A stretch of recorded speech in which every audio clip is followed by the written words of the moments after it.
Hey, how you doing, fight fans? EJ Boxing Live here. Another Sunday hangout with some of the best channels here on YouTube. So hope you guys sit back. Hopefully for a couple of hours, man, you sit back, you just listen, and we're gonna cover. We have boxing beats and rhymes. We have what you need, and we have Michael from Pound Boxing Report. Hopefully some of the others will come over. Joe Habib, Ben Umar, Jay Dills, and some other people might pop in. But in a minute, what we're gonna do, I have a little soundbite from James the Girl on the weekend, yeah, of what he said, everyone, and so I'm gonna play that, and then you guys sit back and listen, and after we're gonna comment on obviously the scorecards, the fight, and everything.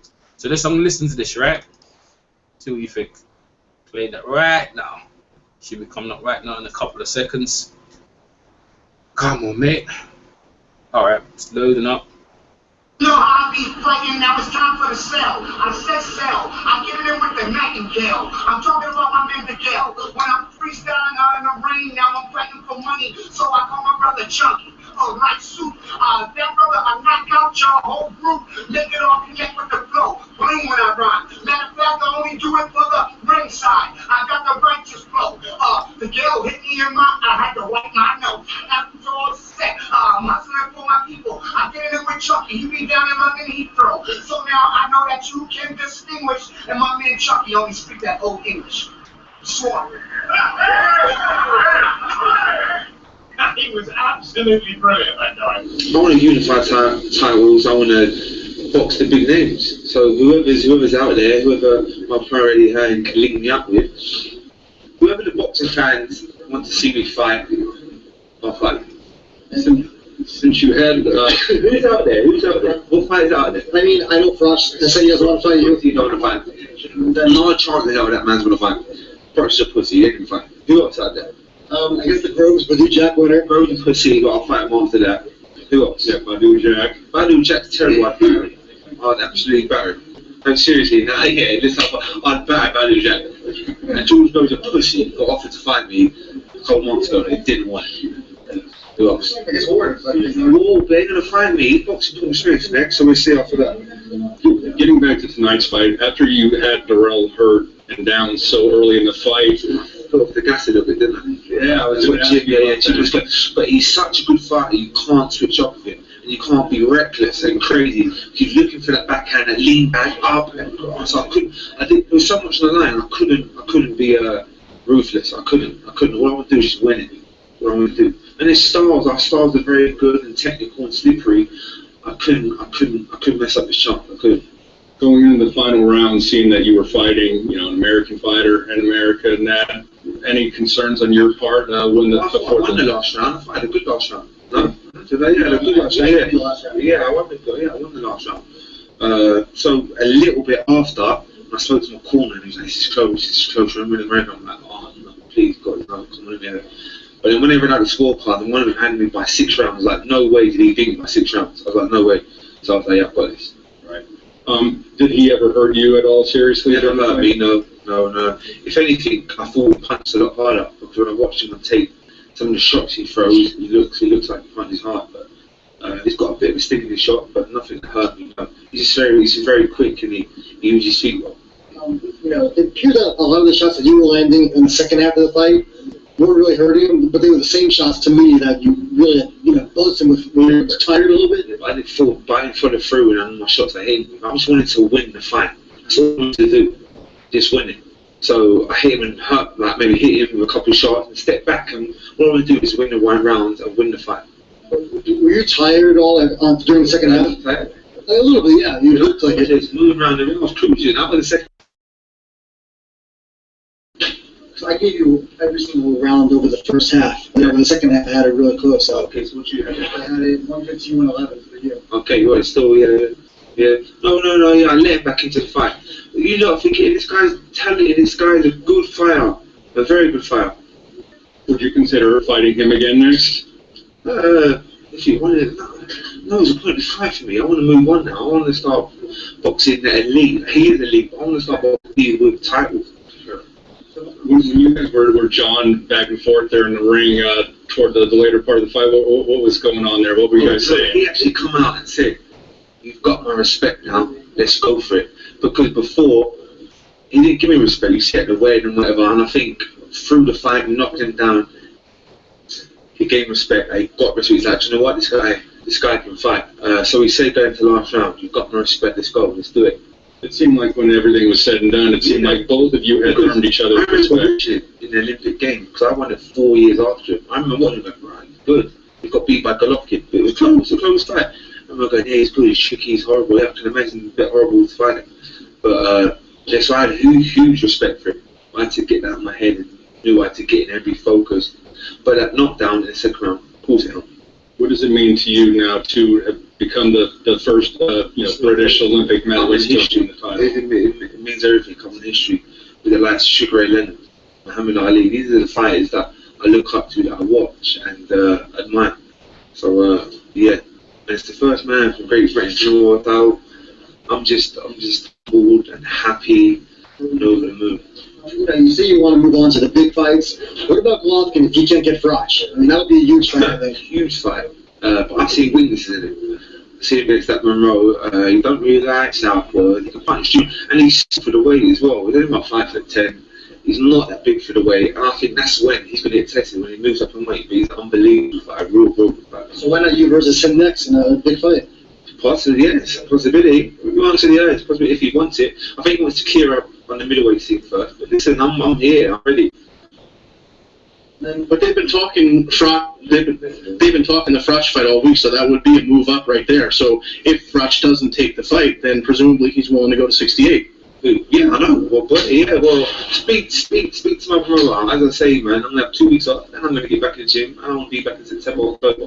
So who is there? That's it. Last question. Would you like to come back to America again? I'd love to come back to America. I've been treated well. The fans, the people, they're fantastic, and the country beautiful. I love it. Yeah. Thank you. Appreciate it. All right, man. All right, so boy, that's James DeGill's take on obviously the weekend things. We're just gonna get straight into it, and let me do it with Mike, man. Mike, what's your take on the weekend? What do you think of James DeGill? What do you think of the scorecards? What do you think of Andre Durrell? Go ahead, Michael. Go ahead. Very interesting fight, DeGill and Durrell.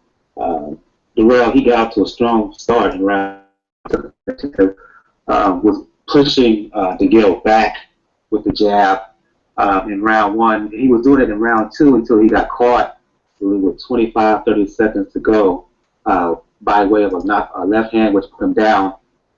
He got knocked down to get in that round. I thought DeGill used that to win round 3, 4, and 5. But starting in round 6, 7, I don't know what happened to DeGill. Did he get tired? Did he lose focus? Did he rest on his laurels, become complacent? Because he did little to nothing, in my opinion. He let Durrell get back into the fight. Durrell started landing punches up and down, beginning to use the jab very well, with the body very effectively, as far as I was concerned. Began pushing DeGill back. DeGill, he only threw basically one punch at a time.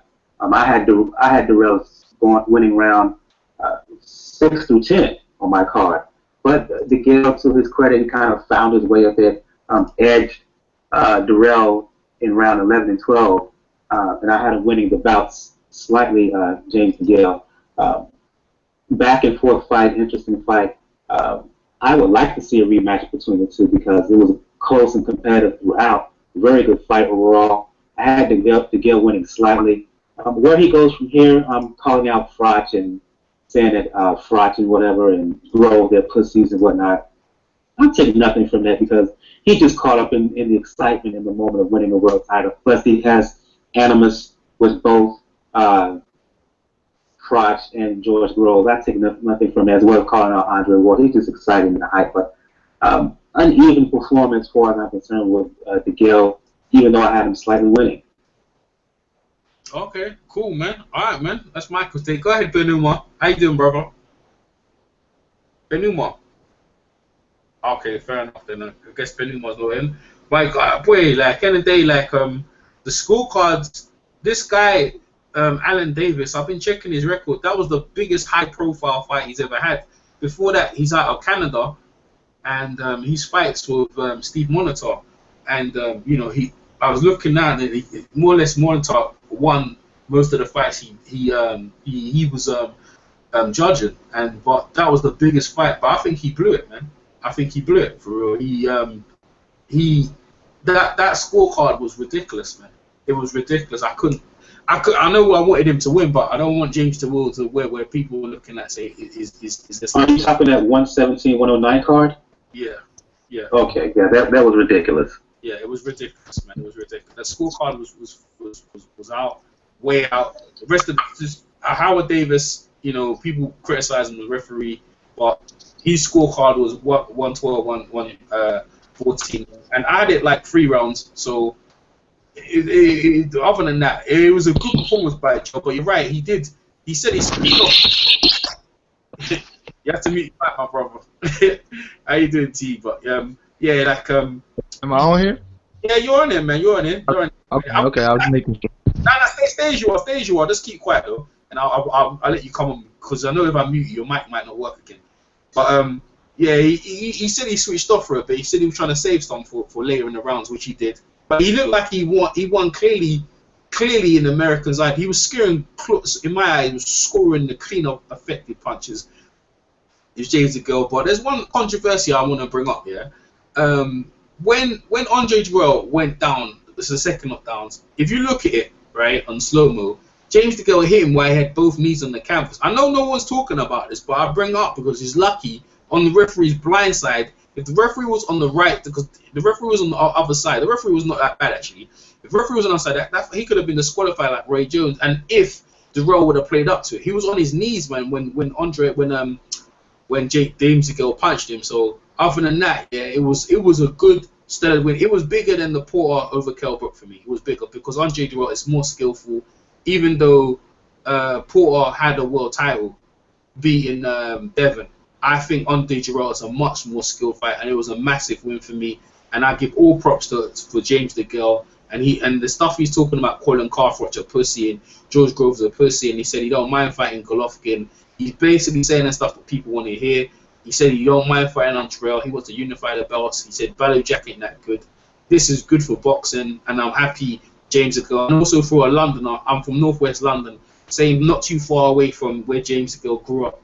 And then for Northwest London, it's the biggest thing ever. Like, hopefully he gets a rapturous home, warm welcome when he comes back. And I'm gonna be there, and I'm happy. But T, I let T come on, man, because T come on and done it because he might never know when his mic might freeze up. Yeah, I got new software now. I'm good now.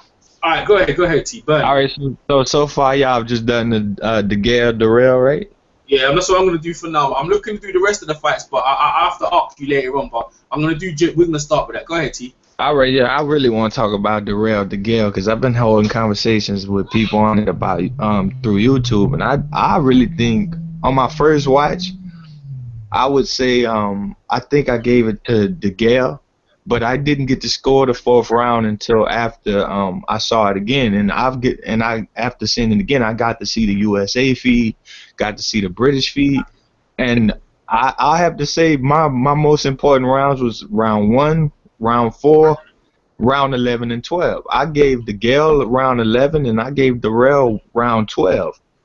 And I had a scorecard of 113 to 113, and I've kind of gotten criticized for it. I had some other people that said I liked that card, but you got it one. So I've got the scorecard in front of me. So which rounds did you give? Let me. I got mine too. I had the round 1 for Darrell. Yeah, I had the one round for Darrell. Go ahead. Yeah, of course, 10-7 round 2. Yeah. I gave round 3 to DeGale, and I gave 4 to Darrell. Mm-hmm. Did anybody give Darrell 4? I noticed the British feed gave Darrell 4. I just go ahead. I don't know about that one because okay. Go ahead. Yeah. Okay, in round 4, I tell you the notes I had. It said DeGale lands 2 shots. Is not the aggressor. Darrell out jabs and he works on the inside. He was doing work on the inside to where he wasn't doing it in round 3. Round 3, I thought DeGale had won the round again, but guess what happened to him? He got it stolen away from him by not doing what Anthony didn't do versus Badou Jack, working on the inside when things got nasty.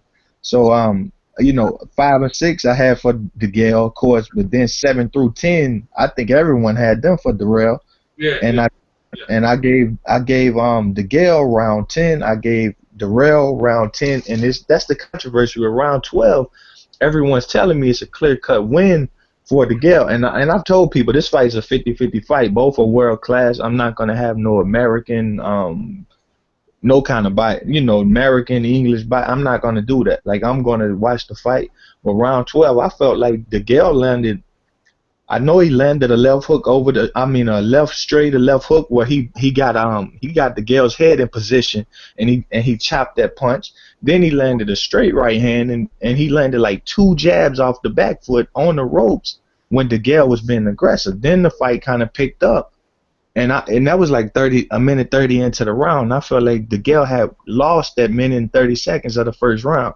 Then they got into an exchange on the ropes, and once again in around 11. I felt like Darrell gave the round away when he stood in the pocket and got beat up there, right? Mm-hmm. He gave that round away for me. But in round 12, when DeGale came in there to work, Darrell hit him with a nice hook and made him just say, I don't want to go. I won't be in the inside. And his work was not effective as it was in round 12 on the ropes when it was in round 11. He landed maybe 2 shots, and then he got caught with the better shot coming out. And then he also took a stiff straight left hand.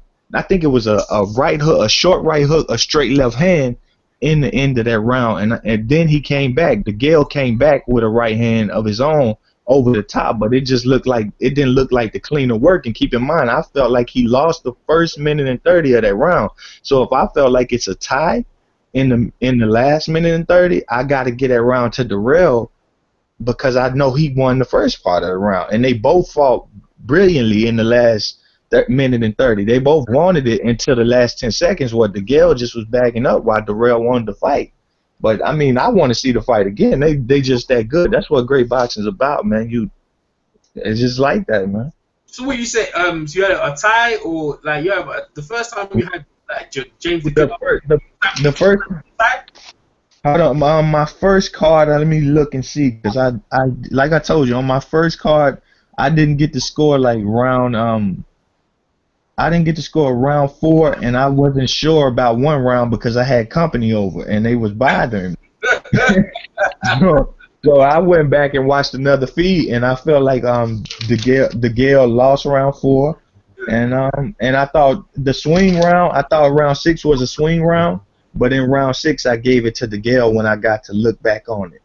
Okay, all right, cool, man. All right. So I had a 113 a tie. I didn't get to hear everybody else scorecard, so I just want to know where I stand, if y'all don't mind. Like, where was every?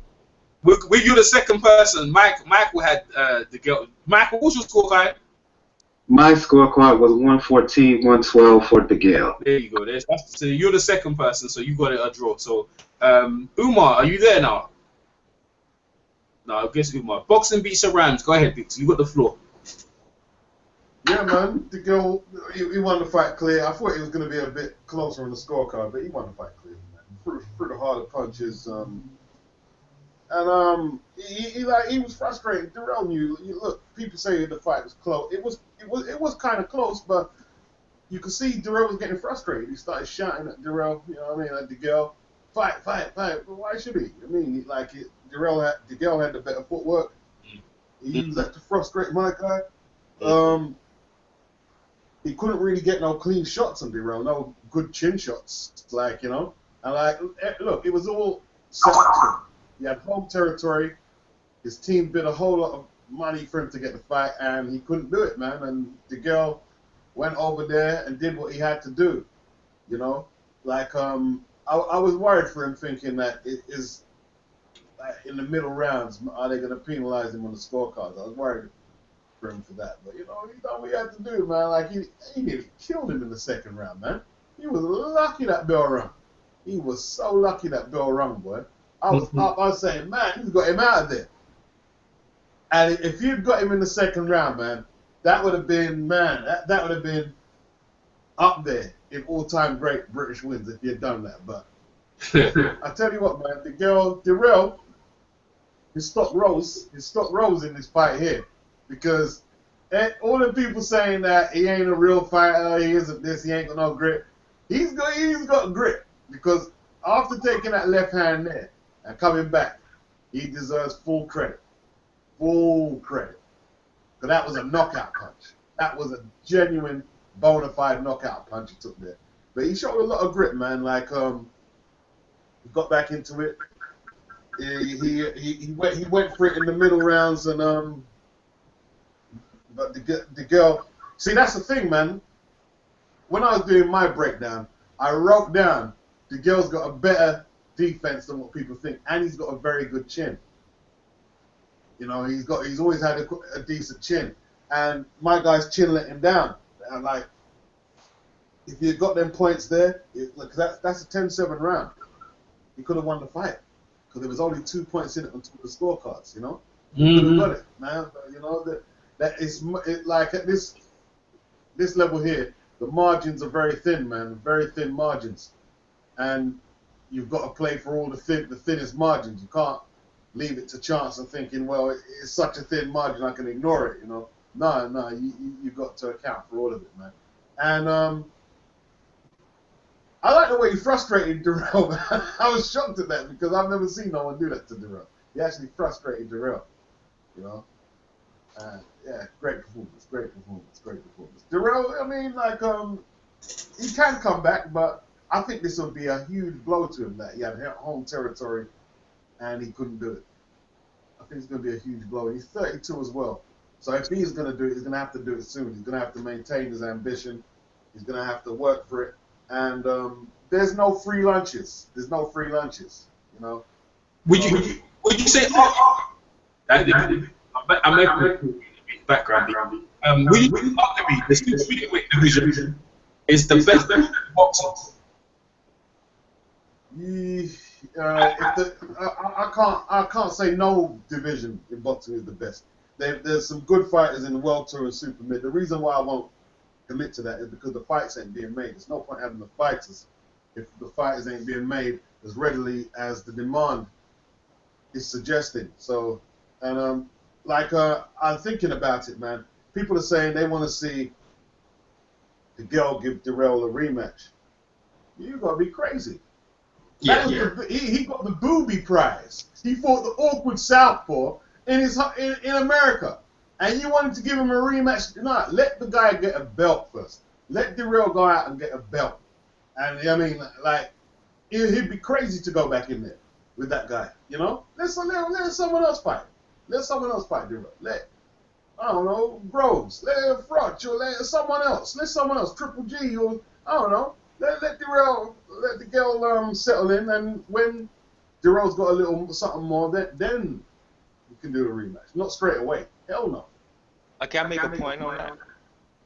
You have to mute. Go ahead, Michael.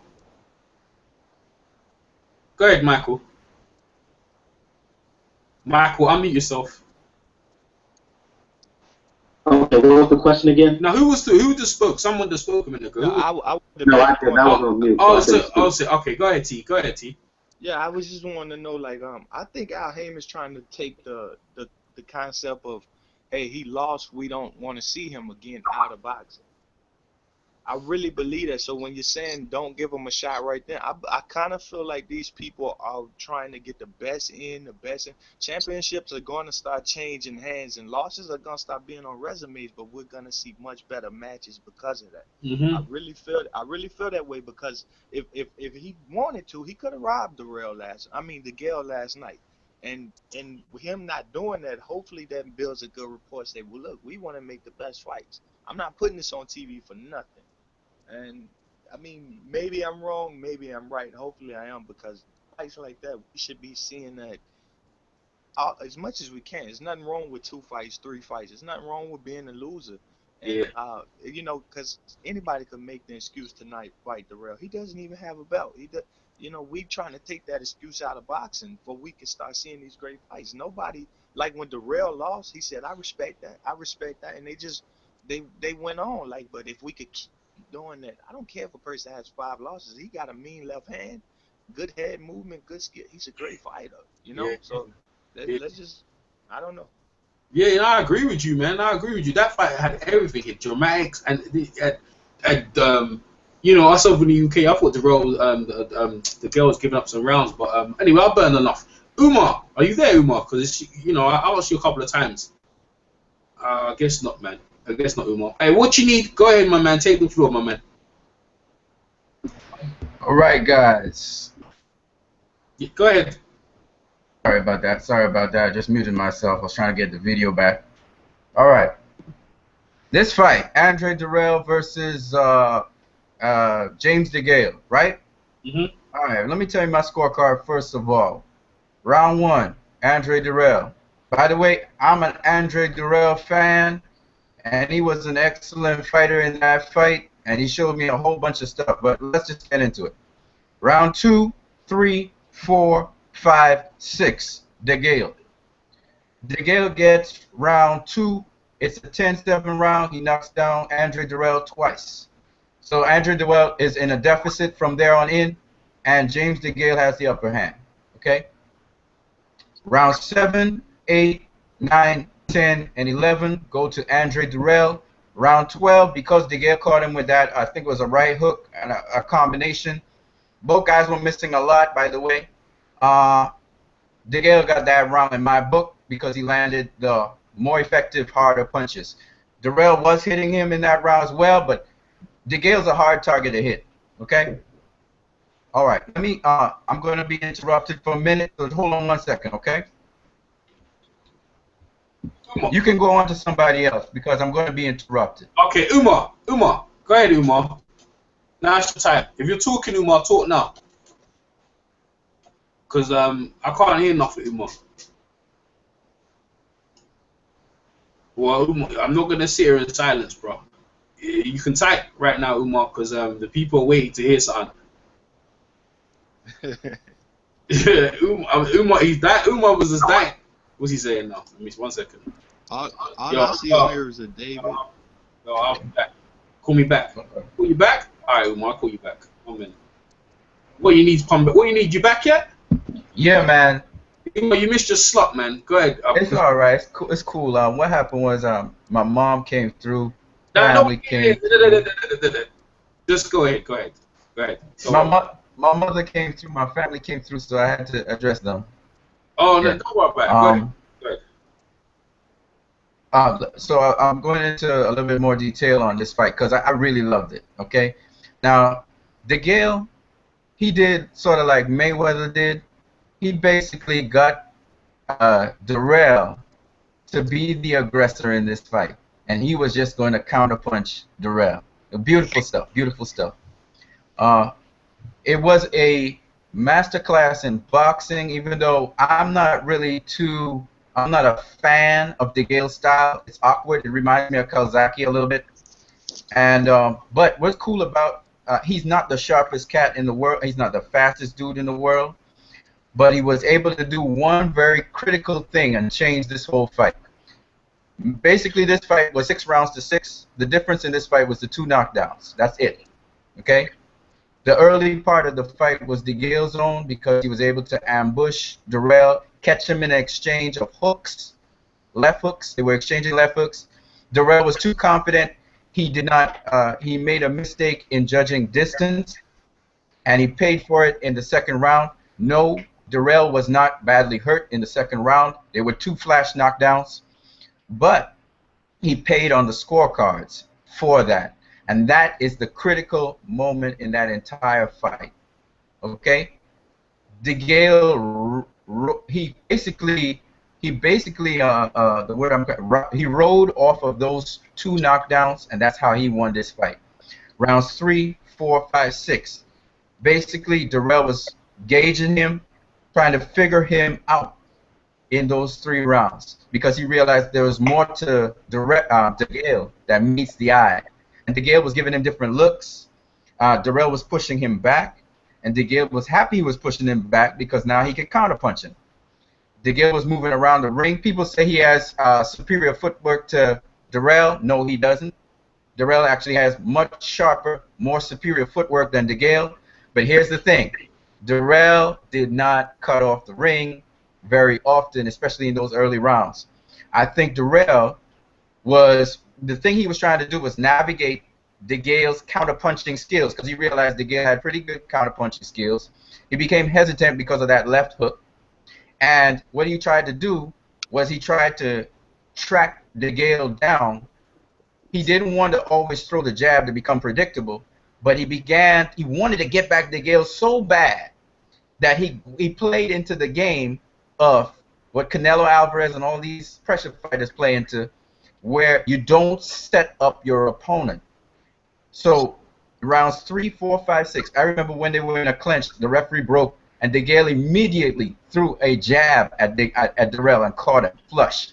I remember that. So what he was able to do was get into Darrell's head and have Darrell so wanting to hit him that Darrell got frustrated. Darrell wanted to just wipe this guy out because he thought this guy's not on my level at all. I'm gonna wipe him out, right? Because he did bust up DeGale's face in the first round. He busted up his face in the first round, right? Until that left hook that he caught Darrell with, and Darrell said, "All right, there's more to this guy than meets the eye." That left bowler punch, as DeGale calls it. So the effectiveness of that left bowler punch, at least early in the fight, was that Darrell never saw that punch coming. He never saw it. It was a looping punch that went out of his field of vision, and he was so busy trying to be dominant against DeGale, it caught him flush. Okay, flush. You can't get a punch more flush than that. So Darrell has a hell of a chin. He's a hell of a fighter, but DeGale is also very smart. He was very smart in there. So he got to counterpunch Darrell. Darrell wasn't thinking. He got hot. He was trying to come at him with everything, and he was able to counterpunch Darrell. Both guys switch from southpaw to orthodox every now and then. All right, this is my last thing because I don't want to go into too much because it was a beautiful, beautiful, beautiful match.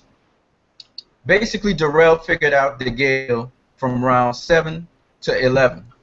All right, even round 12, he figured out DeGale. He was the guy walking him down from there on in. The problem with Darrell is he was head hunting more than doing body work. He wasn't trying to break down his man. He underestimated DeGale going into this fight like Anthony Darrell underestimated Badou Jack. Okay, the difference between Badou Jack, I think, and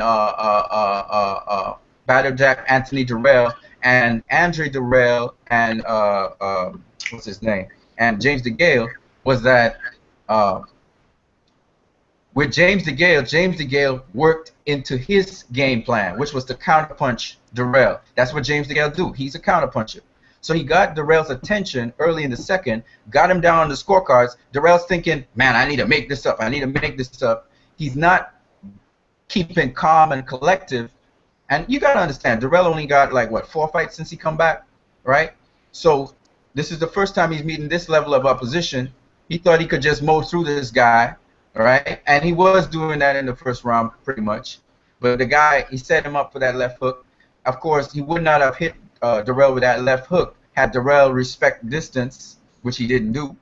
Through the rest of the fight, DeGale tried to throw that same left hook without success because Darrell had figured him out, right? But Darrell could still not, he still couldn't figure out how to close the distance correctly against DeGale. And he missed a lot of punches. He missed a lot of punches against DeGale. He was, though, the more physically fit fighter. He was the sharper fighter in there. He was the faster fighter in there. He would not throw his jab as much because he knew DeGale could time his jab and counter his jab, you see? And that's what he was looking at. So he wasn't throwing the jab too much. But what he needed to do, when he started to double and triple up his jab, he got success. He started to land on DeGale. He started to be able to land the straight left and the straight right on DeGale. He was able to check hook DeGale and so on. But he wasn't, his mindset, and a lot of people were correct about this, his mindset was too aggressive. He was trying to finish this guy too fast. He would try to do that 1-2 all the time. You know, his intent was great. It showed that he was in command, but he was not effective. So as a result of that, this fight was scored, by my opinion, 6 rounds to 6. It was dead even. If it wasn't for those 2 knockdowns, Andre Darrell would have drawn this fight. It would have been a drawn match. But he couldn't successfully get past Darrell's defense. Darrell has very good defense. He changed levels. He changed different looks. He give you the shoulder roll. Sometimes he come on with the high guard. Sometimes he go low like Mayweather or like Sergio Martinez with the 2 hands down. His body's far away from you, so you can't really land body shots. If you try to throw the jab, if you don't double it, triple it, or do 4 jabs, you're not going to hit him because he can pull back. He's basically virtual range. You understand what I'm saying? In space. He had good head movement to slip punches. Beautiful stuff to watch. Both guys were missing their jabs. They would slip the jabs. Darrell's not really an inside fighter. What you see when he gets on the inside, he basically clenches and then pushes you to the rope. He was the stronger guy in there, physically stronger, even though DeGale, I think it was in the 12th, was able to spin him to the ropes and slam him to the ropes, basically. Okay. But in a gist, I thought that it was an equally matched fight. I really thought Darrell was going to just run through this guy. I was wrong. He could have, but he had the upper hand in round 1. But there are certain mental elements to his game that he just for that minute. Hey, what you need? Hold on. Yeah, what was your scorecard? What was your scorecard, bro? 114, 112. I think the judges got it dead on. I think that Darrell just could not make up for those 2 knockdowns early on, but he basically dominated the second half of the fight, and DeGale was actually gassed for a good portion of the second half of the fight, though he moved quite well. The things that Darrell needed to do, he needed to double up his. We're gonna have to move on, bro. We're gonna move because a lot of people out here. It's a big hangout. But thanks for that. Though, what you need, though. I know you was getting into it hard, bro, and everyone appreciate it, bro. You was getting down, bro. But like Natty Turner just jumped in. Obviously Joe Abid. So let me get them take though. Well, thanks. So we got your scorecard. Like obviously, if it wasn't a knockdown, then he would have won the fight. Thanks for what you need. Let me get Natty Turner. Go ahead. No, I never said that. I said if it wasn't a knockdown, there would have been a draw. Yeah. I never said he would win the fight. Okay. Even if he won the 12th, he wouldn't have won that fight. He needed a knockdown himself. Okay, thanks for that. What you need. No problem. Go ahead, Natty Turner, Mr. Natty Turner. Go ahead. What's good, man? I've been listening to you guys off and on. You know what I mean? I can't really stay too long, but I gotta chop it up with my brothers, man. Straight up. I had the fight scored for Andre Darrell, 114-112. Hey, the first one to come out. Let me hear this, bro. Man, I mean, ain't no problem. I'm always controversial like that. Anyway, yeah, I gave the first round to Darrell. Second round, very obvious. And that's a round that Darrell was absolutely winning. And it reminded me of the Costa Azul versus Zab Judah fight. You know what I'm saying?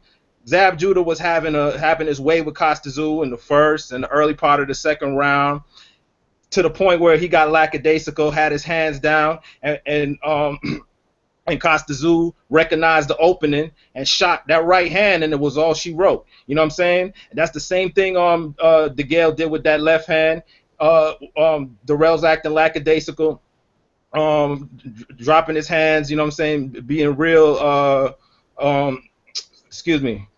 Being real lackadaisical on his defense, and he shot that left hand and he put him down, man. And I think he was really hurt. You know what I'm saying? And he tried to recover, but he got caught again.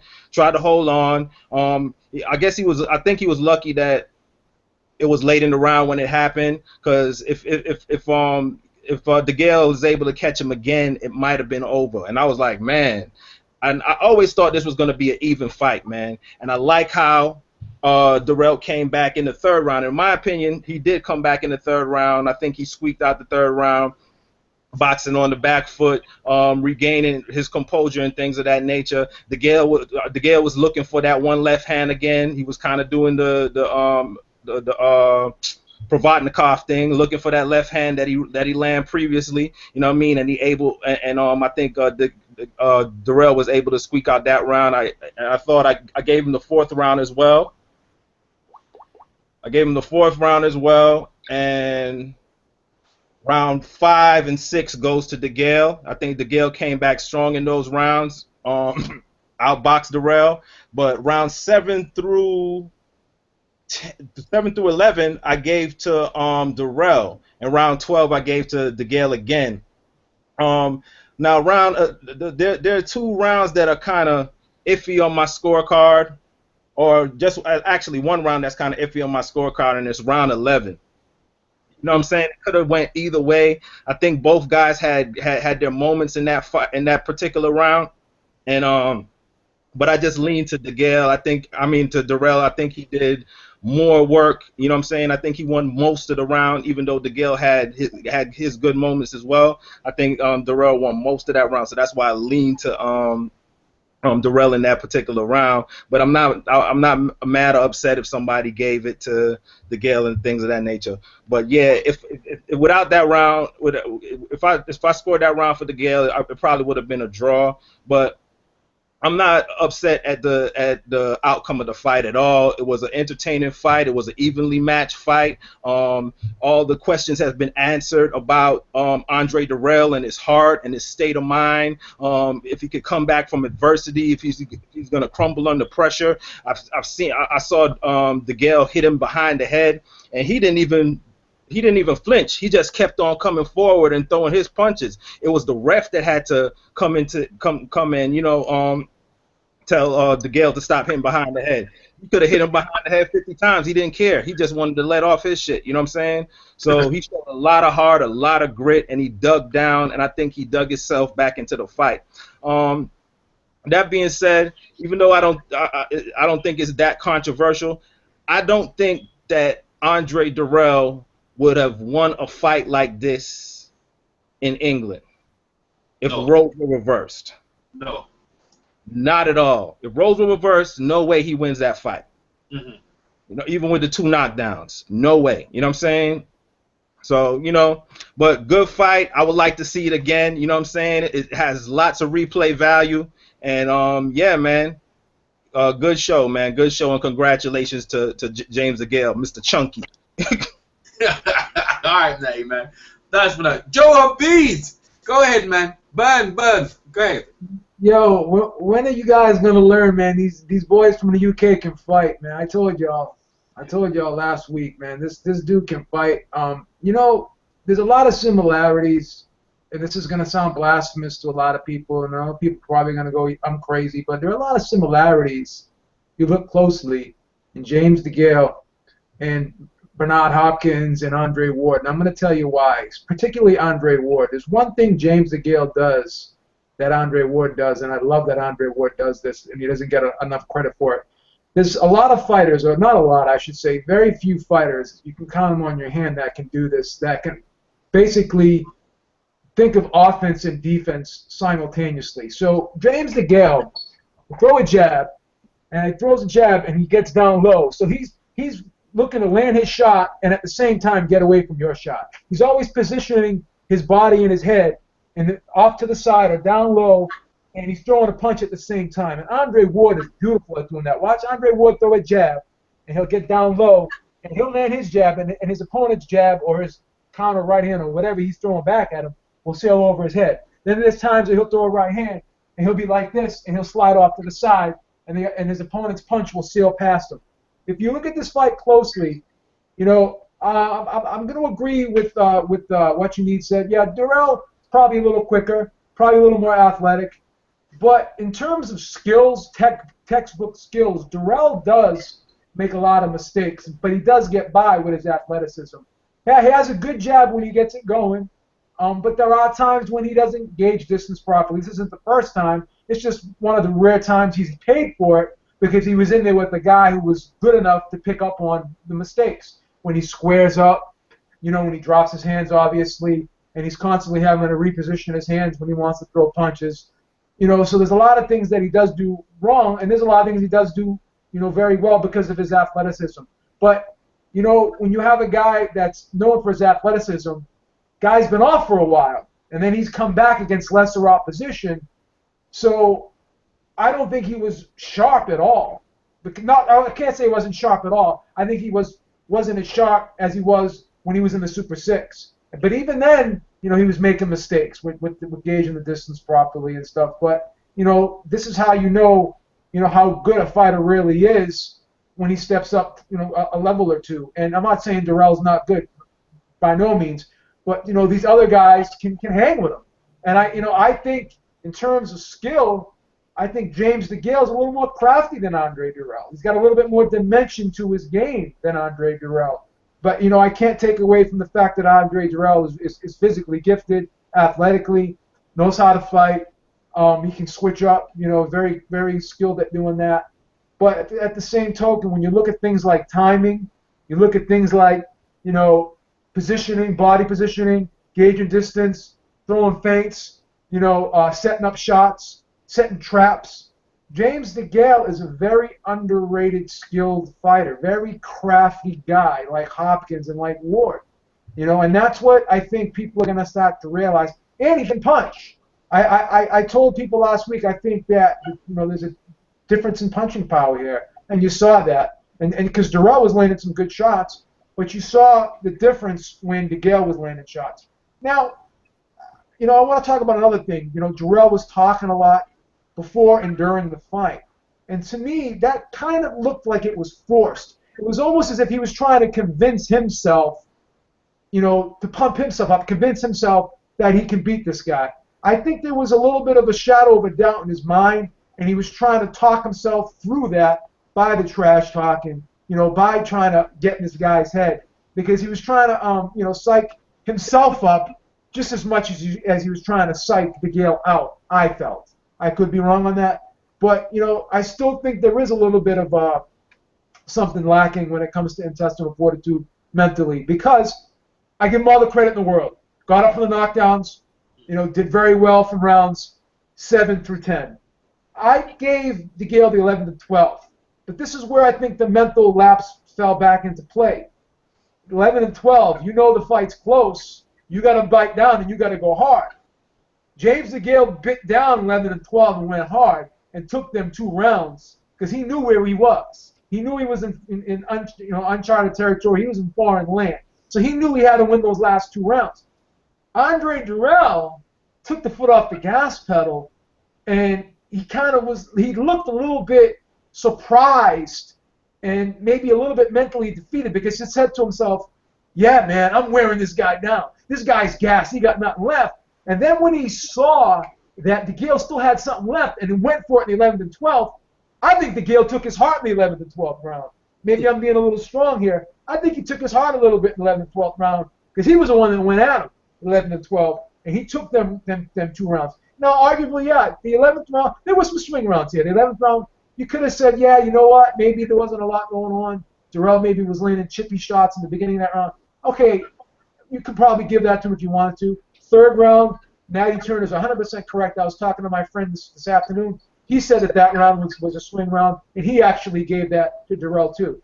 I scored this fight 115 and 111 for DeGale, but I've talked to people who scored it a draw. Natty's probably the first person that I felt that I heard score it for Durrell. But again, I can't jump on him, because if you do give him some of them swing rounds, there's an argument.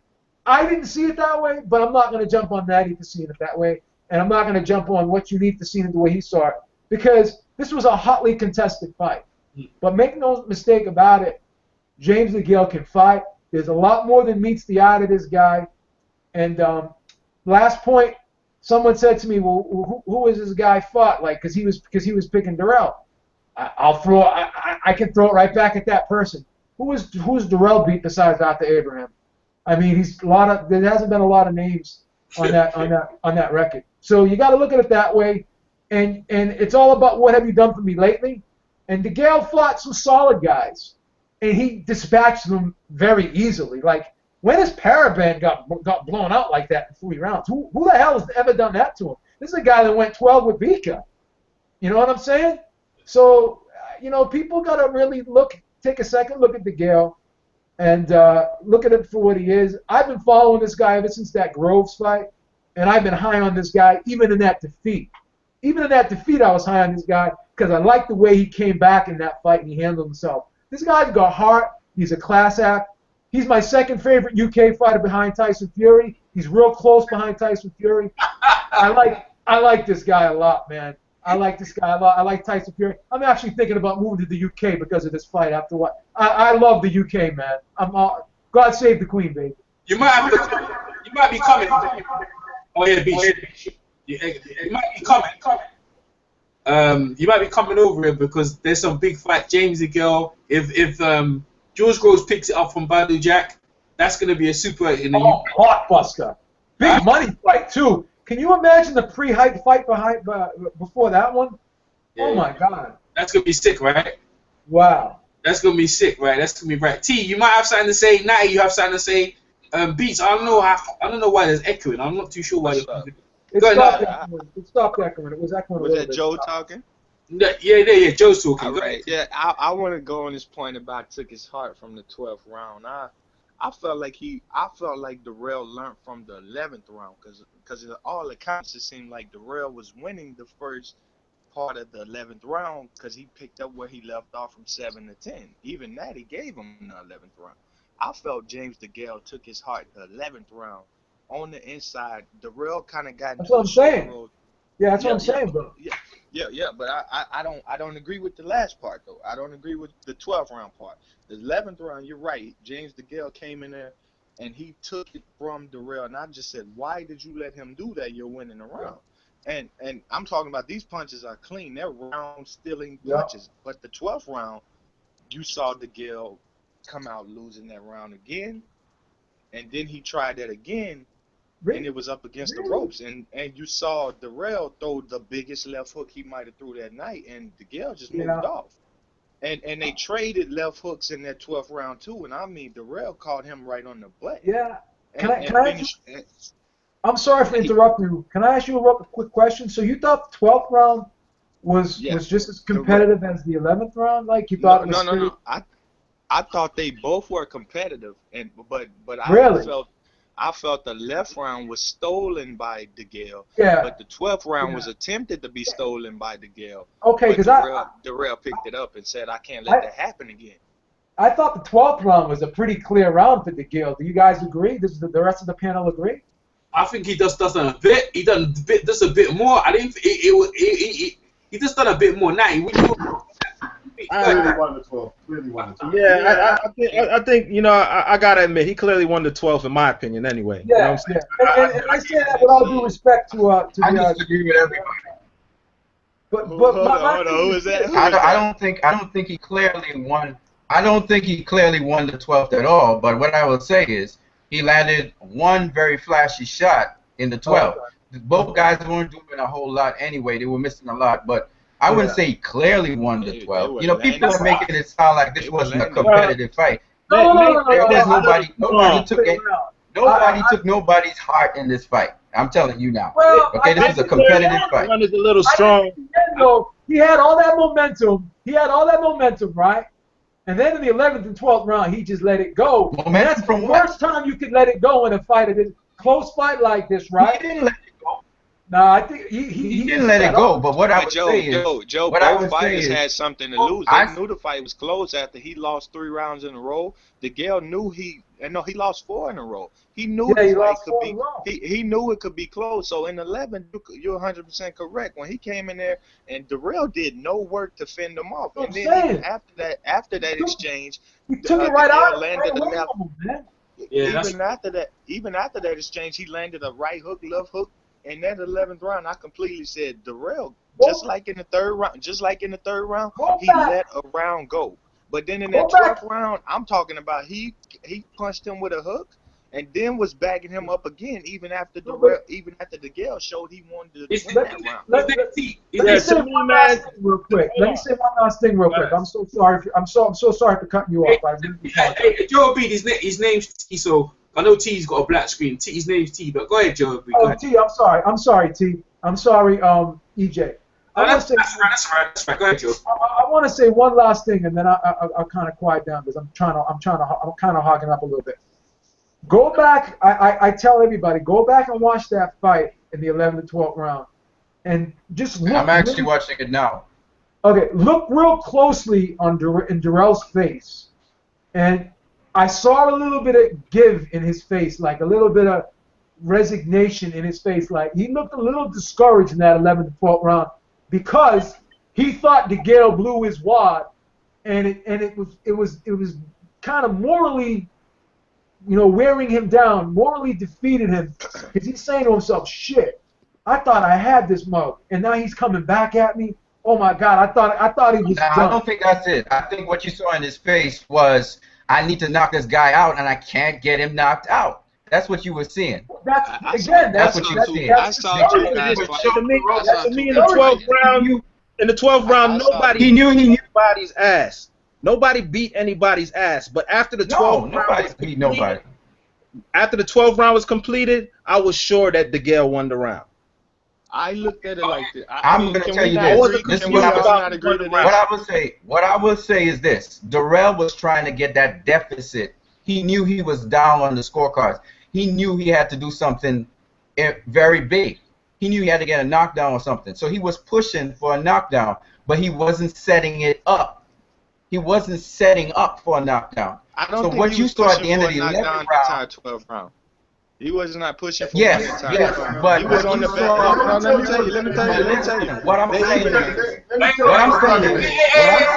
that at the end of the 11th round, he was frustrated because he knew he couldn't knock down. He couldn't knock down DeGale. He knew that wasn't going to happen. All right, okay. It's Hold right. on. I got 1 point. 1 second. Hey, everyone needs to mute themselves because Beast has got echo. So Beast, the floor is yours. Mute yourself. All right. So one of the biggest problems Darrell had in this fight was he didn't expect somebody, and I'm going to maintain that, would have the footwork to make him struggle to land clean punches like that. And he was out of his like that. What people don't realize, I think he didn't realize, Darrell is a very cocky, one of the most cockiest boxers. Forget nice British guy. He's very cocky, and if you're not careful, he'll get in your head.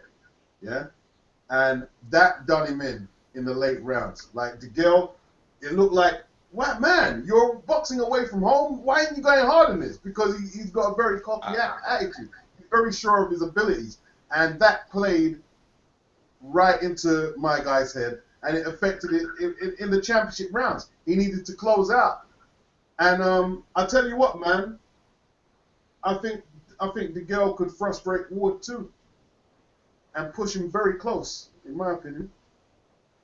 Okay, hey, let me see if Michael gets something. Michael, pound for pound boxing report. You want to jump in on this? Yeah, go ahead. Go ahead, Michael. Go ahead. As far as this debate over the last 2 rounds, I thought DeGale won slightly. I think he won the 11th round more clearly than round 12. Darrell, I agree a bit with what you was saying. Darrell, he went out hard in round 12, particularly the first half of the round. But to DeGale, he landed, I believe, with a right hook, either midway through or maybe a minute 45 into the round. After that kind of swayed the round for me, and he fought harder after that point. And it was that punch for me that kind of gave him the edge slightly. That gave DeGale the edge slightly, in my opinion.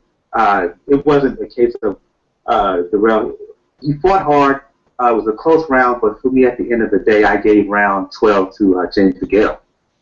Okay, cool. Hey, Beats, maybe Skype might be better. I don't know if you want to try call me on Skype. I don't know why it's echoing. I'm not too sure, but yeah, like, oh, listen, man, you guys, T90 thing, like, everyone, listen, it's causing. I would love to see the rematch, and you know what, Al Heyman, this is what I'm saying to you. Al Heyman has produced something. People were criticizing it. That was the most dramatic fight of the PBC card. Yeah. I think the one before was probably Thurman and Guerrero. But this one here, because it's a world title, and you know what? They started the music. They're showing the championship belts. They're starting to. Mitchell Figueroa. You forgot about Mitchell Figueroa. Figueroa and who? Not Mitchell. What's his name? Burns. Yeah, that fight was hard by the referee. The referee was fighting free. No. This fight here was dramatic. Like, when we was watching it, we was on the you could be biting your fingernails, man. Yeah. You know what? I honestly think some Americans got done hard by, though. I'm not gonna lie to you, bro. Like, I don't know, man. Like, I know we won the. No, seriously. I was listening to Beast's video, like, coming into this, and I was like, Beast is saying it, man. I don't know if we're gonna get the fight. I was saying the same damn thing. I was saying, you know what Angela Donnelly said to Sugar Leonard? You blowing it, baby. You blowing it. And so when that he comes up with a draw, and like I'm telling you, bro, if that happened, I would have said, yeah. I would have understood that. That the Allen Davis whatever card was ridiculous, man. It was. EJ, I would put it for McDonald and Kameda. How about that fourth round shot he jumped in? Somebody spoke on that. DeGale jumped in with the referee's clearly talking with Darrell, and DeGale hops in with a jack, and I'm like, okay, that's blatant right there. And you do that on, you're not on your home territory, and you got the balls to do that. I love that. I love when he did that, man. Yeah, I'm fine. Protect yourself at all times. But the referee clearly steps in and say, look, I had y'all broke, and you saw me talking to him. For him to do that, that's sort of like, man, you could have wiped your knockdown out. And I would have had. And to all the people saying that Al Heyman has judges and referees in his pocket, man, that's the second UK fighter who came to the United States and walked away with the title. This should be shut down right now. Stop it. Yeah, you gotta give him his props. He's gonna let you win, or he's gonna let you lose, and you gotta give him a props. Let me ask you fellas a question. Let's just say that Darrell and DeGale were to fight again.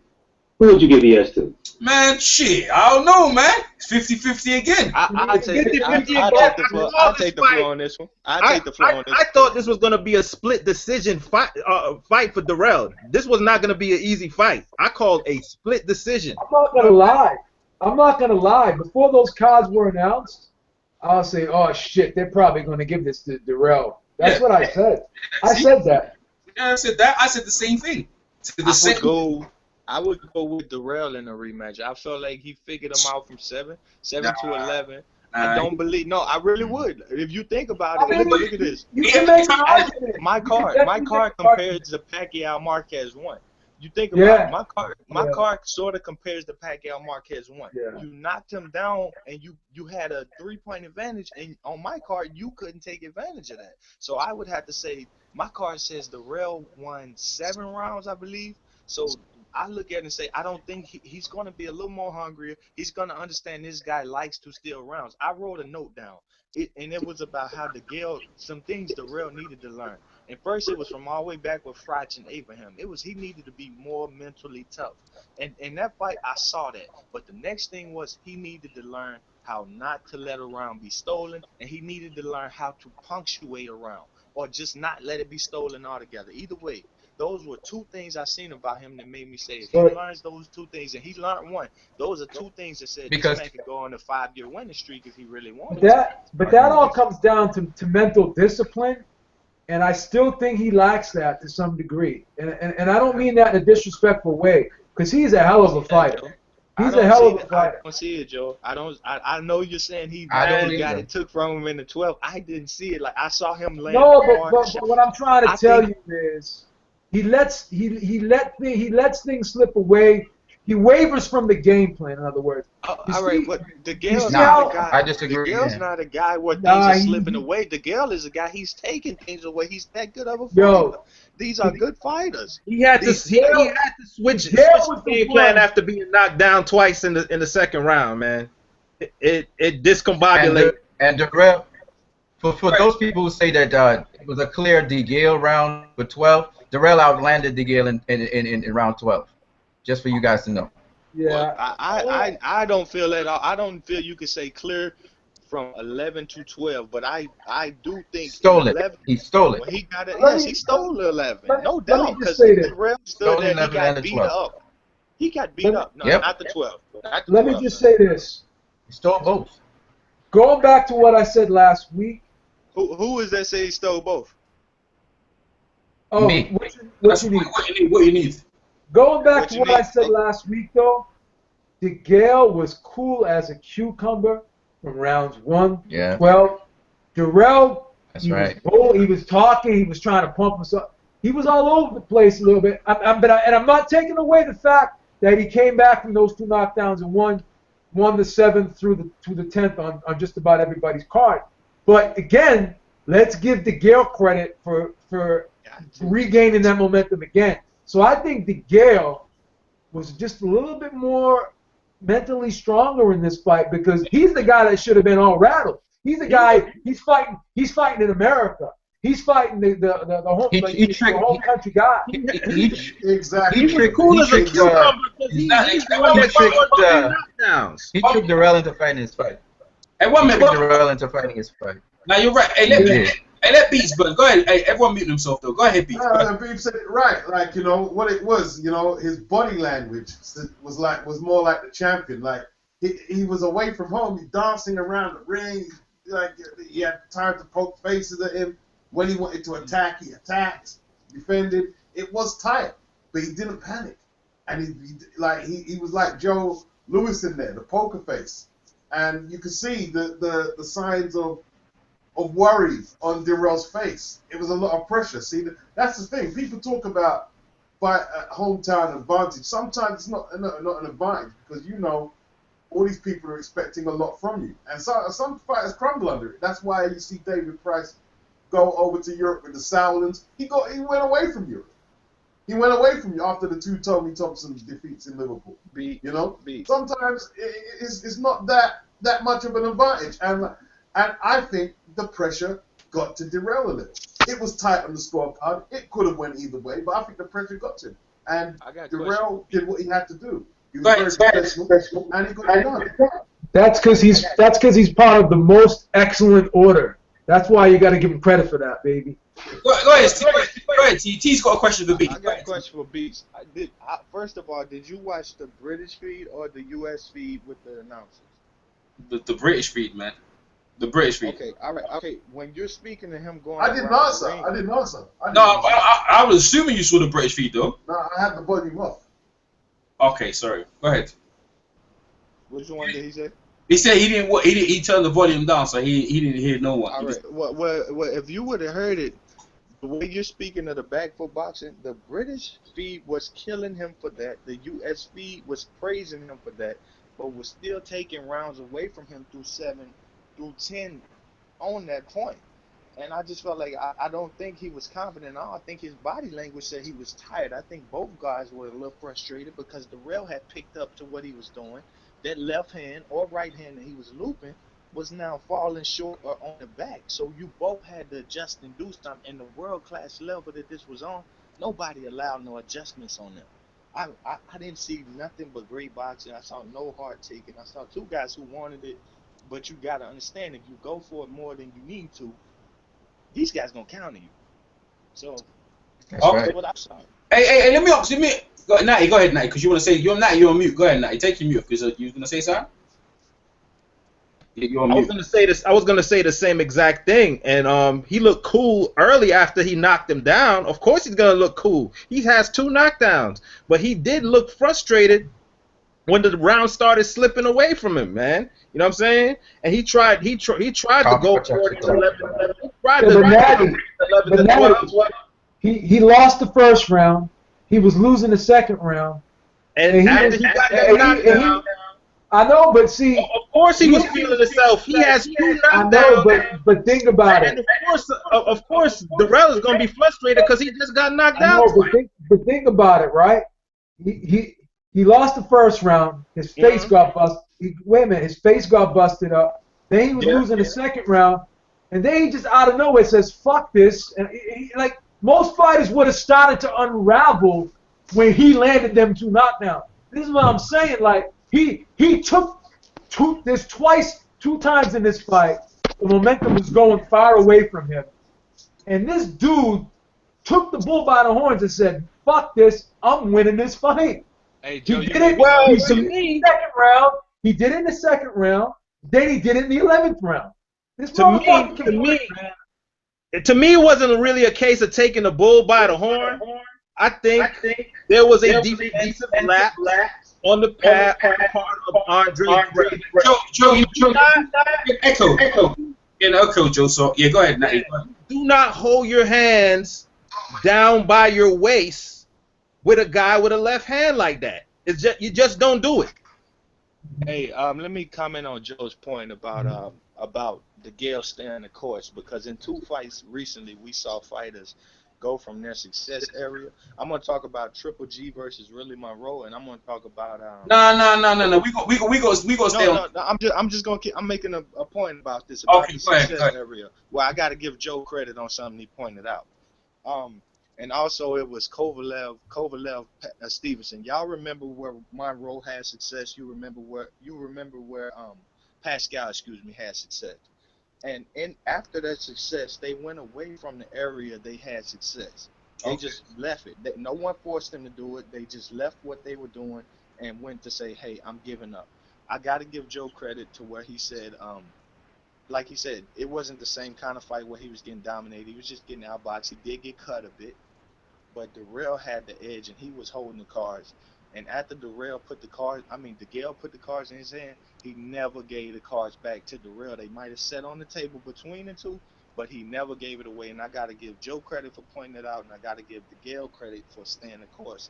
When he had success, he stayed with what he knew was working instead of pulling out, letting it go, saying, "Hey, I'm cut, I'm done." Dude got hard. Both of them got hard. Both of them are mentally tough.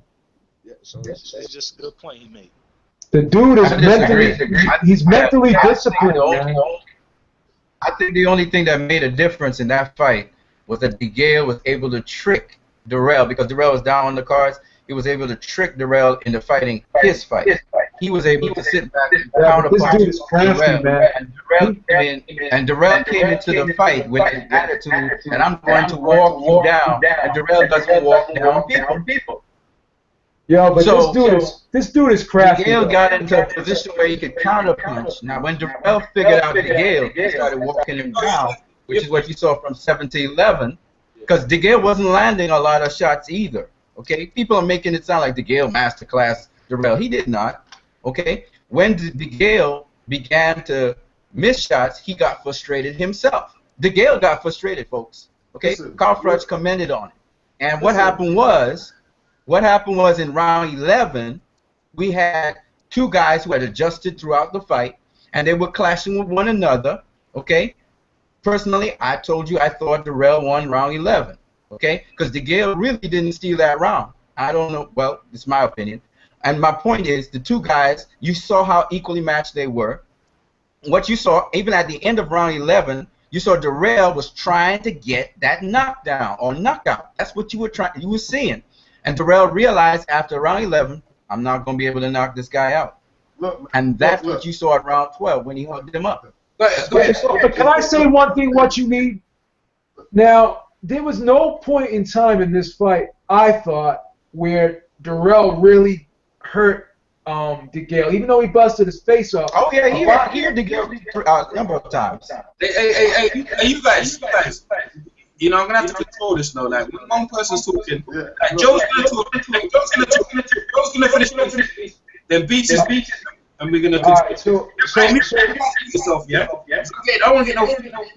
Go ahead. So I thought that he landed some good shots, busted his face open, but he did not look visibly shaken. Like when Darrell was getting hit by DeGale shots, you could see him being visibly shaken. So I don't see where Darrell thought in his mind that he could knock this guy out when he really didn't seriously hurt him throughout the course of the fight, in my opinion. Now, the other way around is with DeGale seriously hurt Darrell. Like, he rocked him, pushed him back. You could see him stumbling. He went down twice. I didn't see, like, DeGale's legs, like, buckle in this fight. I didn't see any spaghetti legs. I didn't see him look glassy-eyed at all. I saw those things when DeGale was landing on Darrell. You were influenced by the impact of round 1 and round 2. That's what you were influenced by. You were influenced by round 2, what you saw in round 2. From then on, you got influenced by that. What you need? I'm just responding. I'm responding to Joe. I'm responding to Joe, though. I'm responding to Joe. Hey, T, you need to mute yourself as well, yeah? Yeah, what you need, like, Beats was next, and then I'll let you respond to it, right? Go ahead, Beats. Here's the thing. Like, that's the thing. When boxing, you can say that, oh, it's close. This fight was people were always struggling to split the two on who was going to do what. It was always going to be thin margins. So it's no point you saying, well, it's lucky someone won by thin margins. They're there to be exploited. This is World Championship boxing. You have 12 rounds to get your tactics right and do what you have to do. DeGale produced the power punches. He stayed calm. He was away from home. He listened to his coach. He finished out strong.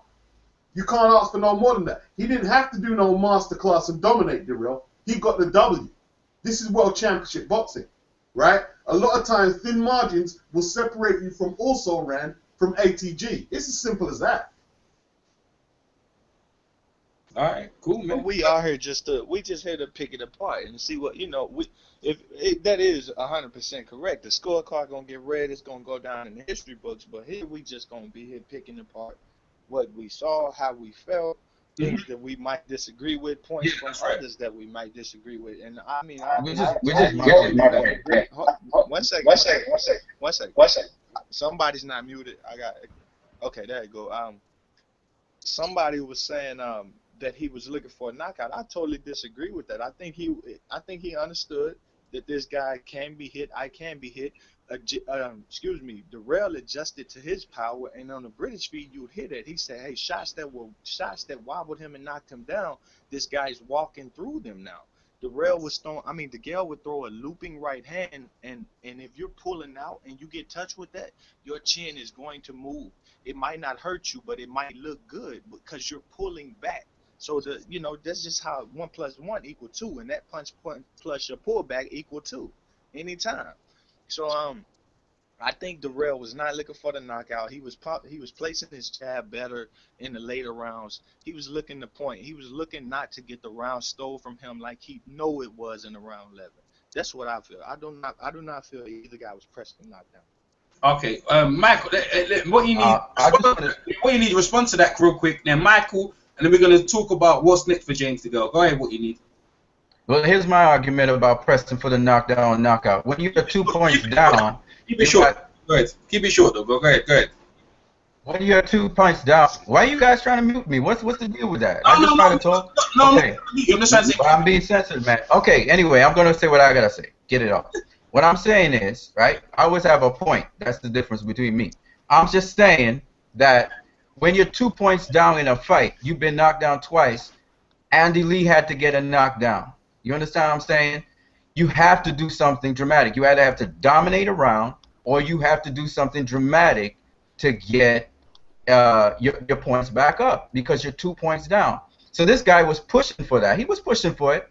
All right? He was pushing for the knockdown and knockout, no doubt, at the end of the 11. But what I wanted to say was, Joe Habib was saying that it looked like Andre Darrell was getting rocked, and T addressed it partially in that he said it looked that way. And I think it's impressions which people are going by. And Darrell, he was missing a lot of shots, and Darrell was missing a lot of shots.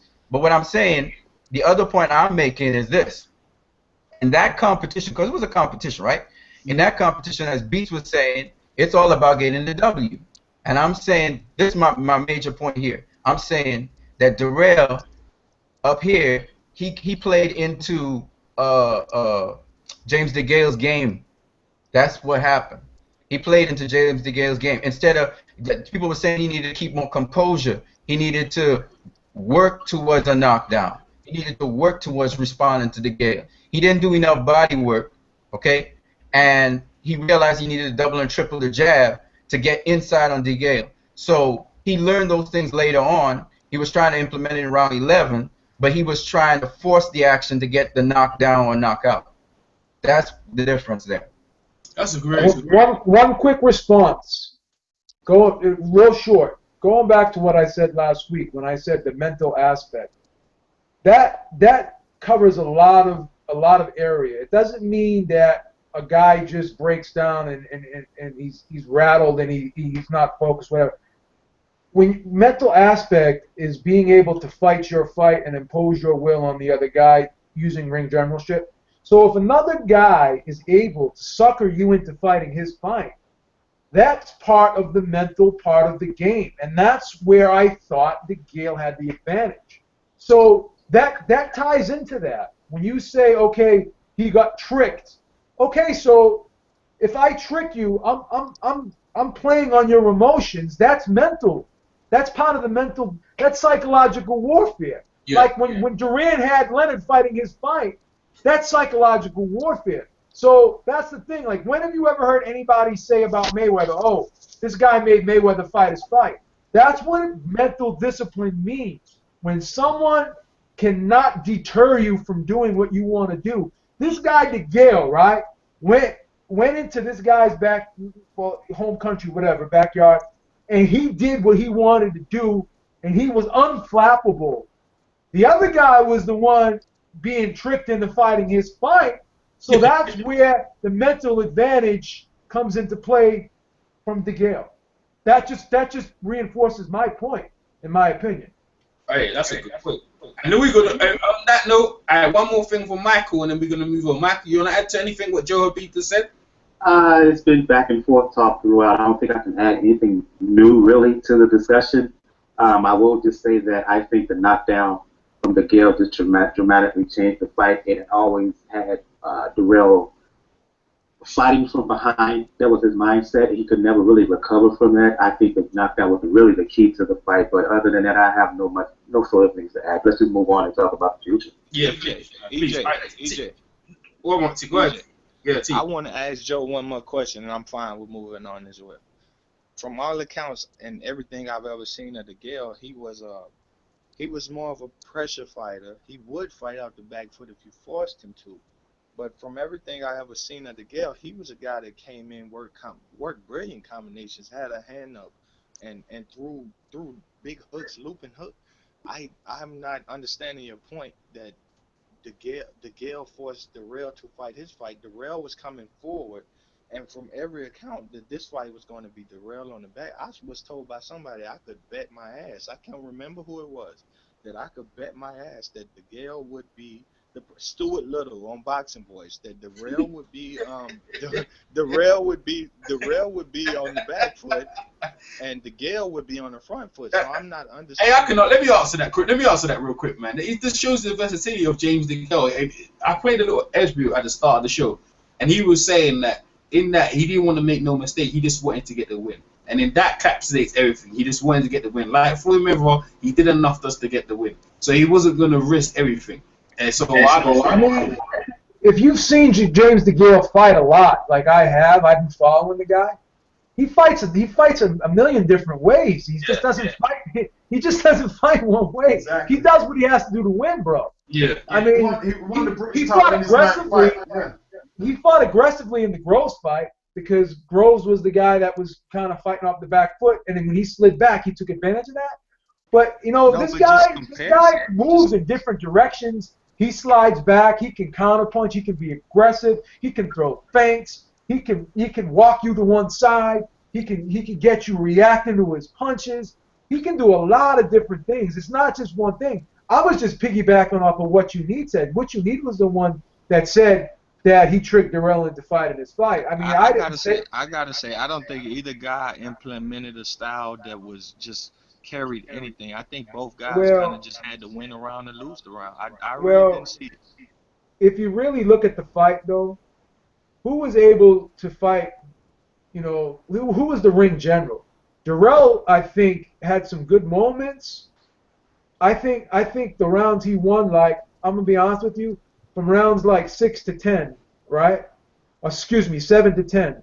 Those were clear Durrell rounds. So he won 4 rounds clearly. Do you feel he cut the ring off in those rounds? He won 4 rounds clearly because DeGale really wasn't doing much. He was kind of laying back. So he won those rounds. I can tell you why Durrell doesn't cut the ring down. Hey, that's it. Hey, everyone, that's it. We're moving on.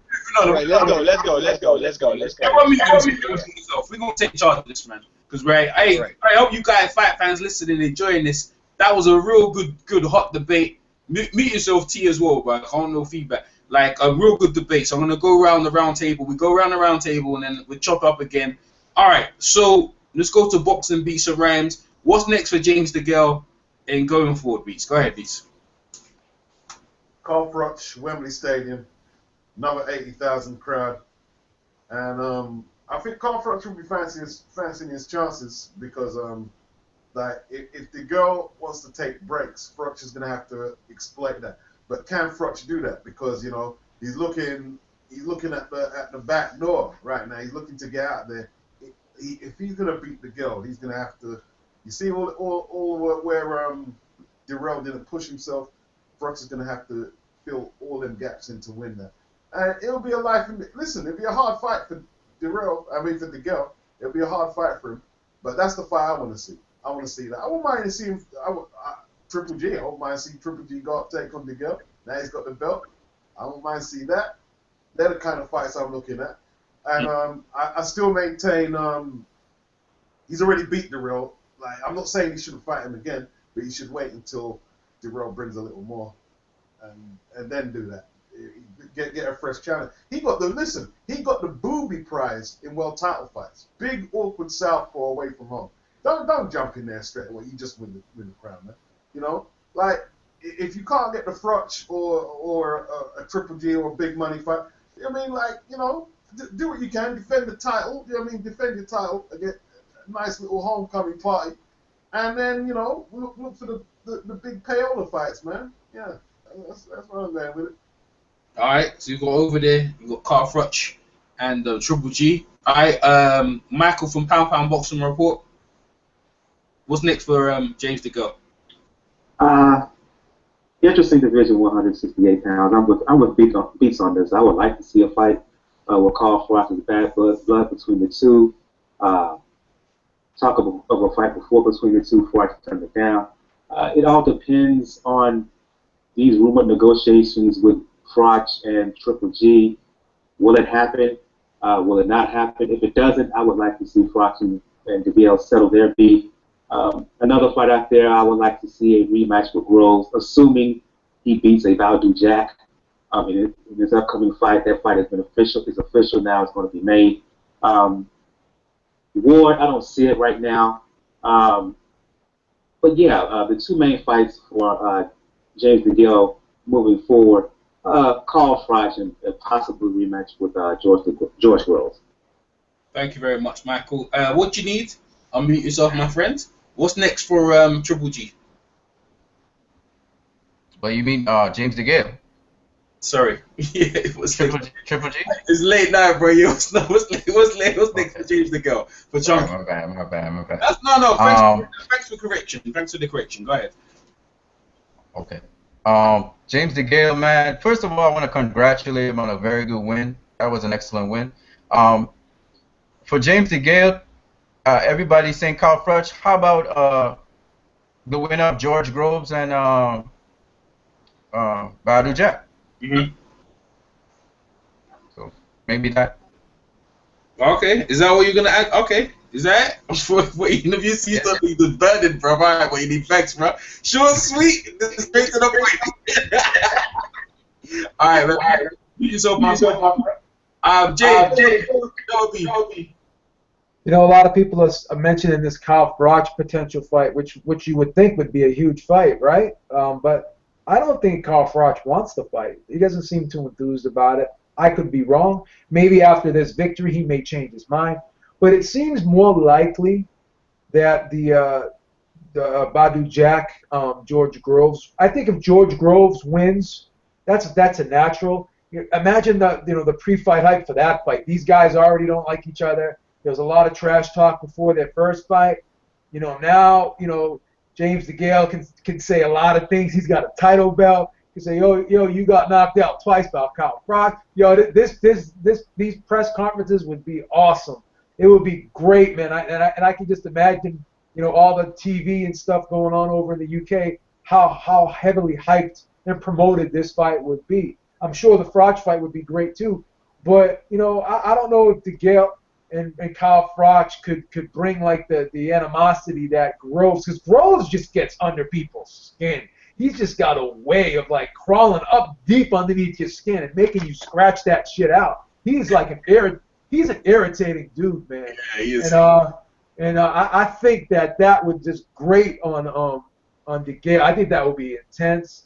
I think that would be great. But if that doesn't happen, who knows, man? I mean, he's in a rock and a hard place, because if these guys don't want to fight him, then he's not gonna get them big money fights, Maybe maybe he'll fight Triple G before Kyle Froch. Who knows if Kyle Froch can't get that Triple G fight or they can't make that Triple G fight.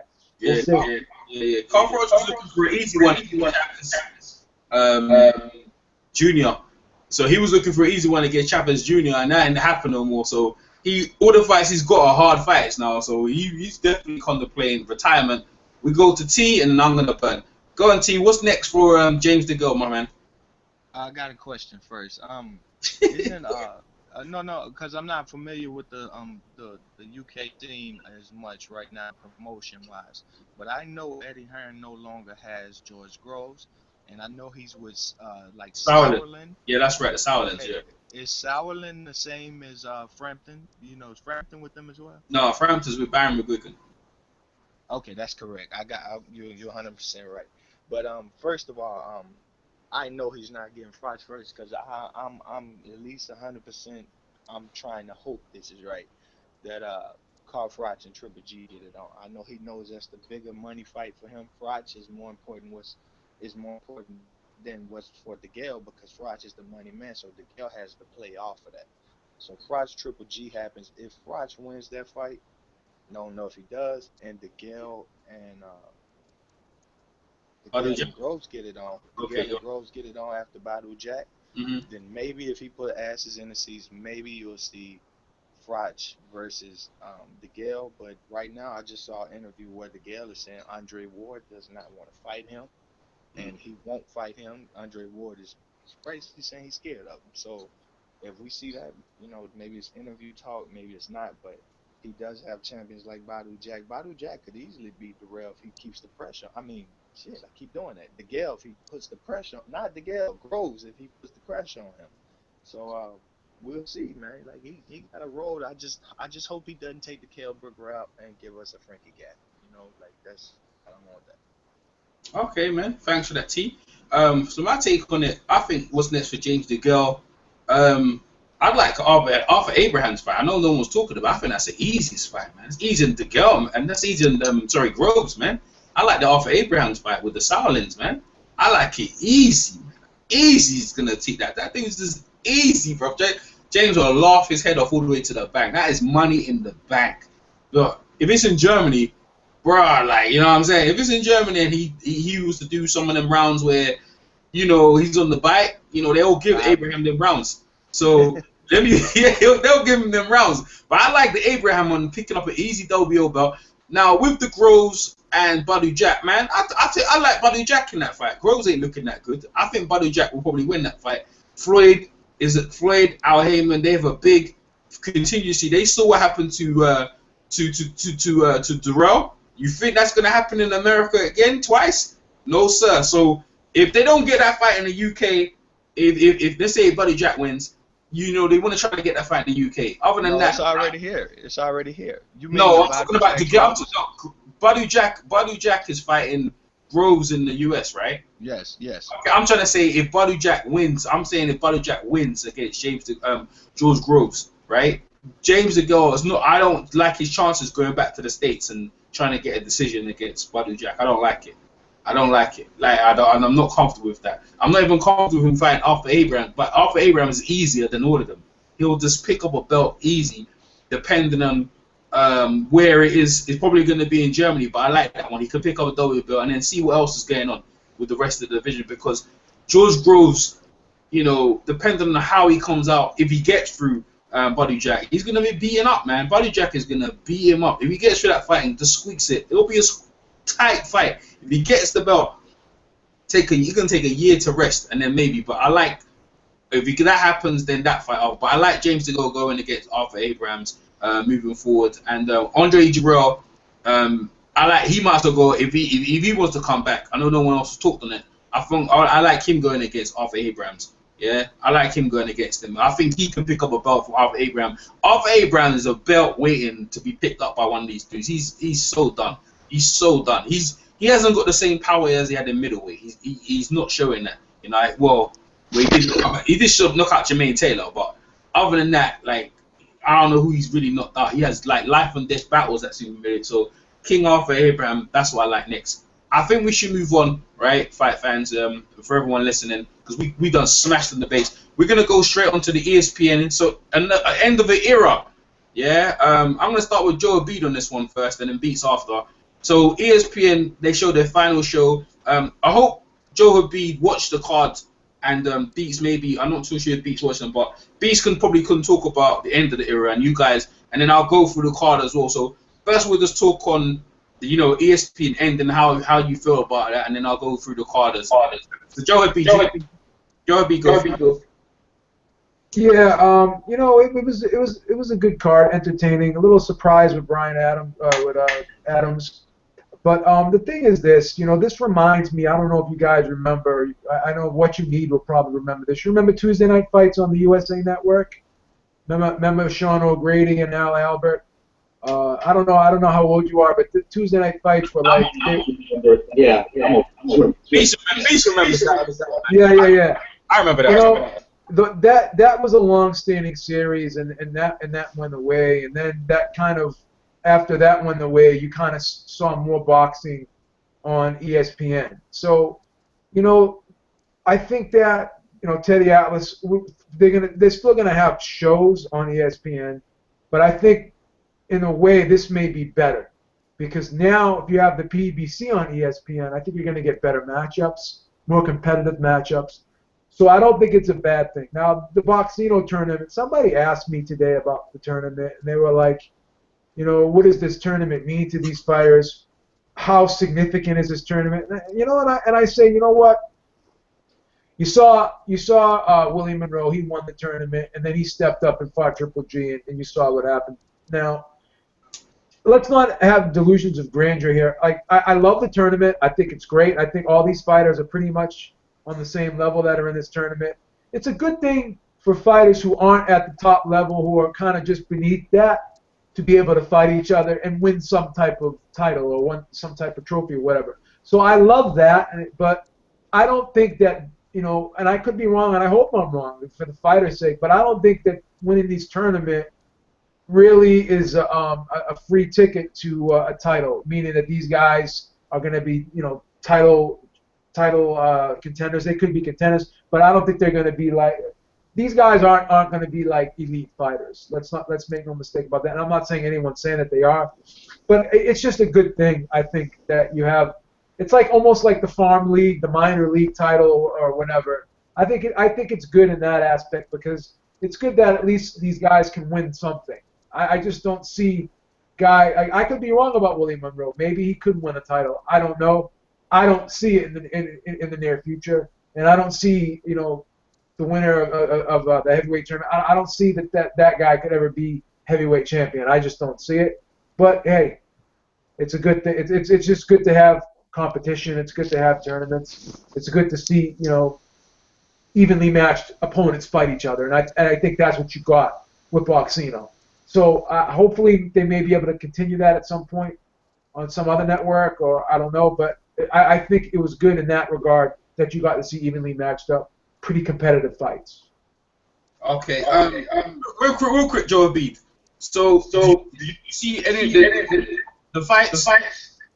I read about them. I watched them. I didn't get to finish watching them. You know what I'm saying? Because I was trying to catch up. I had a lot of links I was trying to catch up on. So I didn't see the whole thing. And I actually was watching it and I fell asleep. I've been falling asleep, man, when I watch so many. I'm an old man, so I'm starting to fall asleep early now when I watch these fights.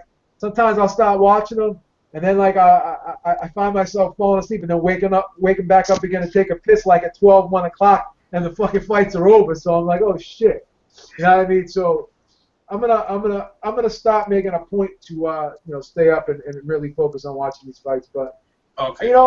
Like I said, if it's a certain fight like like a real bigger fight, I force myself to stay awake. But sometimes, like with these other fights, I find myself dozing off. You know what I mean? No, it happens to me as well. All right, Joe. Hey, T as well. Thanks, Joe. All right, boxing beat. Yeah. You mute yourself and yeah. I thought you was coming to me. I'm gonna come to you. I'm gonna come to you off the beats, bro. I'm gonna come to you off the beats, my man. Beats, go ahead, but Beats, talk on the end of era of ESPN and If you saw the fights, talk on that. Go ahead, Beats. No, I didn't see the fight. So. Okay, go on. Talk at the end of the era. I can't. I'm not gonna get too sentimental about that. You know, it's not, like older I get, I just get more cynical. I ain't gonna get sentimental. It's just a format. It's not like we ain't having a format to replace it. So I think it's a good opportunity for us to improve on whatever ESPN did and bring the matches, bring the heat, and just keep it going. I can't get too sentimental. It's just a format. They come and go. It's not like a great fighter has died or it's not like we lost a fighter or something like that. You know? It's just a format. So bigger and better. Okay, man. Beats is hardcore, man. All right, man, Vince. All right, thanks for that, Beats. Go ahead, T. Okay, man. You got to give Al Heyman credit for what he's doing in his next match on ESPN. The guy Tony Thompson, I think, is that his name? Did I get that right? You talking about the heavyweight? The heavyweight? No, Detroit. It's the Detroit kid. He's been knocking everybody out on ESPN2 Friday Night Fights. Al Heyman in his first card with Friday Night Fights is giving him an undercard fight against the guy, what's his name? Long junior middleweight, about 6'1", no chin. Black man. Y'all know who I'm talking about. What weight class you talking about, bro? Middleweight. Junior middleweight. Willie Nelson? Talk about Willie Nelson and Yes, he's fighting Tony Thompson, right? Tony Harrison. Tony Harris. Detroit kid. Now that's a kid that's been on Friday Night Fights, and Al Heyman's paying a tribute to them by putting him on that PBC card. And it, like I said, man, better fights. Like Thurman's gonna be fighting. Collazo's not a world beater, but Thurman's coming off injury. Collazo is a name. You get to see the comparison how Khan did versus how Thurman will do, and plus he's gonna have a fight per month. And I do think they might put on smaller cards on Fridays. We don't know yet. We have to see. But Boxino tournament wise, Brandon Adams got slept, dog. Like he got. I didn't see the last fight, but the what was it, junior middleweight Boxino tournament. Yeah. Adams was overly aggressive. You could see the guy. It was sort of like Danny versus Amir Khan. You could see the guy just looking for the timing on the power shot. Yeah. And once he got it, I don't know if Adams' chin was weakened by him going down the way, because remember he was in the 160 tournament. Yeah, he was down there, and he didn't make weight. So he took that punch, and next thing you know, he was just like, "Come on now." It was comical the way he was knocked out, and the referee lets it go on. Yeah, he took a beat. This guy needs to be out of boxing before he kills somebody. I mean, it was clear. It was clear. Like he would have let Darrell, if he would have ref that Darrell DeGale fight, he would have let Darrell get knocked down on that second knockout where his head was bobbled. He would have let him get back up, take another one of those, and keep going. This guy was terrible. Yeah. He was the best thing on that card, because the card really wasn't great. The heavyweight fight, I found myself turning through the middle of it. I saw. Man, that was a good fight, but I'm gonna let you burn. Go ahead. I think the guy was a Russian, if I'm not mistaken. Yeah, the Russian. He got beat up by Brandon Dillon.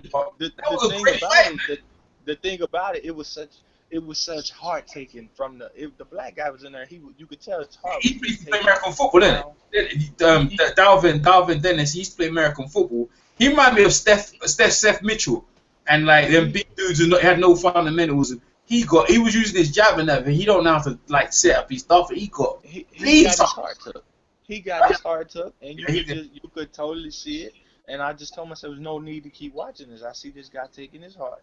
And I mean, it wasn't a bad fight. It was just the point that one guy was in the fight, and I said, "Hey, I got better things I could be watching right now." The following season finale, I had missed.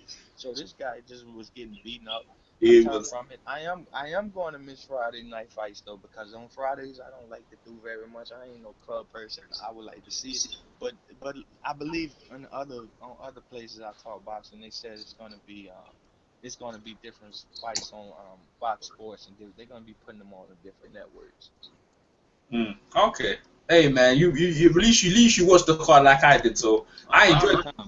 Yeah, I enjoyed the Friday Night Fights, and he went out in a bang, and that nearly got killed in that Boxino tournament. Brad Adams, by the way, for people listening, he went against John Thompson. John Thompson's 6'1", and in the second round at John Thompson, he was just measuring him, man. When he caught him with that punch, that big tall boy, like boy, he bombed him out, and he took a beating up on the ropes. And the heavyweight was Andre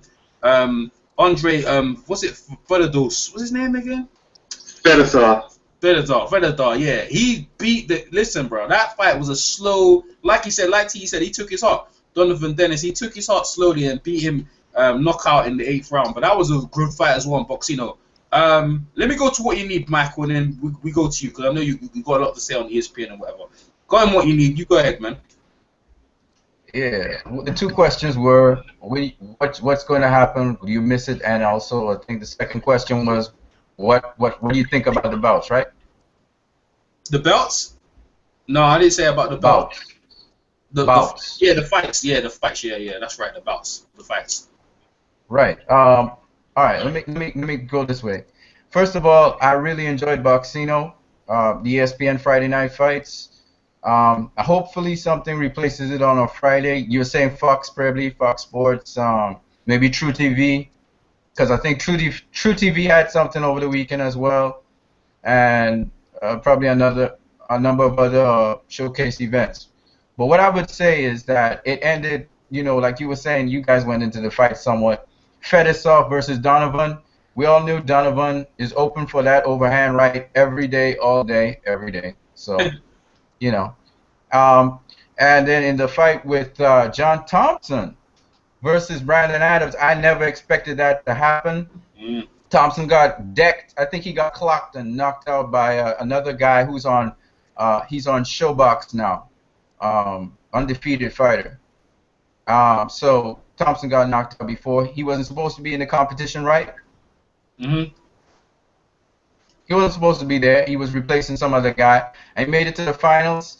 He hooked, I think he hooked Brandon Adams. That's what stunned him because Brandon Adams was very aggressive, walking him down, landing his punches. He was beating up Thompson. And then he caught him with a hook because, I think, who was it? I forgot what his name is, was saying how he's being like Pacquiao. He's taking risks coming in, and he got hooked coming in, and that was it. That was all she wrote. So the other fight I thought was really nice too on that bang was that fight between Martinez, is it, and Figueroa? Was that on that card? Yeah. Figueroa got blown out. Yeah. Yeah, man. Martinez put that beating on him, man. It was good though. It was to and fro. Hey, you know what? Knocked him out, man. I only mentioned that. You know what? Because you know what it is. When I only mentioned the main. I wasn't too sure that everyone watch it. I'm glad you two. I'm glad you remind me of that fight. T, you remember that fight, right? Go ahead. I got what's your point? That fight, the Figueroa fight with that boy Martin. He battered him, bro. But that's why I didn't even mention it because it was such a mismatch, man. It was. I'm gonna talk about some of the mismatches on some of these cards, but that was such a mismatch. Oh yeah, you had another mismatch. You had the Rodriguez versus We gonna go there. Who knocked out? Yeah, we gonna go. Yeah, I'm gonna go. Yeah, we're gonna go there, Tito, because I'm working my way down. I'm just gonna work. Yeah. We going on there, but what you need? You anything else to add before we go to Mike? No, I'll stop right there, so that the other people could talk, so they can. Yeah. No. But it was good though. It was good.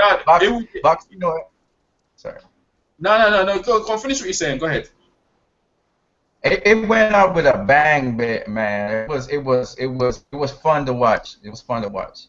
Yeah, I agree, man. That was a good show to finish off, man. Go ahead, Michael, man. Wrap up on the ESPN and the fights. Okay. To Joe B's point about Boxino, it does have some historical substance, and the one fighter that proves that it has historical substance is Acelino Freitas, who became known to boxing fans through Boxino back in 95, 96. He competed in the tournament down there in South America. He used his performance in Boxino, which carried him into eventually a world title shot, which he got at junior lightweight. He won that, scoring a devastating first round KO when he got the title shot, and we saw where his career went from there. As far as Friday night fights, I mean, it became an institution. It kind of took over where, to again Joe's point, it took over where Tuesday night fights left off. Friday night fights began in 1998. originally with Max Kellerman, Bob Popoff, Teddy Atlas, and Brian Kinney. Back when Max Kellerman was wearing those silly-looking leather jackets, and even the funny haircut, which is even funnier than it is now on him. I mean, like I said, it became an institution with the series, with the show. Had a host of fighters, not just boxers themselves, but other luminaries that were not necessarily fighting anymore, from referees to celebrities, highlighted fights, highlighted movies. For folks who didn't know anything about Hurricane, the movie, or Hurricane Carter, you became known of that through Friday Night Fights in part. They had him on the show quite a few times. So it eventually became an institution and a powerhouse, a mainstay in the sport of boxing, particularly here in the United States. Once Tuesday Night Fights dropped off, that's where we got a lot of our boxing coverage, watching Friday Night Fights and whatnot. The end of it, I'm not as upset at the end of it because we're going to continue to still have fights on ESPN2 with Al Heyman in the series, and hopefully the problem with Friday Night Fights was that it ran on a low budget, and as a result of that, you couldn't get the championship bouts, you couldn't get the more known fighters on there because of the fact that it ran on a low budget. And that's one of the things that frustrated me was the fact that you couldn't see more world title fights there. But hopefully with Al Heyman more and the injection of more capital, you can see better fights, you can see higher quality fights there. So it had a very successful run, 17, 18-year run. But we will continue to see fights. We will continue to see fights there on ESPN2, and that's the most important thing. Absolutely, man. Absolutely. Well said, Michael, man. And like you said, man, everything you said, I actually agree with everything you said. There's more money injected it. Maybe Teddy Atlas, they're gonna be still there. Hopefully, I don't know is Teddy Atlas still gonna be, and Joe Tessitore still gonna be there. And I don't care what anything. So Chris, I like. Let's go. And Banano Sue, I like them. I hope they're gonna be there. Anyone know they're gonna? Hopefully. Go ahead. Teddy Atlas is still gonna be there. I heard. Yeah. You will like it a lot. There's a controversy here. He can get it in love, but at the end of the day, he's good for the sport, whether you like him or not, and hopefully they will keep him on. Okay. Does anyone know? But he be talking jive. Yeah. I heard it's gonna be the same crew. Good. I like the crew. I like them. I like the guy Christian. He come over from wrestling in WWE. All right. We're gonna move on. Joe, you need to move on, man. But I'm gonna go to Joe straight away, and then I need to go to some of other guys to get some other what you need. Let me comment on the fight, EJ, because while y'all was sorry, you didn't finish. Go ahead, Michael. Let me talk while y'all was talking Darrell and DeGale. I actually was watching the fight. That's why I kept quiet and kept music. Better Saw. Yes, that please. That was like slow death. Well, you didn't like it. You didn't enjoy it. No, I enjoyed it. Yes, I enjoyed it, but really, it was like slow death. The way he was slowly pounding Donovan Dennis, beating him down, stopping, getting knockdowns in 3, 7, and 8. Yeah. Before the fight was eventually stopped. The main event, Thompson, he surprised me. Yeah. Brandon Adams was a naturally bigger guy.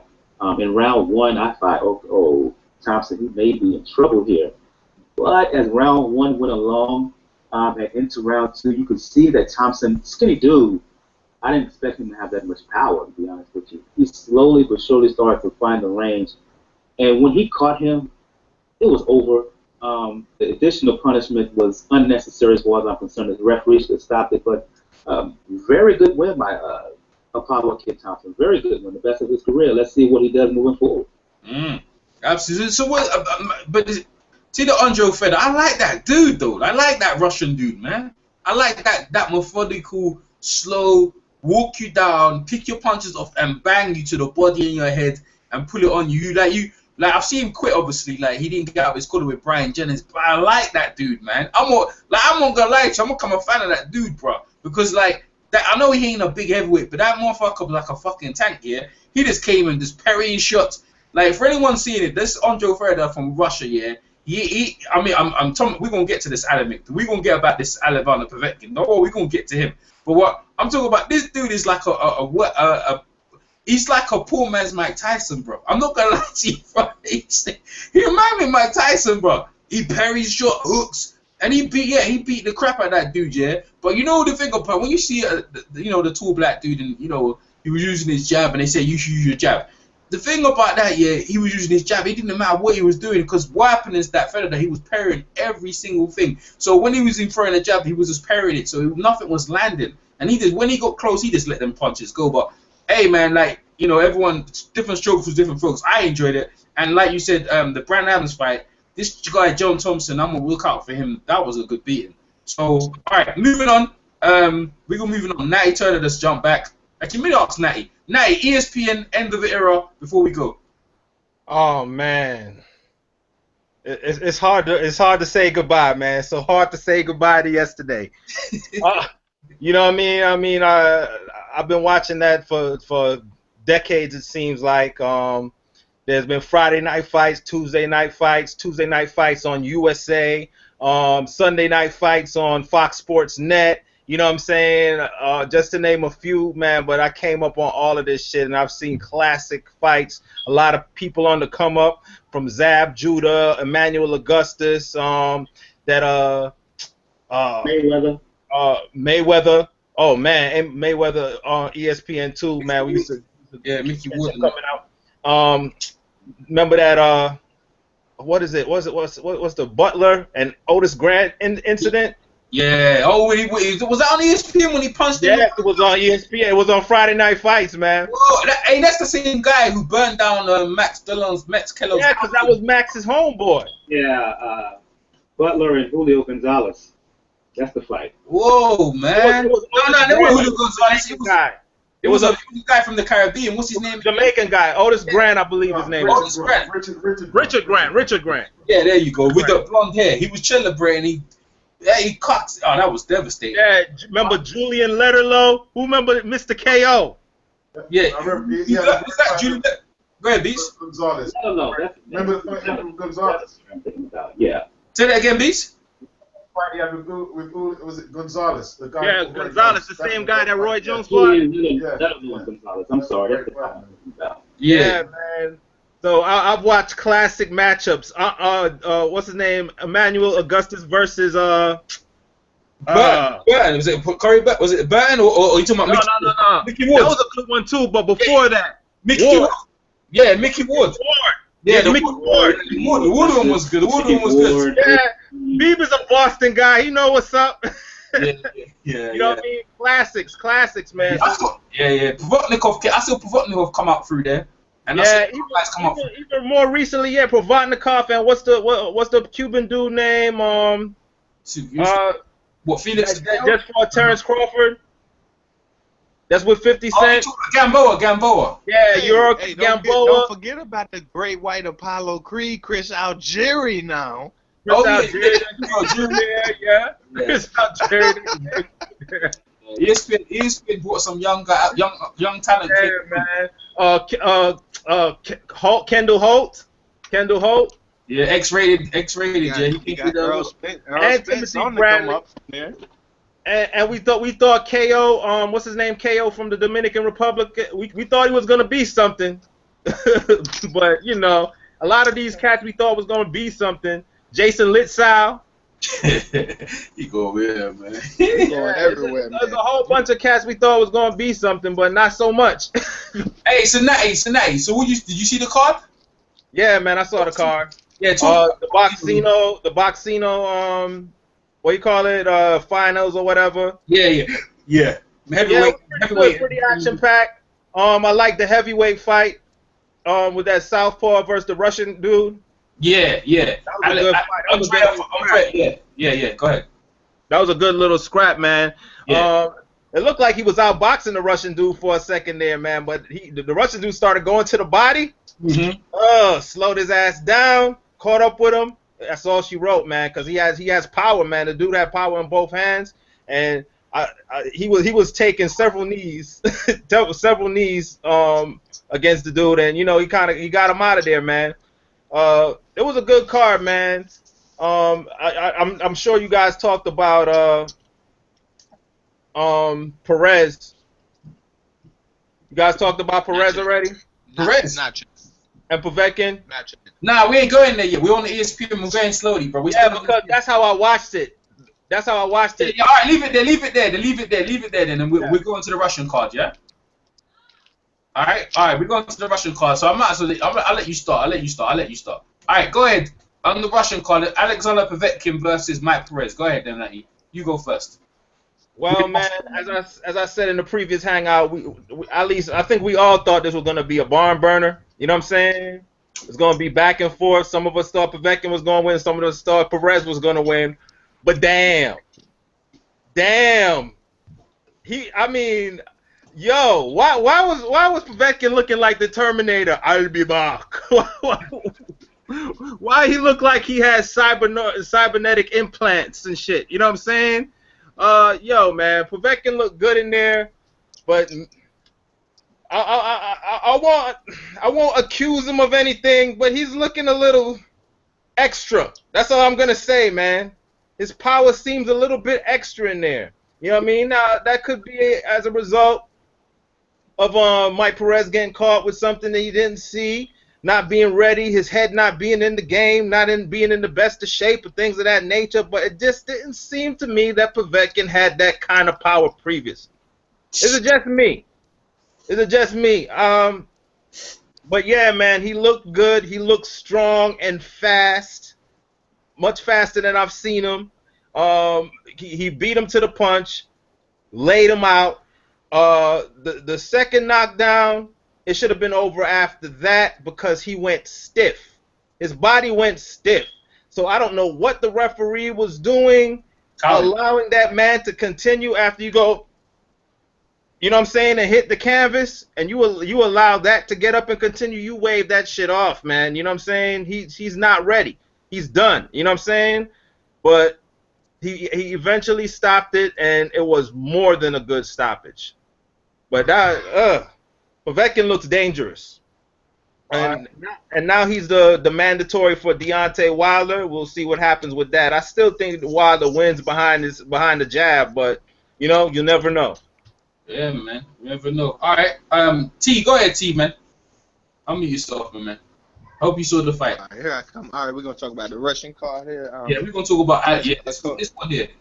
Okay, that was aired on ESPN over here, and yeah, the only fight we got to see on that. Man, hey T, you sound low, man. You turn your volume up or something. Go ahead.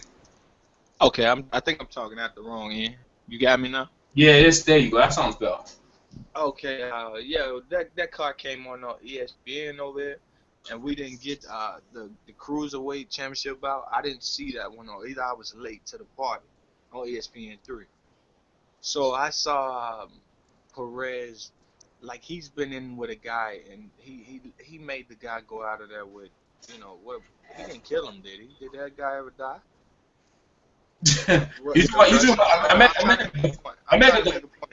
Yeah, Mega Golf. Nah, he didn't die. He's in coma. He out the coma. They're trying to get. Okay. See, I just wanted to piggyback off of the last point about the, you know, dude looked a little too unrealistic.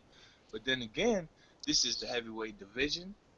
But this guy Perez has been in and showed he had a chin with a guy with 18 fights, 18 knockouts. And you talking about one right hand. No, it was two right hands. He was already hurt by one.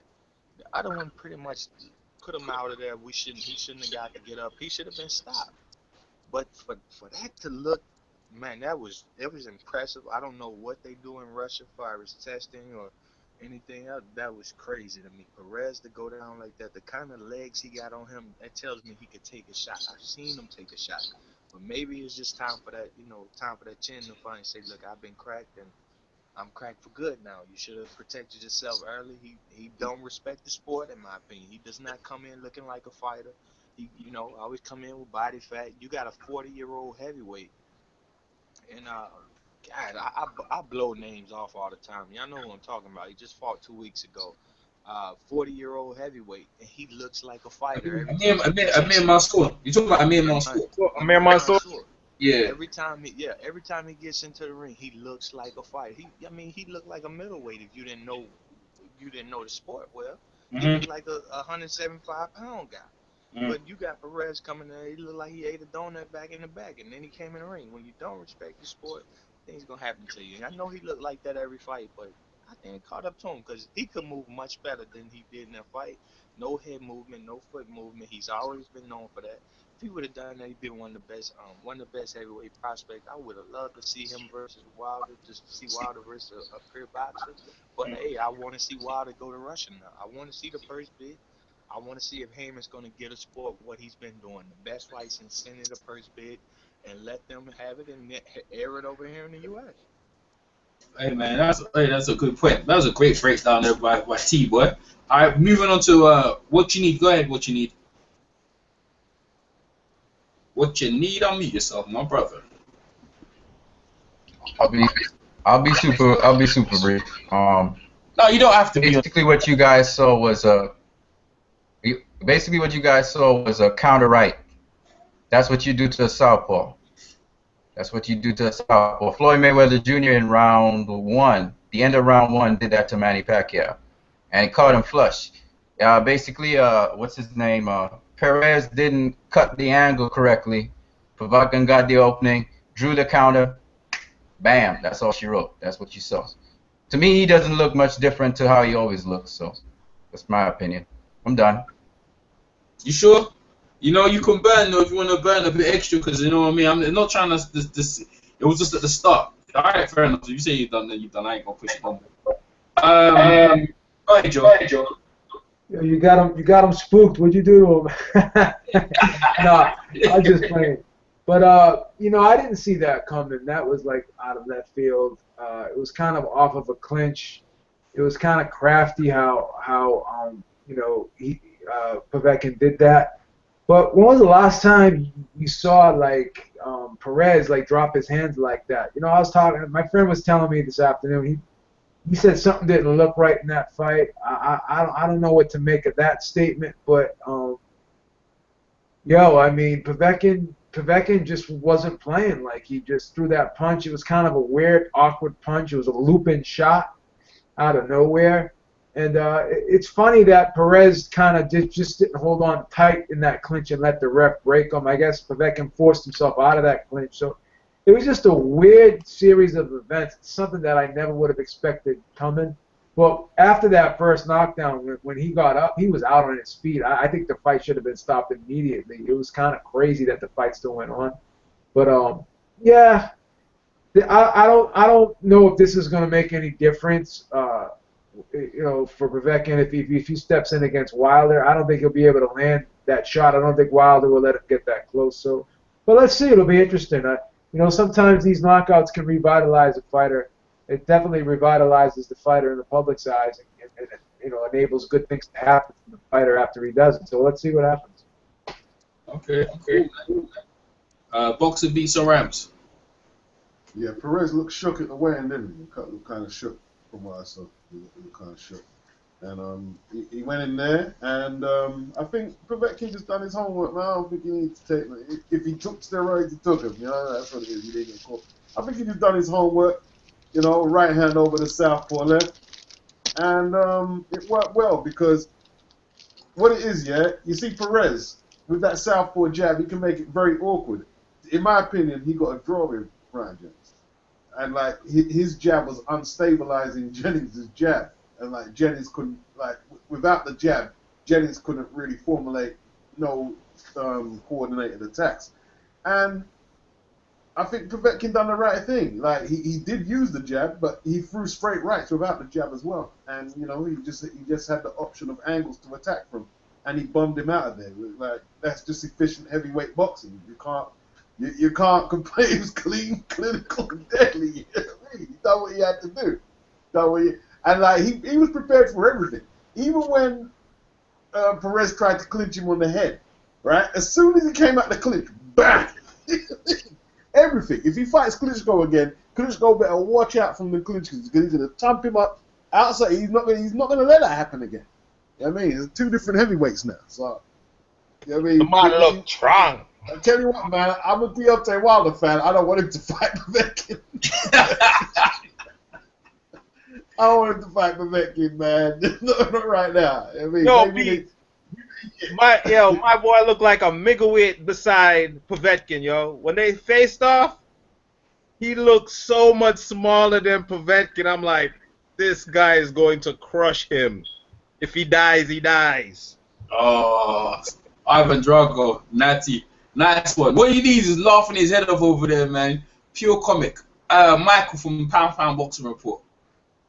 Going in, I foolishly thought that Perez could give Povetkin some problems. Afterwards, I looked stupid. I'm thinking Teddy Atlas is sitting back watching this fight. How come Povetkin didn't look this good when I trained him? Basically, 3 punches and the fight was over. To Natty's point, Povetkin, he did look different in my opinion. His body, he was a little bit more cut up, a little bit more defined in his physique. So I'm wondering, is there some improved strength and conditioning there? I like the patience that Povetkin showed. He let Perez come in. He took a step back, hurt him with one right hand, showed some more patience, and then once Perez stepped back, came in, he stepped back again and put him down. And his legs were stiff, as somebody else mentioned, and you knew the fight was over from there. And basically another right hand, a series of punches finished him off. Povetkin looked like a powerhouse in there against a much smaller man. I don't know if Povetkin, is he that much improved, or has Mike Perez kind of mentally checked out because because of how easily he fell. I mean, I was stunned at the way that Povetkin blew him out of there. I mean, he's landed other punches on other heavyweights, and he hasn't had that kind of effect. Moving forward, some folks have used this to suggest that he will just go in there and give Wilder some trouble and even knock him out. I'm not falling for that. Wilder is a whole different beast than Perez. Taller, longer, faster, can do more offensively. I'm not ready to look at this performance from Povetkin, even though he looked great, and to say that he will go in there and beat Deontay Wilder. I'm just not. So a very impressive performance. Also, so at the end of the day, very impressive performance by Povetkin. Moving forward, I don't know if he can beat Deontay Wilder, even coming off of this devastating win. I'll tell you what, yeah, if the fight's in Russia, he got a good chance, man. Because that fight's not going to be in Russia. I'm just saying, if it's in Russia, he's got a chance. Other than that, he ain't got no chance. Let me tell you something, yeah. I'm not sure that everyone's aware that Adam Booth used to be Perez's trainer, and after the Magnum, he's never been the same since. And I'll tell you why. In the fight where he fought, I think it was the Jennings, it was terrible. He was just he got a lot of death threats and mentally. Who said checked? I think Mike. You said he checked him out. Yeah, he's checked out. He was checked out from then. After the fight, he got when he was fighting Jennings, he was just holding on to the fight. He didn't even want to hurt nobody. And I think in some ways he felt like he needs to get beaten up to prove of what he did to that. I don't think he's overcovered what's happened to Magnumov. And you know, it's like I'm taking away from thing. He's like he went in there and let the guy just hit him on his chin, bro. I ain't gonna lie to you, bro. Like he's just like he'd rather that happen than what's been going on in his life. The guy is demons, is doom, and Adam Booth wasn't in his corner.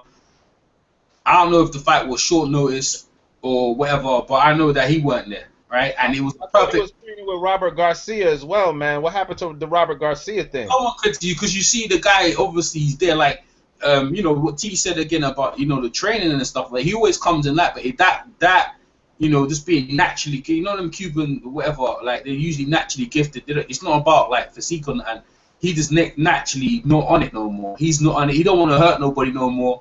But yeah, he's taking fights because that's the only thing he knows to pay a day. But he looked like he went in there and let the guy just bomb him out, bro. I don't care what anyone tells me. I'm not taking. You can't really say with Povetkin, but that guy that wasn't there to fight. He just there to get laid out, stretched out, and you know the referee letting it continue. They want him to get beaten up some more, but it wasn't that good. And that's the worst thing you want to see in boxing. You know, someone needs. Go ahead. He tried to land a couple nice left hands there and a couple. He wasn't trying to hurt.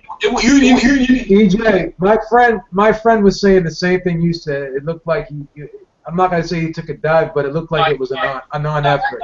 I agree. Yeah, my friend said the same thing. Something looked fishy about that fight. He did that a long time ago.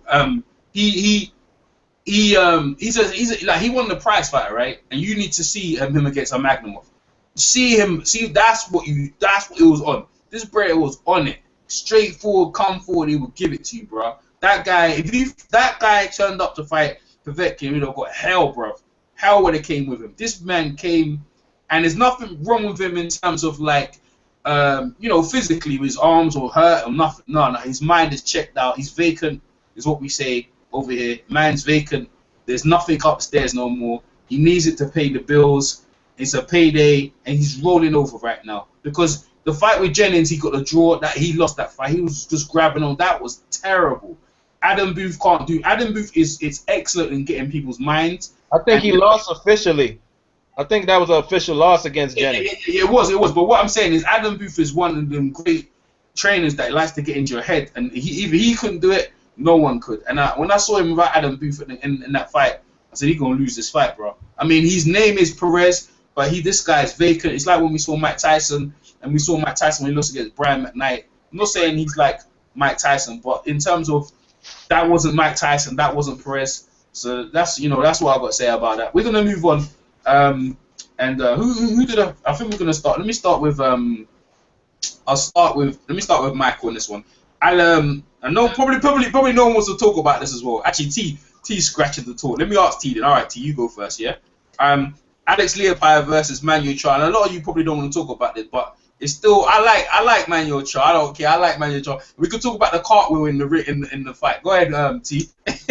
No, I didn't get to catch the undercard fights on that because I turned into ESPN3 late. I thought it was on ESPN2.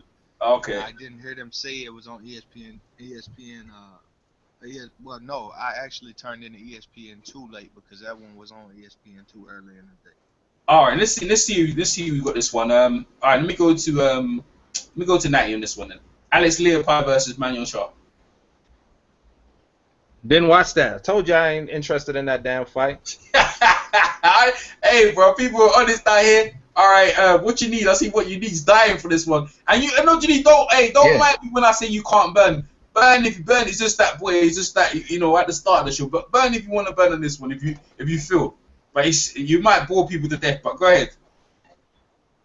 Well, then I don't want to bore people. No, in terms of the fight, not you.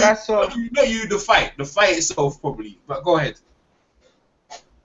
What I saw was a mellowed down, super slowed down version of Manny Pacquiao versus Floyd Mayweather. Actually, I'm kind of amazed. Manuel Charr actually has some moves, man. The man uses the shoulder roll. He uses the high guard. He was, He was boxing Leopai. It was good stuff, man. It was good stuff. And I started researching him a little bit, and he lost to two guys. He lost to Povetkin, and he lost to the heavyweight champion of the world. What's his name? Klitschko, right? So, good boxer, man. And he lost to another guy just recently as well. His name is Johan Duhaupas. So, some good competition. The guy could box. He was a taller guy than him. Of course, Leopai was a shorter dude. Now, what I did, so you guys can go watch these fights, speed it up to about 1.5 the normal speed. Because if you watch it at normal speed, you're going to go to sleep. So some fights which are kind of slow and boring, speed it up. And you'll be surprised. The guy looked like Mayweather and Leopai looked like Pacquiao, man. It was beautiful. You know what I mean? The Leopai was ineffective. He was throwing the same kind of combinations. Basically, the hook to the body was the punch that he was landing. Manuel Char, who comes from Lebanon. After he got knocked out by Povetkin, he went to the Mayweather boxing gym. You know, Roger Mayweather started doing pad work with him. He started to develop himself. Even went to the Wild Cow gym, developed his style, got a little better. You know what I mean? And you could see a big improvement in him from watching him fight Povetkin, and he fought Povetkin pretty good too. Okay, but he really has developed into a much more well-rounded fighter. He has a long ways to go, but I'm sure if he rematches Povetkin, he's gonna be much more smarter in there. You know, he may still lose, but I don't think he'll get knocked out. I don't think so at all. Povetkin's a smart dude. I think Povetkin's very clever. He had the reach advantage on what's his name, Perez. So he fought like Mayweather. Perez was fighting like Pacquiao. In this case, you have an orthodox Pacquiao and Lepi, and you got a what do you call it? A Mayweather, a boxer in Char, right? Char was the aggressor versus the other guy. What was his name? I forgot his name. That I just told you about. Dua Pass. Pass was the boxer. He was the taller guy. So the shorter guy tried to get inside. Taller guy tried to box him off. And he beat up Leopai, man. He beat him up, especially in the final rounds, closing rounds. He was actually walking him down, beating him up. Good fight, good fight. But you got to speed it up. I had to speed up the fight. I was not watching that at normal speed. I was not, you know. So it's like a super watered down version of Mayweather versus Pacquiao. They were using those kind of techniques in there. It was good. It was good stuff. Okay, man. Thanks for that, man. Joe beat him. What did you do to me? You sent me a link, right? Were you trying to put me to sleep or what, bro? You know, it looked like Leopai was gonna do something early, but for whatever reason, I guess he faded late. I guess he came to Moscow or whatever late, and he didn't adjust. He had jet lag or whatever they were saying. But your boy Manuel Char did it, I guess, huh? Really didn't have to do too much, man. But you know, I guess at this level of fighting, he's a decent fighter. But I don't know, man. There's just something missing. He's got a good stick to him. He's a guy that can fight pretty well on the outside. But you know what? I don't know, man. I don't know if you put somebody really aggressive in front of him that can put shots together. He seems like the type of guy that kind of wilt under the pressure. That's just what the feeling I get from him. But yeah, this fight was dreadful, man. I'm sorry, man. I have to be honest. Man, I didn't even have to watch it to know that. Yeah. No, you know, Char, like I said, Char got a good stick. I mean, he's a good, decent boxer on the outside, but it's just there's no killing instinct with this guy. There's no sense of urgency. You know, if the other guy, if Leopai didn't gas, who knows what would have happened? You know what I mean? Well, boy, hey, Joe just spit it right that, man. All right, Joe, beats. Man, bombs.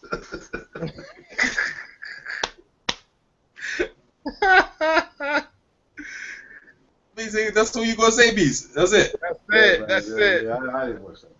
Hey, what's that? Hey, well, since everybody else is not so enthusiastic. The bottom line is, if you're squaring up against Leopai, and okay, look, he might physically overwhelm you because he's a very strong, chunky, Samoan-looking rugby player or whatever, yeah? But if you don't technically look like you can box against Leopai, it's time to get out of boxing. So if he did the shoulder roll against Leopai, it ain't the biggest accomplishment I've heard, yeah? You're supposed to be able to execute some stylish moves against Leopai because he's crew. The dude is crew. That's all I know. So. Oh, fair enough then, Beats, man. All right, Michael from Pound Boxing Report. Did you go already, Mike? Okay, no, I did. While the show has been going on, I watched the fight, and you know, I tried. Really? The fact that what you need had to speed it up to find some excitement, some enjoyment to watch the fight. That tells you what you need right there. That tells you all you need. I'm sorry. Leopai, this is the guy who upset Whatzel? Um, Char, he's a decent guy. Good jab, good size, but I see him in his ability. It's like meh. This fight was like meh. I tried to watch it. As much as I'm a boxing fan, as big of a boxing fan as I am, there are some fights that can even bore me. And this fight bored me. Like I said, I tried, but I couldn't watch this whole thing. No. I'm sorry, EJ. That's all I can provide. Okay. Let's move on. Please. Let me just say something else. Go ahead. Since I was enthusiastic about the fight, since I speeded up and everything, people are saying he has a good jab, but I loved his body shots. And when he threw his combinations, he was effective on Leopai. Again, I watched the fight, right? So he was actually the more effective dude, even on the back foot. And then when he finally turned the tables on Leopai, because Leopai was taking a beating, he was the guy on the front foot. Did you guys see the cartwheel, and did you guys see the foot shuffle? I was gonna address that. I love the cartwheel. It was funny. But that just showed you how dull the fight was. You got to do a cartwheel to a corner to make everyone film, because the fight, look, man, the two of them, you know, at heavyweight, you understand. You see, in heavyweight, they're looking devastating knockouts, and for two guys to just, you know, they were boxing and like that, they have to be a high class, but it wasn't even that. So it's hard for anyone. It's hard for anyone to get excited. For folks who love to insist that Mayweather Pacquiao was boring, nah, bruh. This fight was boring. Yeah, it was. I was, you know, more or less I brought it up because I know people don't want to talk about it for a joke here, but what you need, bro, you love this fight here, bro. You said like it was one of your best fight on your playlist. He's more committed than I am. Yeah, look, man, if you guys speed the thing up, you have to speed it up. If you don't speed it up, you're gonna go to sleep. All right, if you speed it up, it's like Tai Chi. It's like Tai Chi. All right, it's like watching Mayweather and Pacquiao in slow motion, though, eh? You know what I'm trying to say? You don't know what it's like that. But no one goes. But you don't know what watches like. You gotta watch it at normal speed, man. All right, what you need is cool. I love what you need is enthusiasm, bro. I ain't gonna lie, bro. Let me move on to this guy. Now I have a heavyweight contender from China, the Great Wall of China. Yeah. What's his name again? Tashan versus Lance Grutch. Did you guys see that 1-round knockout? And this guy's 7 foot, man. This guy is a new Valley-Whiff, man. This guy here. I didn't see the bout, but is this the same guy who's trained by Buddy McGirt? Yeah, Tashan, man. That's another fighter that I was introduced to by Friday Night Fights. Even though the fight I saw, he knocked out the dude from a shoulder punch. Andy Joshua, and them guys need to beware of this dude here, man. This guy is the Great Wall of China, man. Look, man, Wilder and them dudes there, he hasn't got big fists. He has a Valley-Whiff, though. Bro, this guy is big, man. This guy is big. Like, you know, I don't know where he's gonna go, but Golden Boy are really pushing him. He's fighting quite. He only started fighting I think it was like last year or something like that, and they're really pushing him. So, you know, he's one to watch out. He's knocking out this dude, but the dude he knocked out wasn't that good though. But like, I was really impressed on the Fox card. You guys talk on it. Anyone else see that fight? The guy he fought had the worst physique to ever step in a boxing ring. Don't ever let that guy go in the ring to represent the boxing. Yeah, you can't. How can you be conditioned like that? Yeah, even if you're what about the guy that fought Amir Mansour a couple weeks ago? Yeah. No. Joey was in way better shape than this guy. Way better. Better. No, he done beats. But go ahead, Go ahead. Look. This guy, the guy was in terrible condition. Yeah. And like, man, look, I don't know how good this Tyson Dong. Sound like he should be in some porn movies with the name that. Tyson Dong, whatever his name, Tyson Dong. But you know, I don't know how good he's gonna be, and we can't tell until the step up comes. I mean, he's just learning his game, innit? So we'll see how it goes.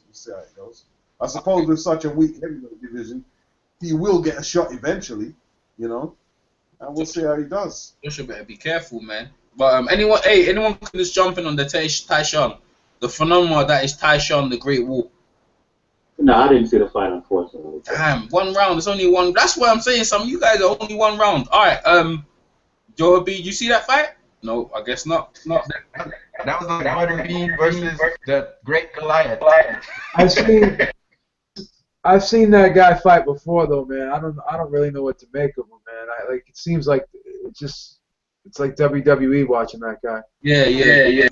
Hey, Beef, did you see the one that he knocked out the guy? Yes, that was fucking hilarious.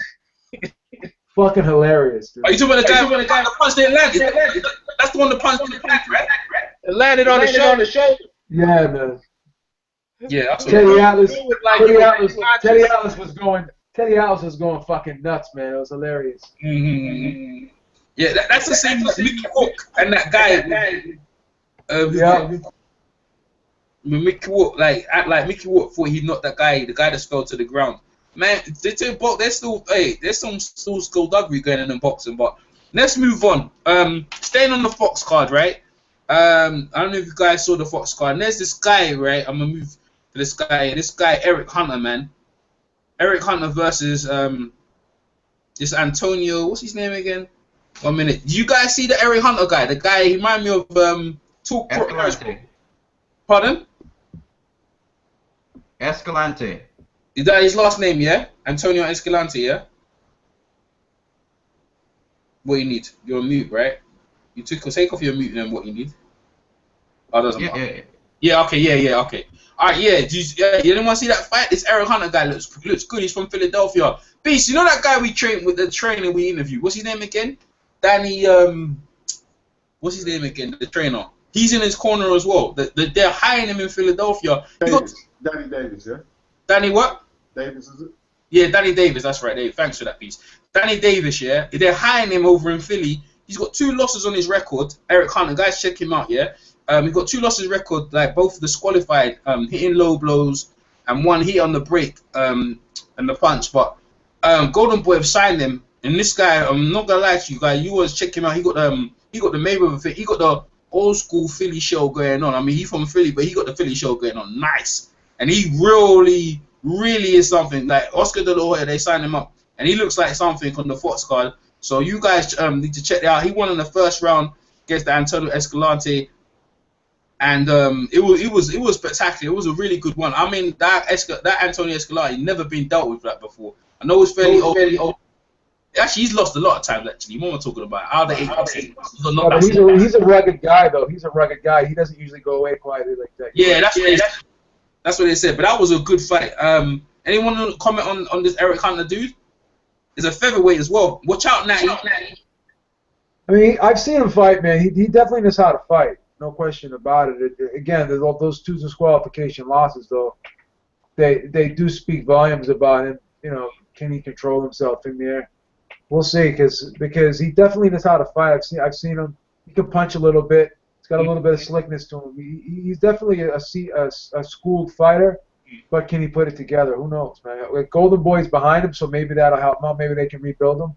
And that guy Danny Davis you're talking about, he also works with Bernard Hopkins too. He's in Bernard Hopkins' corner, and he helps train Bernard Hopkins. Usually holds the mitts and such like that. So he's been around. He's been in the Bernard Hopkins camp for a long time. He's a good trainer. He knows his way around.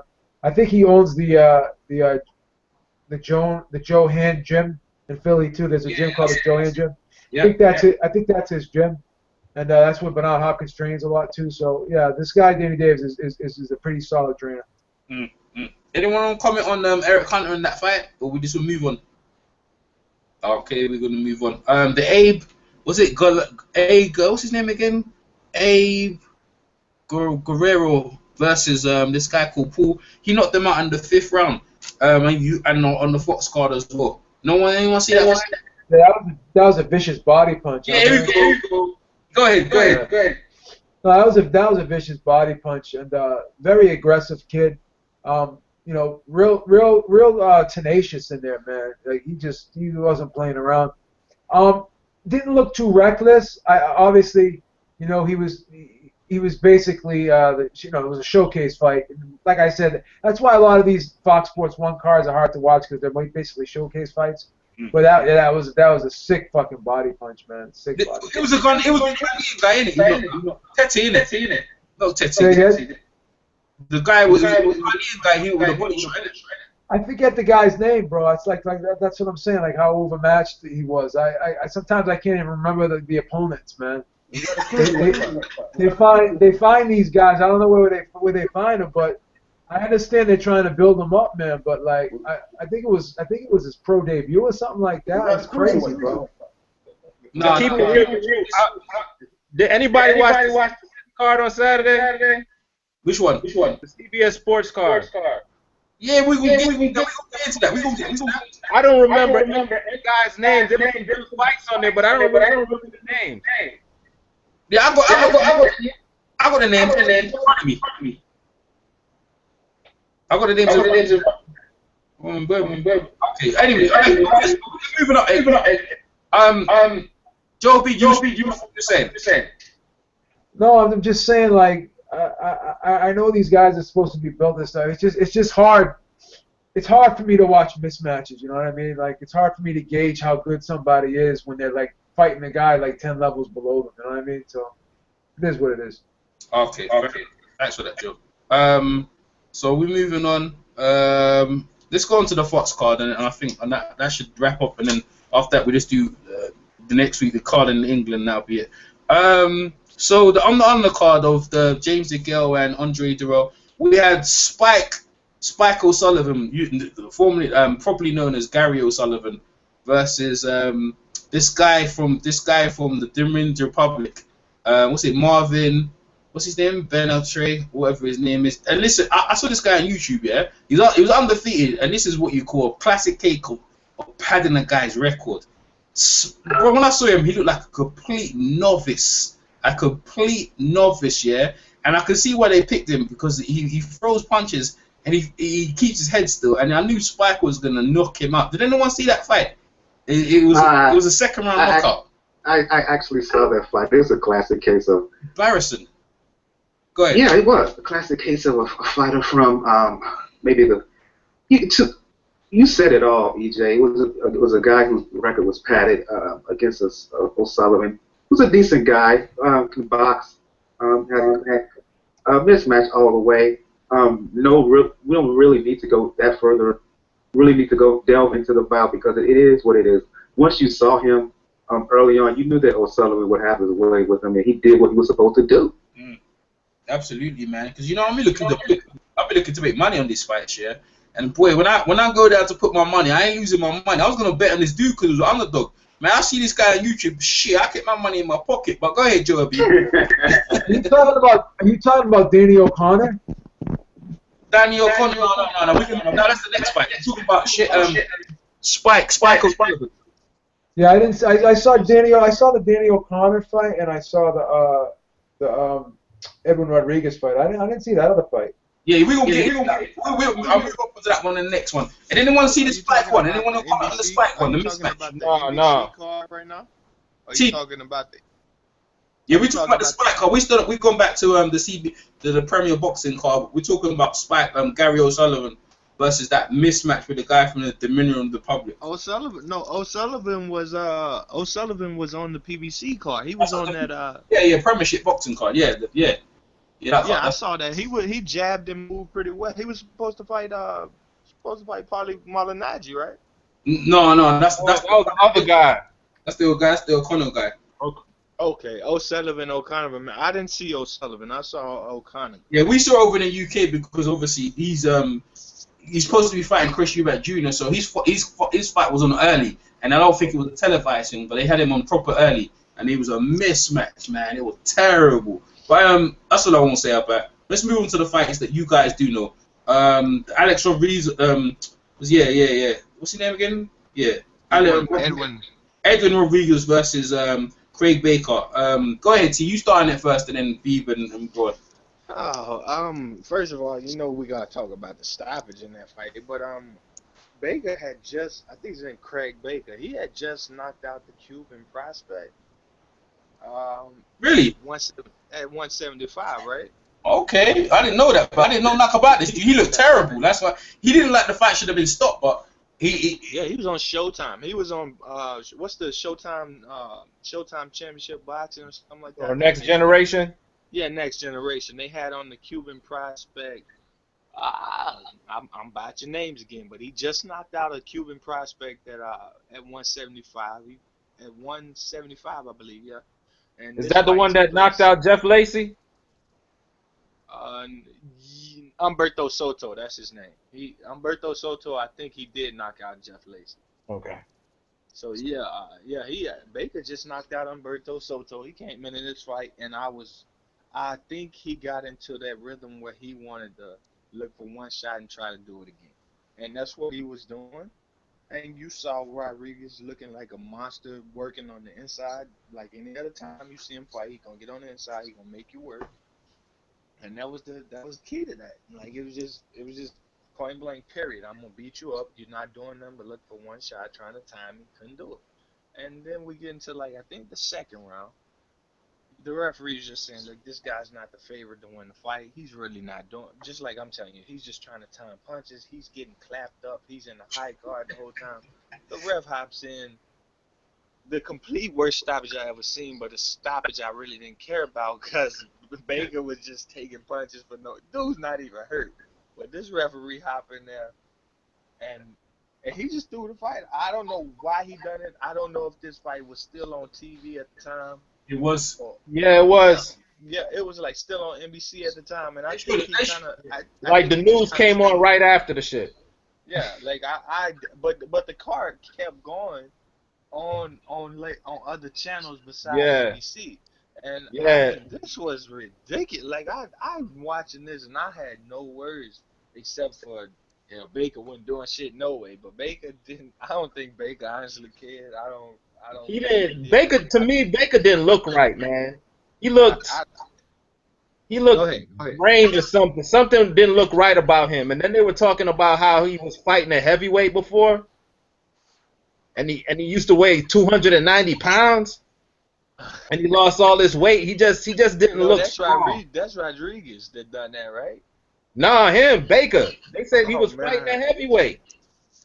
That's Rodriguez. What weight was he fighting for? You could look at his legs and tell he was big once before, man. Like that dude was. He's not a true fighter. He's in there. He got an upset win he was not supposed to get. Humberto Soto is supposed to be the star right now. We know not a star, but a problem at 175. But the problem with Humberto Soto is he's not supposed to be fighting. It's a problem with a lot. It's going to be a problem with Sergey Kovalev here soon. Making 175 pounds or having to make 200 pounds, and you got a 25-pound gap disadvantage, you don't want to fight in. So they need a division, 180, somewhere in there.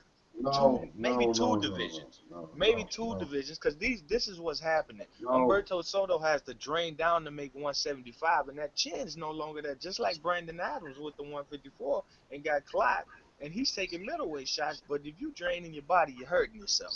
And Humberto Soto is about 35 years old, so pretty much what happened, he drained that body, got knocked out, and Craig Baker filled in.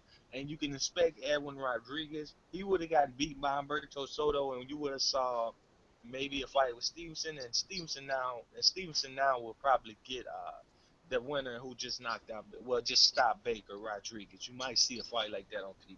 Matter of fact, they're gonna put Rodriguez in there with the Russian prospect, I believe. Oh, better beef. Better BF. He looks out of shape, man. He looks out of Arthur shape. Better BF. He looks out of shape. I think, he's been inactive. He got beaten up badly by Ward. I think he's a bit overrated.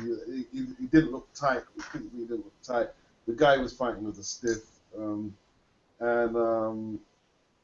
ain't going nowhere. And the guy he fought they said he fought his last couple fights at heavyweight.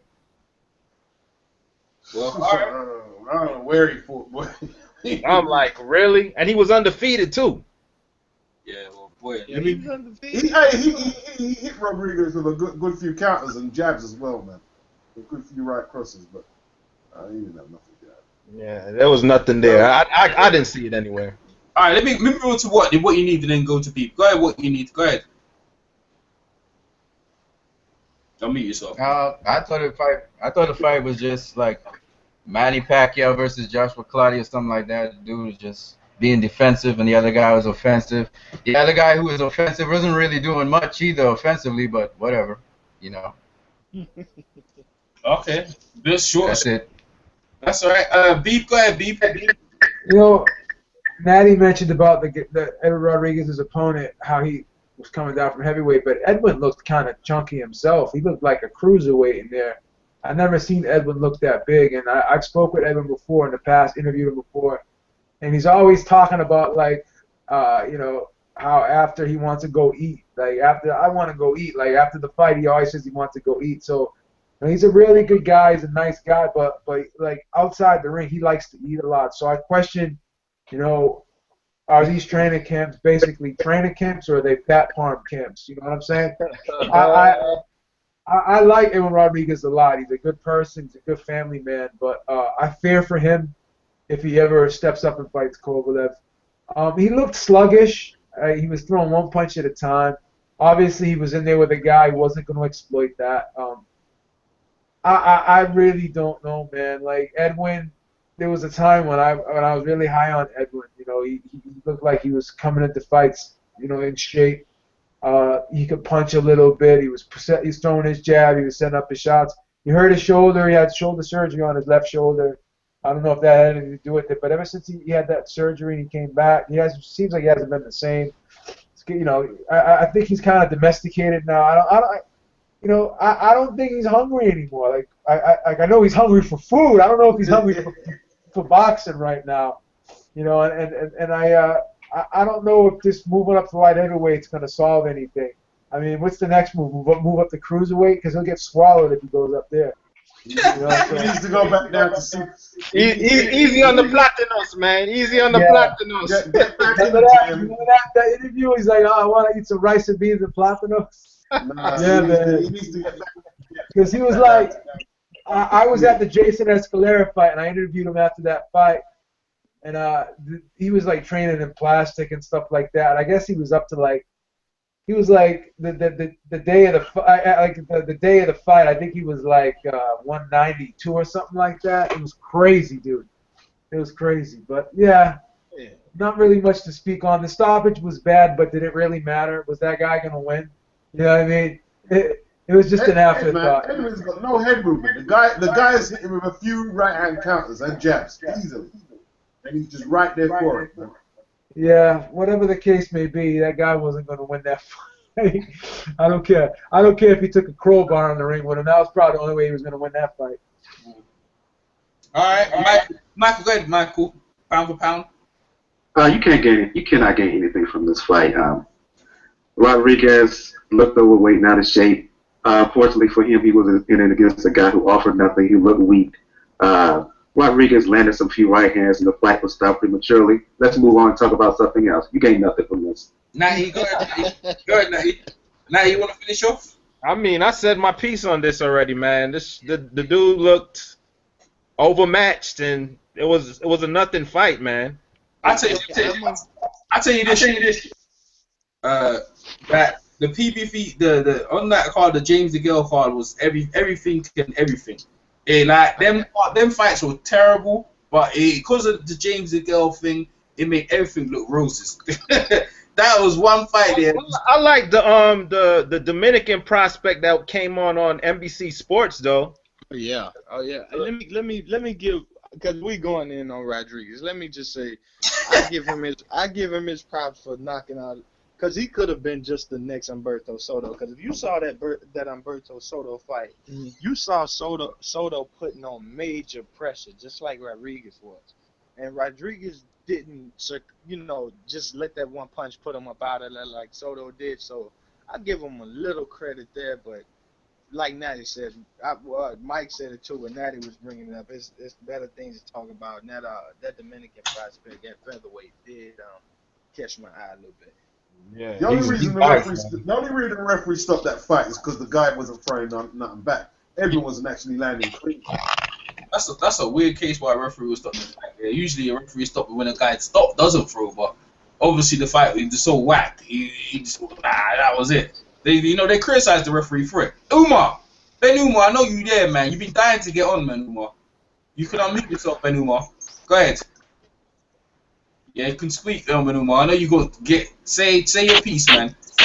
Ben Umar's got You got something wrong with your mic, Umar. When Umar's got had Jarrell winning the fight, he's dying to talk. For the Americans, boy, Umar's getting in. Umar, that's it, man. You know your mic ain't working properly, so we're gonna move on. Hey, where we at? All right, so let's get into it. So next week, Amir Khan's not fighting Chris Algieri next week, is it?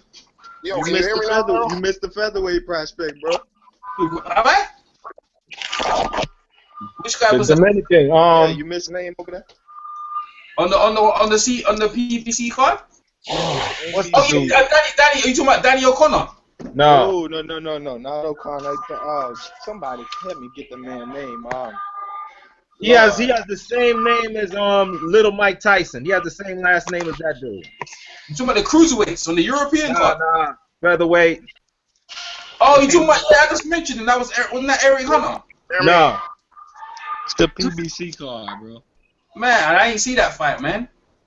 Yeah, I'll get the name real quick. He looked like a potential featherweight contender. He's 18-0 out of either Dominican Republic. It's Dominican Republic. But he's based in Boston now. And they saying the guy people wanted to know if he had a padded record or was he the goods, and I just wanted to talk about him because we know the featherweight division is hot. And Al Heyman got some featherweights in both of the Mexicans, in Martis and Santa Cruz. So with that being done, I don't think either one of those would take that kind of fight where guy's not good money and he looks like a prospect like that. This guy has some quick hands, and of course he was in there with a guy he wanted to get out of there, but you could tell he had boxing skill as well as quick hands. I think it was 18-0 with 18 knockouts, if I'm not. Yeah. If I'm not mistaken. The guy's name, man. You told me this guy's name, man. I'm looking right now, man. I'm on the PBC page right now for you, but I can't. What you need? What you need? I know you know this. What's Little Mike Tyson's last name, man? Remember Little Mike Tyson down at featherweight? Are you talking about? You talking about? Oh, him? You talking about the dude with the one leg? You talking about him? You talking about the dude with the one leg? Nah, man. Oh. Are y'all talking Jonathan Guzman? Yeah, that's all I'm talking about. One Guzman. Guzman. This guy's last name is Guzman. Jonathan Guzman? Juan Guzman, right? Yeah, this new guy, his last name is Guzman as well. It's John. It can't be one because one got one leg. Boy. Joan Guzman. Yeah, it's Joan Guzman. Joan Guzman. Yeah. It's good, yeah. He's good. He was man. good, but he could never make weight. Like every time he signed for a fight, he was always overweight. That's just different. Not him, but the new prospect. The new prospect. His name is Guzman as well. Nah, it's a different guy. I think y'all talking Jonathan Guzman, who's like 19-0 with 19 knockouts. Yeah, it must be him. That's him? Yeah, it must be him, man. Yeah, Jonathan Guzman. Yeah, Juan Guzman would never make. Yeah, like Joe said. Jonathan Guzman. That's it, Mike. Thank you. Yeah, so you talking about MT? Yeah, he good, yeah. I mean, yeah, man. I'll say this: he had very fast hands. You could see he had some pop on the punches. He was fighting a Mexican fighter, rugged. But actually, Jonathan Guzman, he beat Juan Guzman before. Really? He stopped him. He stopped the Juan. Yeah, he actually had knocked a guy by the name of Esquivel. Stopped him in 6, I believe. He didn't beat Juan. He didn't beat Juan Guzman, man. Juan Guzman, yes, he beat Juan Guzman.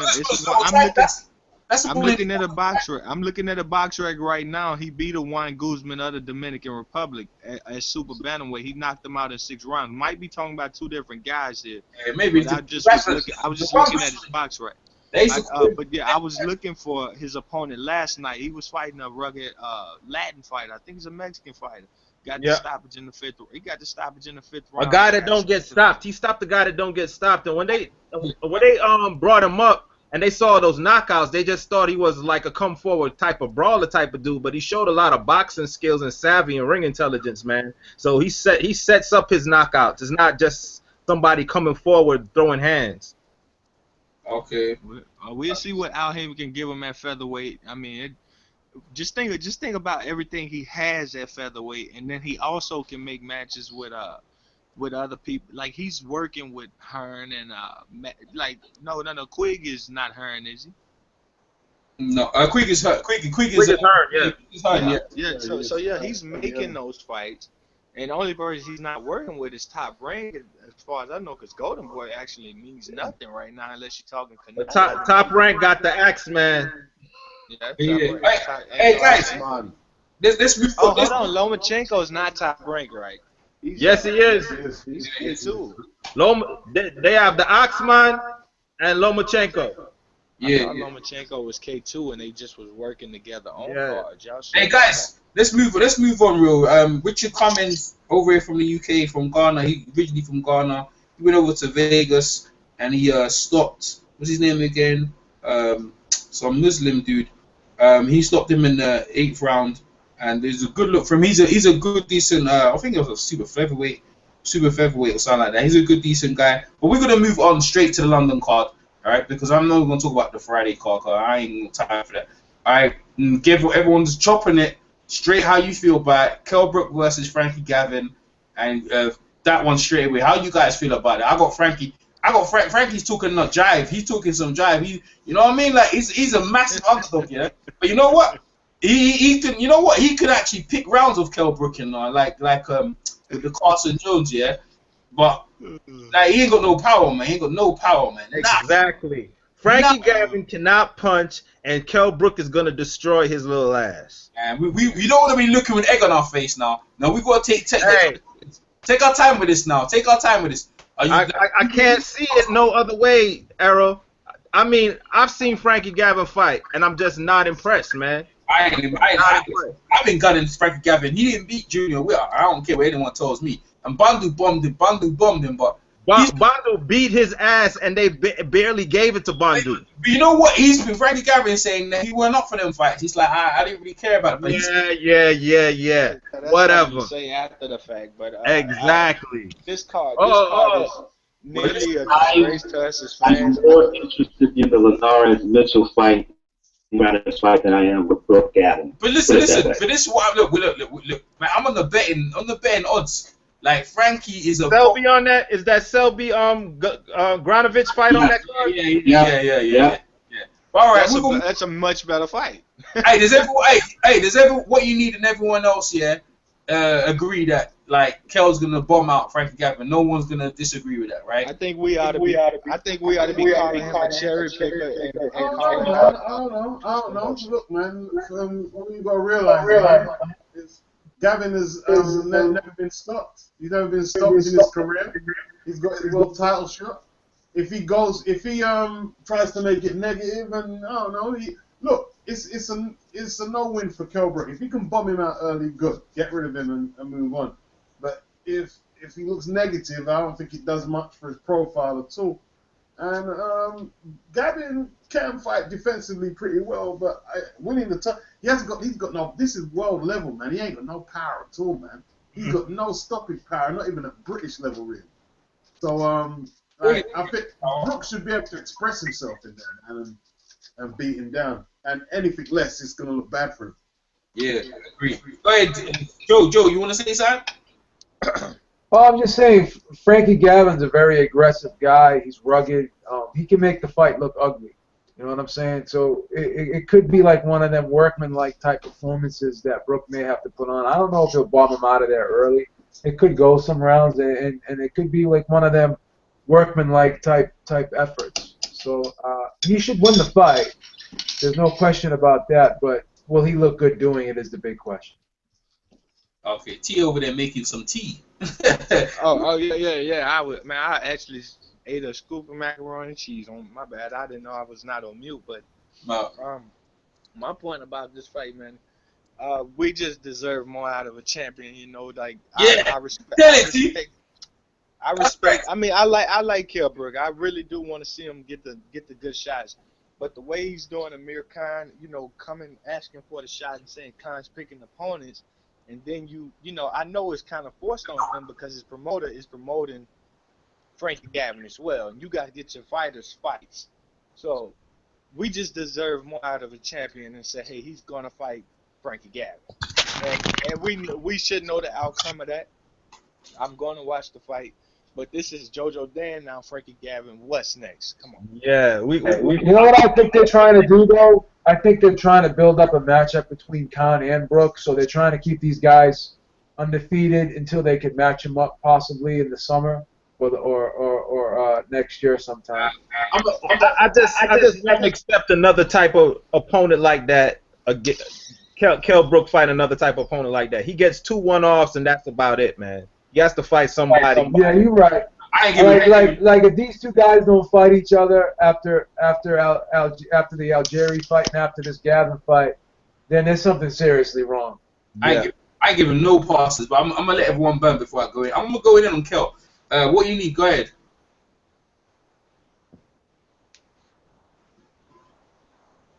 You don't want to talk about this? Okay, fair enough. He's not interested. That's the first time what you need. You know, what needs you on everything. Hey, Michael, you don't want to talk about this already. Let me just do it. Let me go in on this a bit. Kel, his dad, look, Barry Hearn, had Chris Eubank, and Chris Eubank after the Ben fight, the first fight, he had stinkers. And the reason why they done that is because Barry Hearn's an accountant, and he basically put a lot of money on Eubank to get his money back. Now, Eddie Hearn thinks like his dad, and he's gonna give him bum fights. See, the reason why he took Frankie Gavin because he sells a lot of tickets, and not Joe Dan does sell. Kel will sell a lot of tickets in Sheffield, but obviously, with this fight over here in London, like you're gonna sell a lot of tickets, and that's what they care about: making money, selling tickets, and keeping a lot of people bums in the seats, what we call them over here, and that's what they're gonna do. And I guarantee, I'm guaranteed right now that he's gonna fight another. What do you call it? He's gonna fight another side person. He's gonna fight a lot. We know what I'm talking about.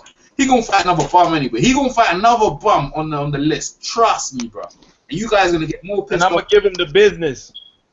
I gave him the business a long time ago. But you know what? Let me move on because I said. Well, let me move on because all right, the Granovich. Michael, you burn on this one here because you like these weights here. Granovich, this Russian guy, Granovich versus Lee Selby. I got Granovich beating Lee Selby. I don't care what anyone tells me. Umar, you need to jump in on this one because we're talking about that. Go on, Michael, burn on this one. Selby, I like as a fighter. He's not a great puncher at all, but I like his height. I like his speed. I like his boxing ability. And for me, when I look at Granovich, he only fights at one speed. He doesn't make any adjustments for me. He only fights one way, and I think that Selby will move around enough. I think he will land the jab enough. I think he will outbox Granovich. And the thing, if Granovich has more power, I would give him more of a chance. But because he doesn't, and because he fights with one speed and he fights one way, I just think that Lee Selby will have enough to move around and outbox him. So I'm going with Selby here. I'm going with Selby by decision. Cool. Man, what you need, go ahead. What you need, you ain't burned for a bit.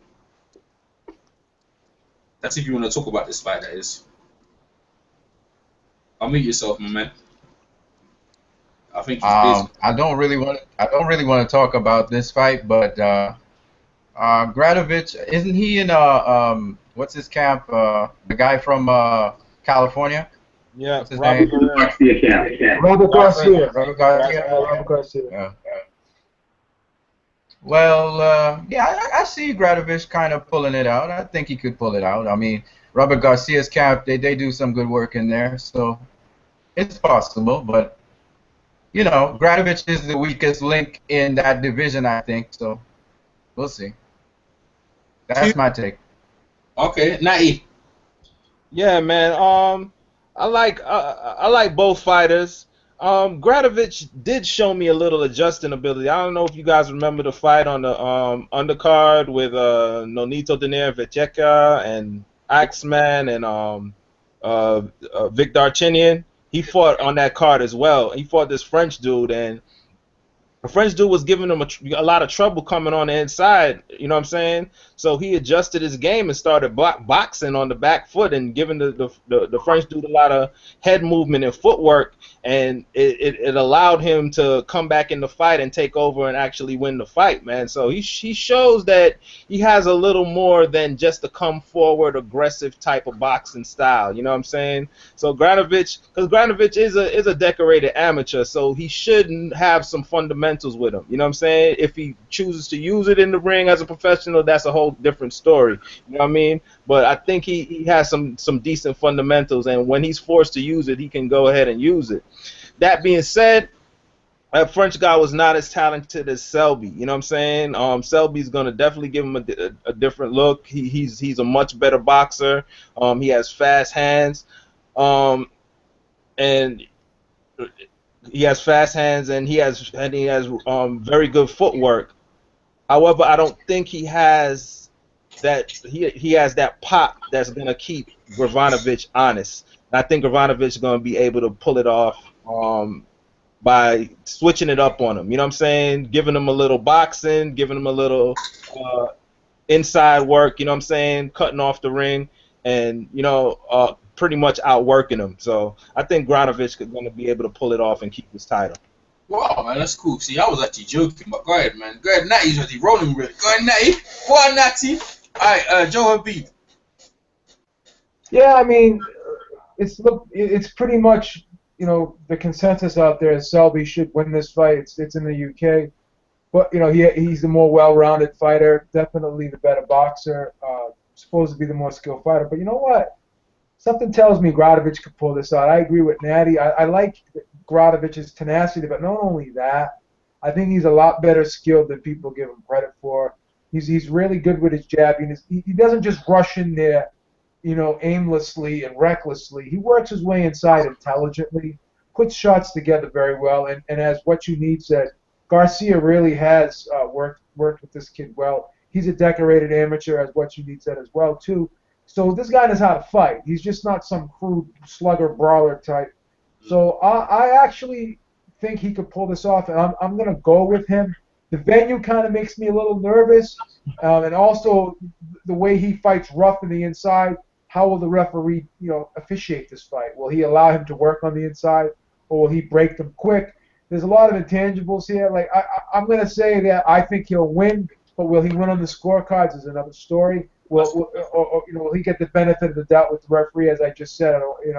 So I think this is a very interesting fight. On paper, it looks to be a very good match. We have one guy who's the inside fighter, aggressive, come forward guy, who has a little bit of more technical ability than people give him credit for in terms of setting up shots, getting low, stepping off to the side a little bit after he throws his combinations, and turning his opponent as well. So Gradovic can give you some good angles in there, get low. He's a hard guy to hit sometimes. It looks like when he gets a little bit too overly aggressive and he trades with guys, he takes one to give one at times when he gets a little bit too brave.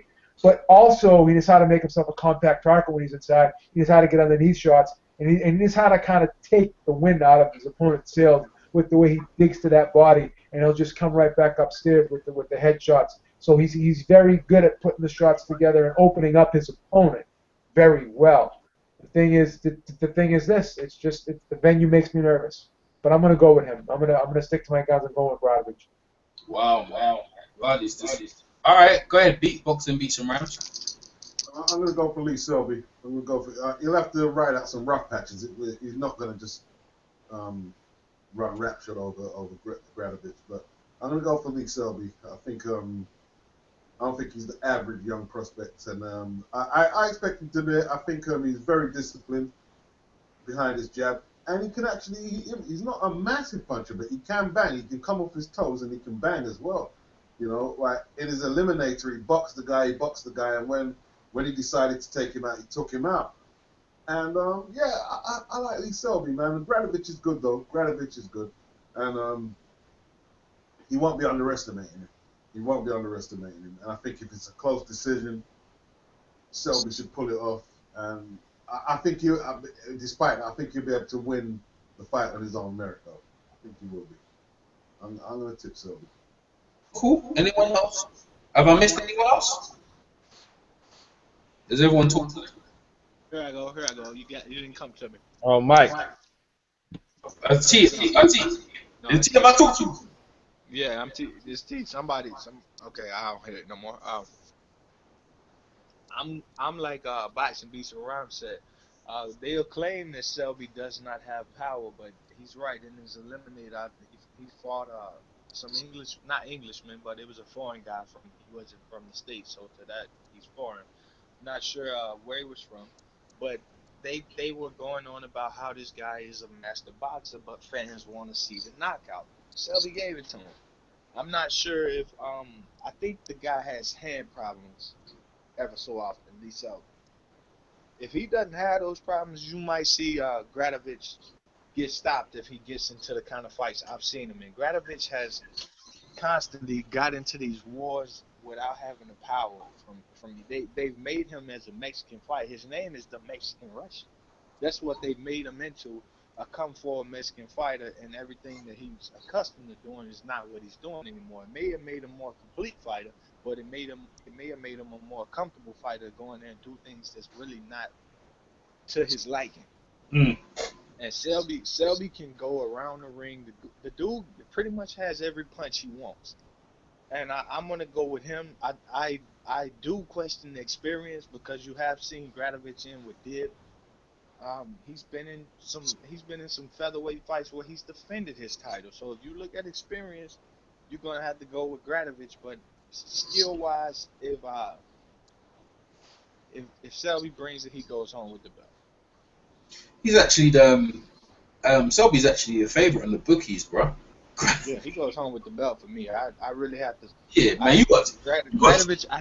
I don't think you're gonna go over there and get a decision on him like that. I think Selby's gonna be able to put some people in the seats. He might have, like Joe said, the venue might be biased for him, maybe, because you look at the at Quigg could come to featherweight any time to give him a fight and sell something out. You got Frampton and Ireland right there, so I mean it's just one weight division up, and those guys are pretty big featherweight, so he's gonna get that belt. I don't see Gradovich keeping that, and I agree with what you need. Gradovich is the weak link of the champion with the championship belts in that division, but that's a bomb division. All right, cool, man. Michael, have I asked you ready? Yeah, I said Selby will win by decision. So Yeah. Okay then. All right, moving on to the next fight. Anthony Johnson versus Kevin Johnson. Now I talked to Kevin Johnson yesterday. He was gonna hit me up on Skype, but he's for some reason he changed his mind. He guarantees me that he can win the fight. I said, how you gonna win the fight? I'm gonna win the fight. How you gonna win the fight? I'm gonna win the fight. Whatever I gotta do, I'm gonna win the fight. If you want to bet your money, it's up to you, but bet your money. That's what he told me. So boy, the odds are ridiculous, right? I told him, if you get it past 4 rounds, because Josh had never been past 4 rounds, get it into round 6, round 7, round 8, and use the rope-a-dope like Muhammad Ali. You could do it. You could do it, right? And I can get some nice money out here, boy. But he guarantees he's gonna take Joshua deep waters. He's over in England training with Dillian White. You know, Dillian White was the last guy to kind of defeat Anthony Joshua in the amateurs. So he's actually taking it very seriously. But people don't give him a chance. Last time he boxed and beat Saram, said we looked and it was over a year. And it seems like Joshua's getting some of these guys here, like what's his name again? The guy from the Bedford Bear, Matt Skelton, and what's his name again? Michael Sprott. And some of them been in inactivity for over a year. So you got to favour Anthony Joshua. It's got to be a huge. Well, everyone thinks he's gonna stop him. I don't think he's gonna stop him, but I might bet money on Kimping. But anyone just jump on that one. What do you guys think about that fight, man? I don't believe you. You need more people. Look, man. I like Kevin Kingpin. He has he's a cool dude. You know what I'm saying? But he's just, not to mention his inactivity, but even when he is active, his activity in the ring leaves a lot to be desired, man. He don't throw enough punches, man. Straight up. Yeah. He just don't throw enough punches. He's just sitting there with his guard up the whole time. I mean, I think Anthony Joshua might be the first one to stop him. Might. Everyone's talking that. Might. I mean, he's never been stopped as far as I know. Has he been stopped? Nope, never. Nope, never been stopped, right? So I think Anthony might be the first one to stop him, man. Let me put this in United. How many times has Joshua been hit in a boxing? And how many times has Joshua gone? How many times has Joshua gone 10 rounds? Like he's not many, but he's in the ring with the perfect dude, the dude that don't throw no punches. Let me ask you, how many times has Kevin supposed to have been stopped before? How many times would you say he's supposed to be stopped? Nah, he never been even need to be stopped. We thought he was gonna get stopped against Vitali at least. No, against Derek Chisora was the closest. Derek had him down. He never been down before. Derek had him down. Now my thing on that is this time you're supposed to be stopped. So if you feel it even coming, it's no problem with you just laying down and say, hey, I don't deserve this, and just quitting. So that's why I wouldn't really take much in his words saying I'm going to beat him. First of all, I don't think he can beat him, and then secondly, that fact is in there this time. Hey, everybody expecting me to lose. I'm just going to stay down here. It's 7. I could get up at 8, but I don't feel like it. I'm going home. That's what I see happening. Maybe 10 years ago. Everyone was criticizing Tony Thompson. Me and Beats were laughing at Tony Thompson coming against Price, and we were wrapping it as a banana skip. I'm just saying. Tony Thompson is a tall, rangy heavyweight that actually likes to throw his hands, even if he gets knocked out doing it. And is Anthony Joshua on the level of some of the people that he's, apart from Chisora? Anthony Joshua, some of the guys he lost to some of the best heavyweights.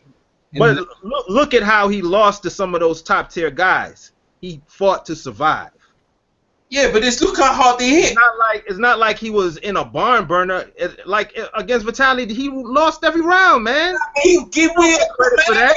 Vitali looked stupid in that fight, man. I was giving him rounds in that fight, man. Nah, man, he lost every round against Vitali. Nah. Vitali looks like a donut in there. He made him look stupid. And the thing is, he was hitting him as well. He was trying. Look, man. I like this Tony Thompson do that. I don't like Joshua. Joshua don't been hit. He don't be hit, and he ain't never been passed around. But I'm gonna go on. Let someone else jump in, because I don't want to burn too much. Go ahead. I'm picking Kevin Johnson. I'm saying it right now. I'm picking Kevin Johnson. Go ahead, Beats. Look, man, he's not being brought in to win. He's not being brought in to win. He lost against Christian Hammer, who Tyson Fury beat, man. That's a third-tier European, forget world class, that third-tier European heavyweight, right? He's not being brought in to win, yeah? Like, look, people are saying, I hear people saying stuff like, oh, Anthony got to pace himself. How do you have to pace yourself against someone who barely throws any punches and pushes you back? You know what I mean? Like, why would he have to pace himself? He just go in there, work behind his jab, and beat him up. That's what he's there for. Yeah? That's what he's there for. Like, look, listen, man. People talk about, like, look, if you compare some of Anthony Joshua's results, like, Derek Chisora beat my guy. You saw what Tyson Fury done to the guy. Look, Derek Chisora took 9 rounds to knock out Hector Avila. Anthony Joshua just threw him out in a round. Just threw him away. Like a sweet chocolate wrapper. You know what I mean? Like a candy wrapper. Man, look, I tell you what, if he beats Anthony Joshua, he has to take a long look at himself. Yeah, he would be one of the biggest busting heavyweight history. Yeah, he will be. His level, 4 rounds, he never been past 4 rounds. So what? Yeah, but so what? Look, it's not a matter of rounds going round. It's what's being done to you in the rounds you go. Yeah, exactly. Exactly. If he goes full speed, Vitali Klitschko, he's been 12 rounds. You keep mentioning the Vitali Klitschko. He didn't do nothing to Vitali, bro. He didn't do anything to Vitali Klitschko. No. What I'm saying is that he was able to evade big bombs from Vitali. He'd be able to evade shots from Joshua. And that's why we go deep in the rounds. There's no point going deep in the rounds if you ain't throwing no punches. This is what I'm saying. The most Anthony Kingpin can hope for is to go the distance. That's the most he can hope to do. Joshua go the distance. Winning the fight, no. Nah. Joshua's never been in no fights. Never. But who does Johnson hit? He's still hit. He lost to Tor Hamer in the prize fight. He lost to Tor Hamer, the little small heavyweight. Please, come on, man. You know what I mean? Like, he's not been brought into it. Error. Yeah. Keep your pounds in your pocket, fam. I'm not paying. Wait, let me move on. Let me move on to other people. What you need is quietly waiting for this fight. Go ahead. What you need. Go ahead.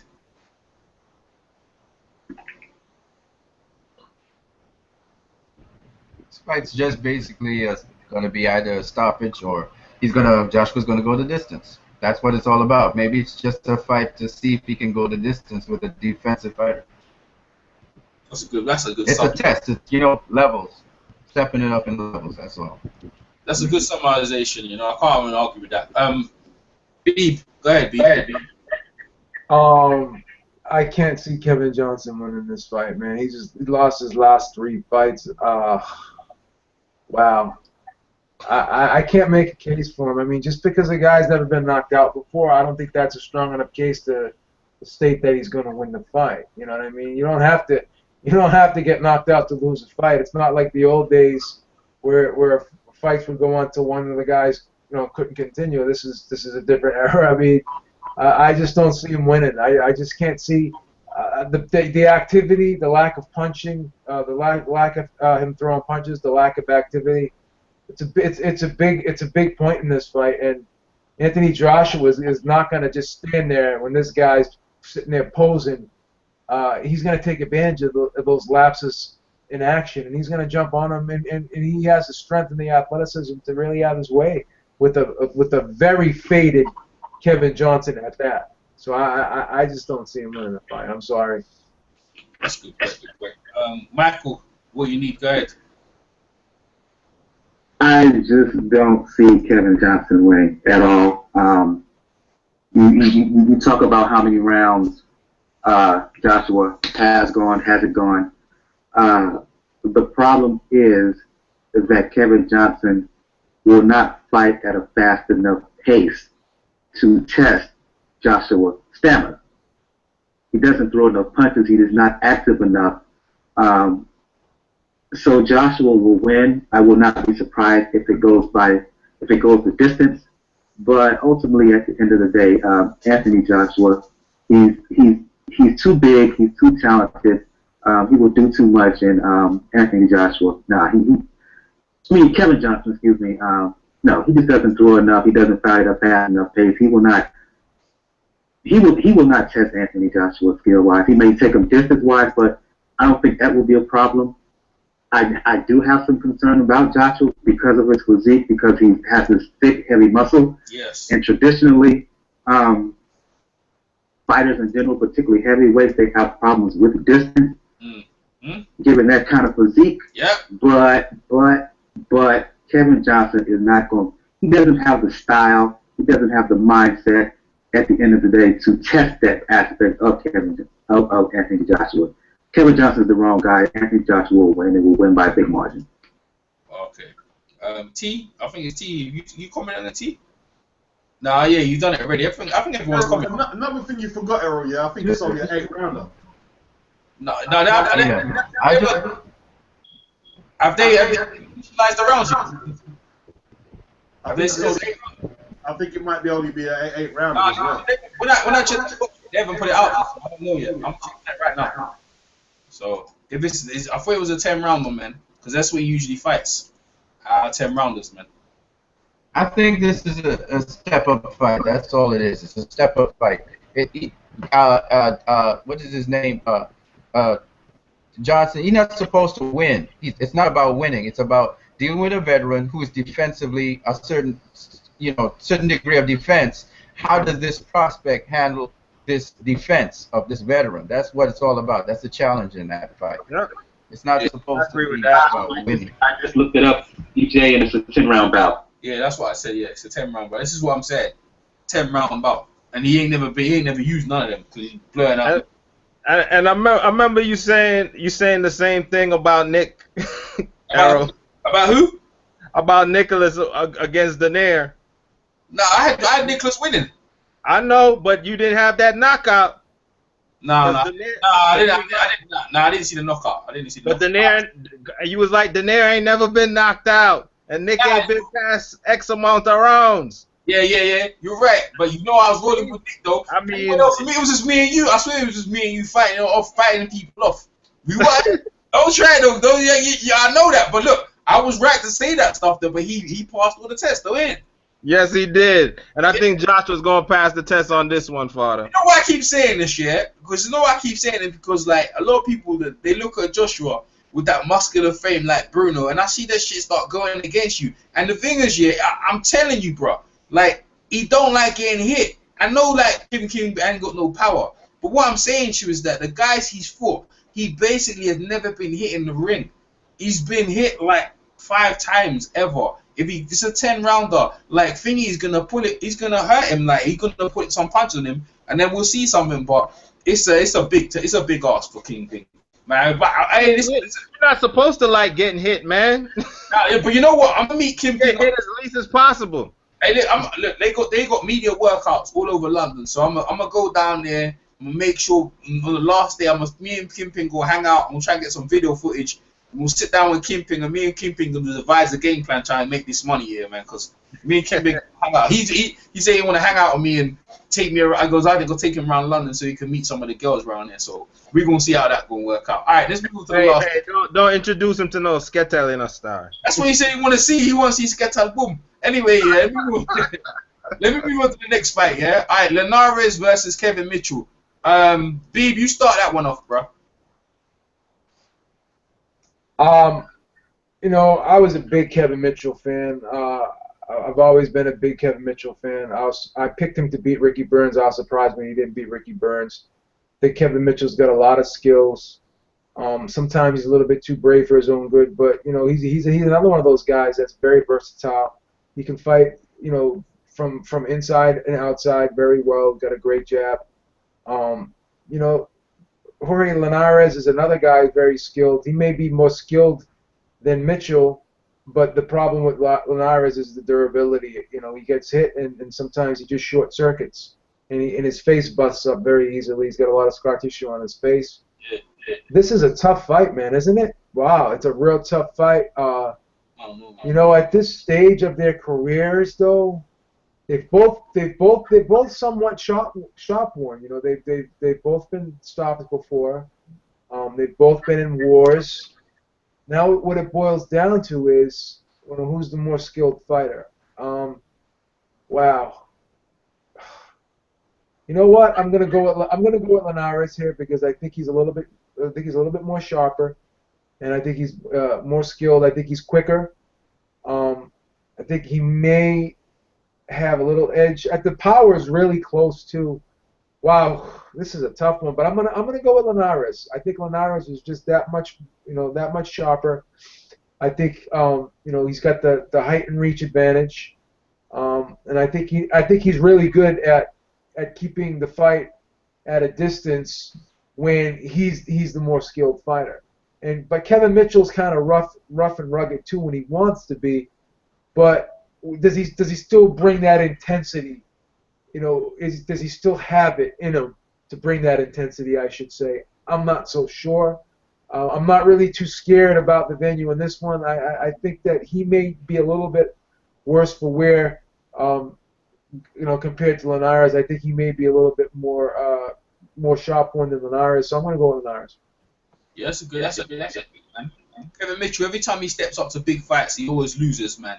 And you know, this fight, I like the way he boxed against Prescott, and maybe he's thinking the same strategy, but to keep that up, and his older age has got longer, we're seeing. And I don't like the way he cheated in that last fight where he came in, when he made the first, he made the first weigh in, but then the second one he didn't. He came in and he knew he was over the weight, and I hope he gets his just desserts, mate. But I think Linares might tuck him in. Mr. Natty Turner, go ahead. Yeah, man, I'm going with the Venezuelan golden boy, man. Jorge Linares. You know what I'm saying? How many times did he get knocked out? The only time I really saw him get knocked out is against Antonio DeMarco, and that was a fight he was beating DeMarco's up, but you know, he just couldn't sustain the pressure, man, because he was and it was a case where DeMarco could take his punches and he couldn't take DeMarco's punches. You know what I mean? But all in all, he's an overall better boxer. He's faster. You know what I mean? He creates angles in the ring. And I believe that Kevin Mitchell has seen his best days, man. And I think Linares has a lot more left in the tank. I think that's part of the reason why Figueroa gave up that title, because Linares was gonna give him that work for that belt. You know what I'm saying? Yeah. I gotta interrupt real quick. Linares has been stopped 3 times in his career. 3 times. Oh, Yeah. That's the only one I really remember though. The last time he got stopped was in 2012 though. I know Sergey Thompson. I don't know who that is. I don't know. Well, that was due. He got knocked down in that fight, Linares, but ultimately it was a cut that caused the stoppage. Yeah. Okay. Now, the first fight against Delgado, he got knocked out cold. Marco, there was more than attrition, and the last stoppage was due to more of a cut. Right. And his face really busted up against the Marco. Yeah, 2 of his stoppages were due to cuts. So I mean, there's no guarantee his face is gonna hold up. But again, I'm not sure if Mitchell can bring it to him. Mitchell's just not. He's just not the same. Mitchell's just gonna try and outbox him, man. He's gonna try and outbox him for real. If he does that plays right into Linares' hands. Exactly. He's gonna try. That's what he's gonna try and do. The thing is, it's the same thing with Castellas. Like, I think he's a bit too much for more than he can chew. Box and beat some ranks. It's a difficult one, man. I think Mitchell, he could pull the upset off. He could do it. I've never been that impressed with Linares. He's aggressive and quite fast and powerful, but I don't know. I don't know. I think Mitchell can pull it off in home territory. You never know.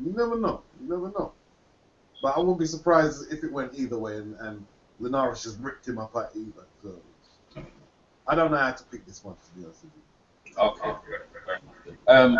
Let's go to T first, and then we go to Mike. Go ahead, T. T, I'm you.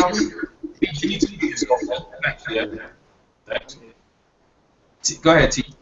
I'm not very familiar with Kevin Mitchell as much as Linares. I know Linares can box a bit. I hope Linares pulls out the victory, because I want to see him versus Gamboa with him not knowing much. That'd be good. But I think the winner of this fight, Gamboa, he's in the rankings fortified. I'm not sure if he is or not, but I know they were talking about Linares versus Gamboa prior to this fight. Mitchell stepped in and got the shot due to the organization PBC, but hopefully we can see Linares versus Gamboa, because I don't know much about Mitchell. So I would hope. I'm not picking anyone. Just hope Linares. Shit, man, people don't want to pick, man. This is an easy fight to pick, man. I mean, I don't know him, man. Like if I knew Kevin Mitchell, I probably have seen him fight before. I just can't bring up. Castillo, you see the Castillo's fight. That's the last time, and then there's the British Prescott's fight. You can get kind of gauge the kind of, I'm trying to remember. I'm trying to remember him fighting Ricky Burns, but I just ain't got it in me, man. I ain't got it in to remember that right now. Like I said, when I see the name Kevin Mitchell, I really never look big at it. He got blown out in that fight, man. He got blown out. But what you need, and then Mike's gonna wrap up, and then we're finished. Go ahead. What you need?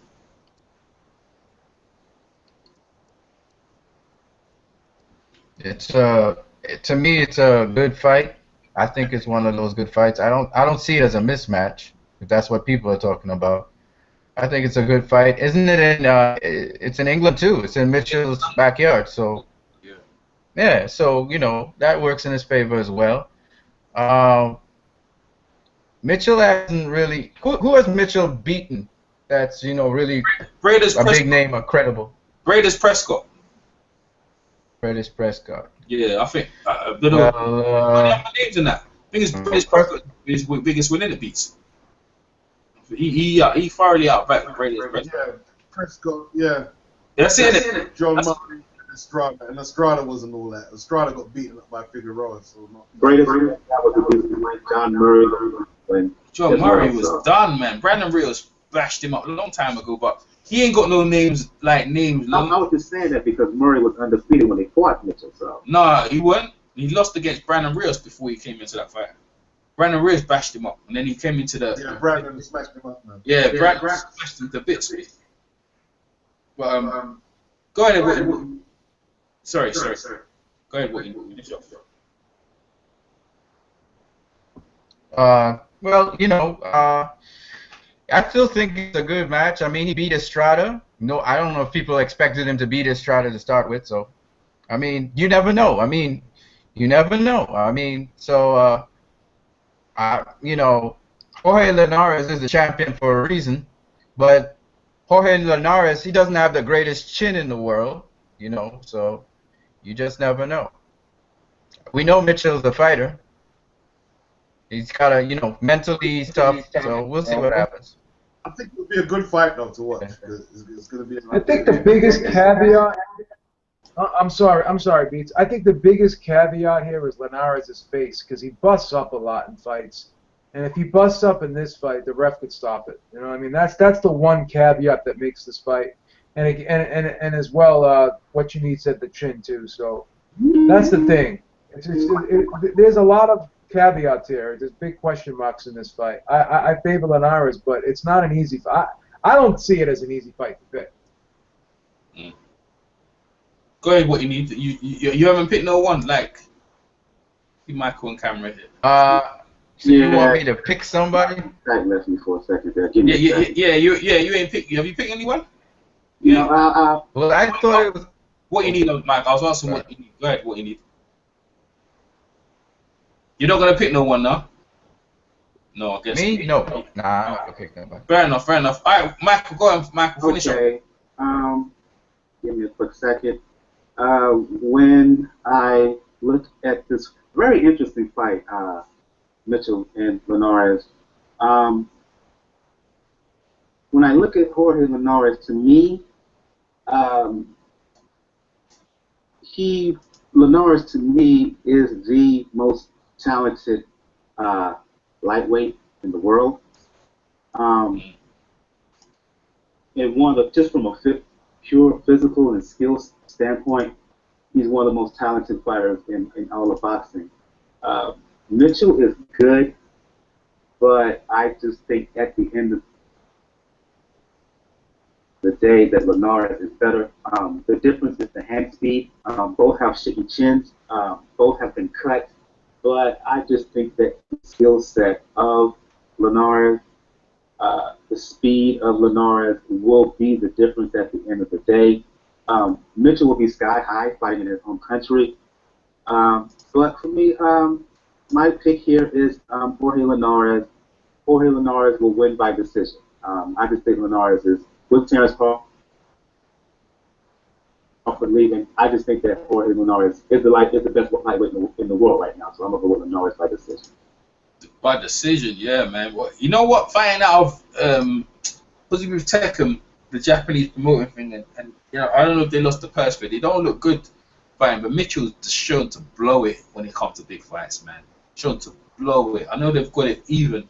Linares take him out nice and confident. And a point of correction about John Murray, he lost to Mitchell first. Then he lost to Brandon Rio, so he was undefeated. When I'm looking at it on Box right now. Okay. Oh, thanks for the correction. I didn't know that. I actually thought it was the other way around. Are you doing the Spike TV card? We done that already. No, the new one, Friday's card. Lastly, I should add no mention of Khan Algieri. Yeah. Okay, Mike. Hold on, 1 minute. T, which fight you talking about on the Spike card? Friday, May the 29th, you have Amir Khan versus Chris Algieri. That's why I asked everyone. I didn't know. I thought that fight went on. That's next week, right? Yeah, and then you have a beautiful undercard with Javier Fortuna versus what's his name? Javier Fortuna versus Brian Valora. Yeah, that's what I'm saying. Brian. Yeah. Yeah. All right. Because I asked that. I actually thought that one fight went on. It is on. Okay, let's do that real quick. Yeah. Go ahead, T. Amir Khan versus Chris Algieri. Not too happy about the fight, but we'll see what Amir. Matter of fact, Algieri has a new trainer. He's training with some new people. I think Kovalev's training. if I'm correct. So he's expected to be adding some things to his game, and I was the one that kind of gave him a shot versus Pacquiao with being able to move and jab. So now we're supposed to believe from interviews that he's added things to his game. But it's not a good fight to show what you added to your game versus Amir Khan, because I think Khan is on his game as of late, and you don't have the power to shake him up. You know, okay, well, anybody might be able to shake Khan up is the argument that somebody can make if what's the guy's name that done it? He put him down in the middle rounds. Can't think of the name. I botch names all day. Sorry, but he put him down. So maybe Khan gets caught, goes down, but all in all, he does not lose a decision to Chris Algieri. There's no way. I'm not talking about because of Al Heyman or popularity. Khan just works way too much with the hands to drop one to Chris Algieri, who'll be moving. And Algieri's not the hardest target to hit. He's shown that. He's been down before. Khan may get some knockdowns this fight. I don't think Algieri has a great chance. You want me to do the undercard or just wait? Yeah. No. Do the undercard as well, Brad. Not everyone knows. I know about Brian Valorant. I know everyone knows. I know Michael knows about, but not everyone knows about Brian. He's fighting Brian Vasquez. I know. Yeah, Brian Vasquez. Brian Vasquez.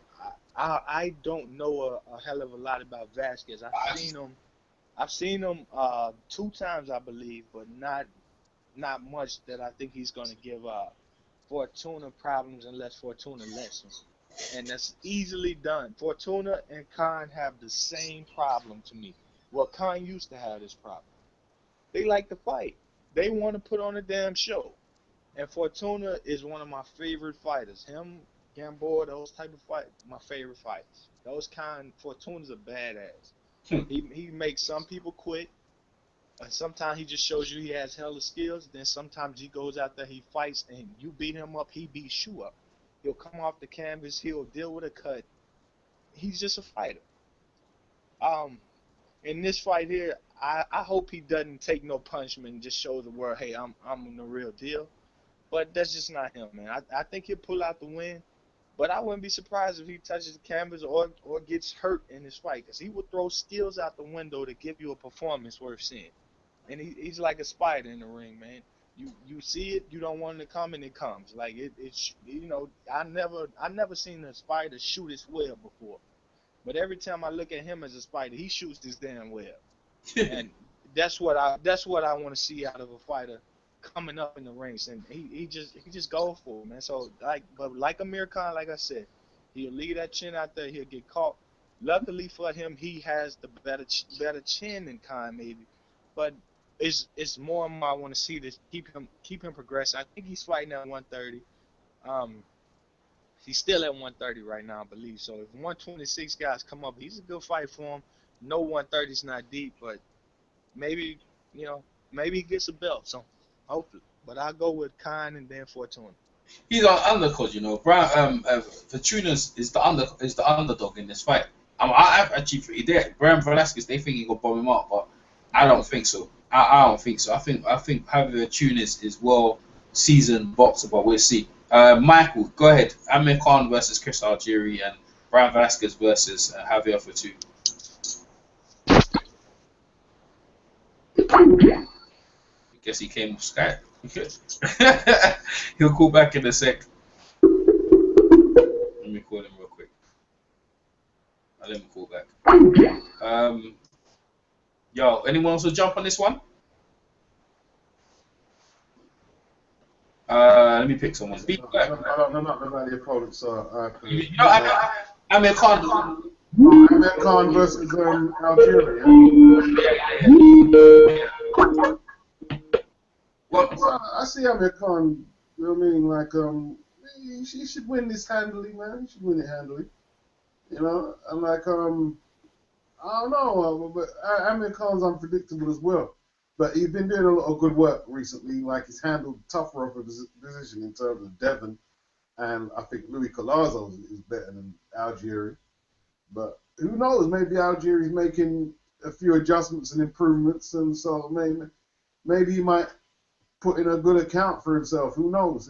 I'm just looking. I hope it's a better fight than what I think it will be. I hope Algeria just don't go out there and it's just a one-sided. I hope he can make it at least a little competitive for a few rounds. I ain't give him no shot. Against him. Michael, go ahead.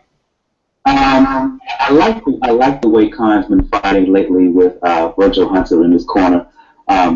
He fights with more of a sense of calm. He's more composed. Previously, one of my problems for Khan, outside the fact that his chin, was the fact that he fought with too much impatience, lacking. Go ahead. Ate a handful of jumping beans before he got into the ring. He was just all over the place, darting in and out too much. He's more settled. I like the fact that Hunter has him going to the body more. On top of that, I just think that he's a faster fighter than Algieri, and I don't think Algieri has anything to keep Khan off of him. So, and I didn't like Algieri's, not only his mental state in the Pacquiao bout, I didn't like his corner.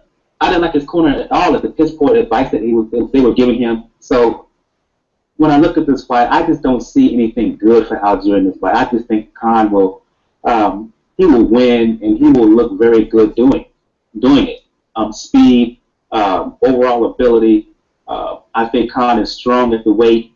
It will be too much for Chris Algieri. Khan all the way, in my opinion. Cool, man. What about the Having for Shoe fight versus Brian Vasquez? He's changed his corner, Michael. Yeah, he has actually. Yeah, he has. With John David Tougher fight than a lot of folks think.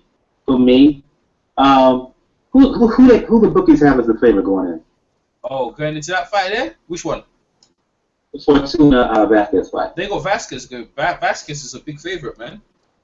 I think it may be a little bit tougher than people are giving it credit for.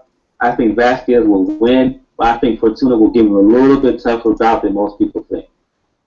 Yeah, I think that's just my opinion. Yeah, I think they're looking on the power, but I think they're overrating Vasquez, man. I think they're overrating because he's been in some good fight, but if he's allowed to get close to you, he can do some damage. But if you keep him like what's the Japanese dude who just bashed him up? What's he? I've done commentary in it as well. What's the Japanese guy's name? You know the one? Al?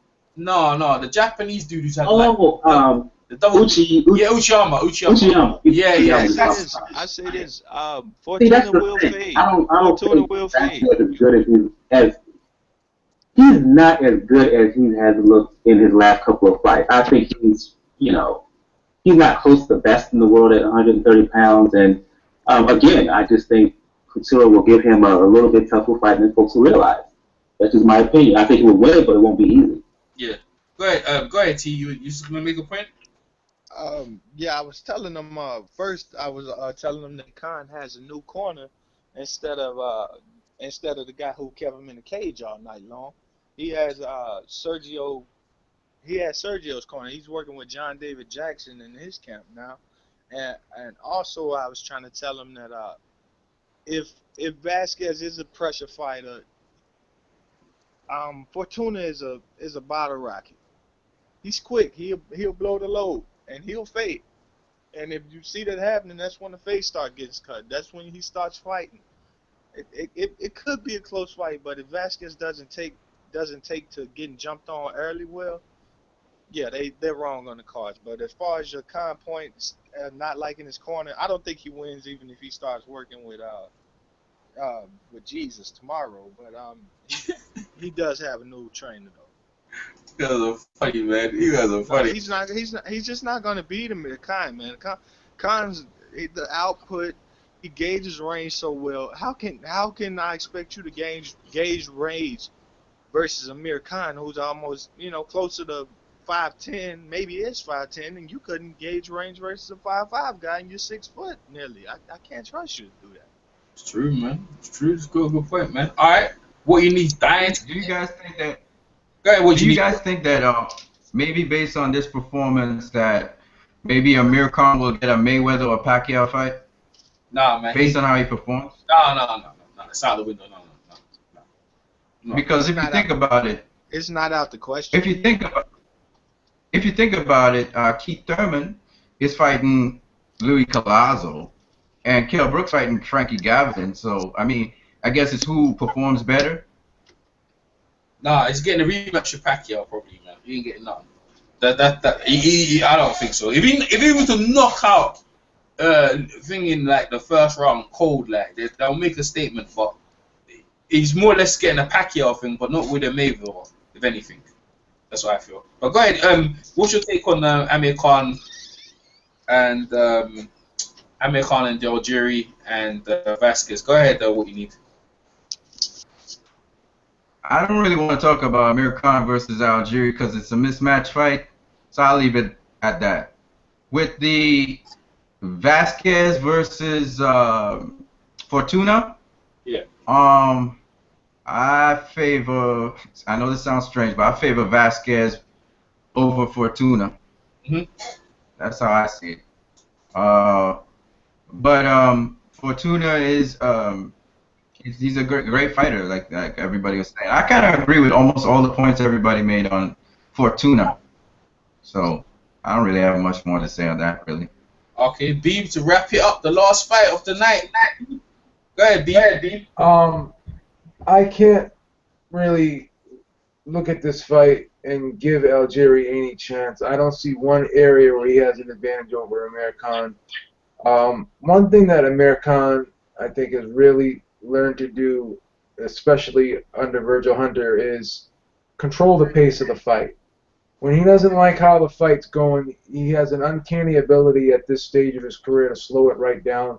He'll grab his opponent, wrap him up, tie him up, walk him back a little bit, run the clock when he has to run the clock. And when he wants to run them combinations, he can run them combinations. So, it's almost as if he's fighting when he wants to fight. And when he doesn't want to fight, he shuts it down. You know what I'm saying? He'll shut it down on his opponent, and he'll contain his opponent very well. And I really like how he's filled out at welterweight. I think he's a much more durable guy at welterweight. Seems to be taking punches much better at this weight. I think those days of the poor chin may have gone away. I think a lot of that was due to durability from just not being physically stable at fighting at weights that he should have moved up, and staying at those lighter weights a little bit too long, in my opinion. Now, this Fortuna Vasquez fight is very, very interesting. I know Vasquez is the favorite, and both guys can box a little bit, but I like Fortuna. Fortuna is a very crafty guy. He's very crafty, and he's another guy that knows how to control the pace. He's really the epitome of ring generalship. He can slow a fight down, and he can speed it up just as quickly. And I think Vasquez is a good boxer, but sometimes he just gets complacent in there. I saw him against Patrick Hyland, and he's the type of guy where if you're not doing much, he'll leave you alone. Whereas Fortuna, if you give him ground, he'll take advantage of that ground, and then he'll try to suck you back. He'll switch it up and try to suck you into something too. So I think in terms of the way both these men approach the fight, or approach boxing, I should say, I think Fortuna seems to be more slicker, a little bit more cagey, and he's the type of guy that can use good ring generalship. Whereas I don't like how Vasquez will just lay back and not take charge when he needs to take charge. He'll just let too much time go by and not really throw a punch. Whereas Fortuna, he'll do that too. But if he sees that you're not doing anything, he'll jump right on you. So if he can't suck you into a trap, he'll try to create that trap. He'll move forward, then he'll slide back. He may move forward, throw a sneaky jab right hand, and slide back and get you to come at him a little bit, making you think he's retreating. And while you're thinking that, he'll suck you into a nice sneaky counter. And that's what I like about this kid, Fortuna. Very crafty, great amateur background. Now, one caveat here is Vasquez is the house fighter. He's the Cotto fighter. This fight's in New York. So, the judges could favor him. I don't know. I hate to be that conspiracy theory type guy, but I'm going to roll with Fortuna in this one. But I was pointing out with Vasquez. Second beat. I was pointing out with Vasquez, yeah, he's seen like he was supposed to against Uchiyama to have power and everything. Uchiyama was just so strong now. With Fortuna, they can see he's got good boxing skill, but he lacks. He's got power, but it's the power that if he keeps hitting you, it's like later in the rounds it will have effect, and that's the strategy. He's got the reach advantage. That's what you got to do. He's got sneaky power. He'll hit you with a shot you're not expecting and you don't see, and he can score a flash knockdown on you, and he can hurt you just because he surprises you. Though that's what I like about the guy. He's sneaky. Vasquez is out and out bully. He'll just come to him straight away and just try to beat the crap out of him. Like Vasquez is best from round 1 to round 5. Vasquez is strong. After that, he'll fade. Just because he's very short. He starts going again. That's the thing. Like if he can't get you out of there early, then he just takes the he just coasts. That's what I'm saying. Yeah, but Vachuna's in his stamina and he's got good boxing skills. That will give you just the lack of power. T, you want to jump on that? Yeah, I was gonna say even if it's a flash knockdown, like he might flash knock you down, you may not be hurt, but even if that's the case, you're getting jumped on when you get up. Like that's what kind of fighter this guy is. Vasquez is in for fight his life. Anybody who fights the guy is in for the fight of their life, and anyone who's watching it is in for a good one. So that's like, don't miss it. Yeah, definitely don't miss it for real. All right, man, that's it, boy. This has been the longest hangout to date, bro. We've been putting it out. I thought we don't burn it out, bro. We burn out, man. I'm telling you, bro. I'm falling asleep over here. You're keeping me up late, bro. Yeah. We gonna. Hey, for people, we appreciate. And let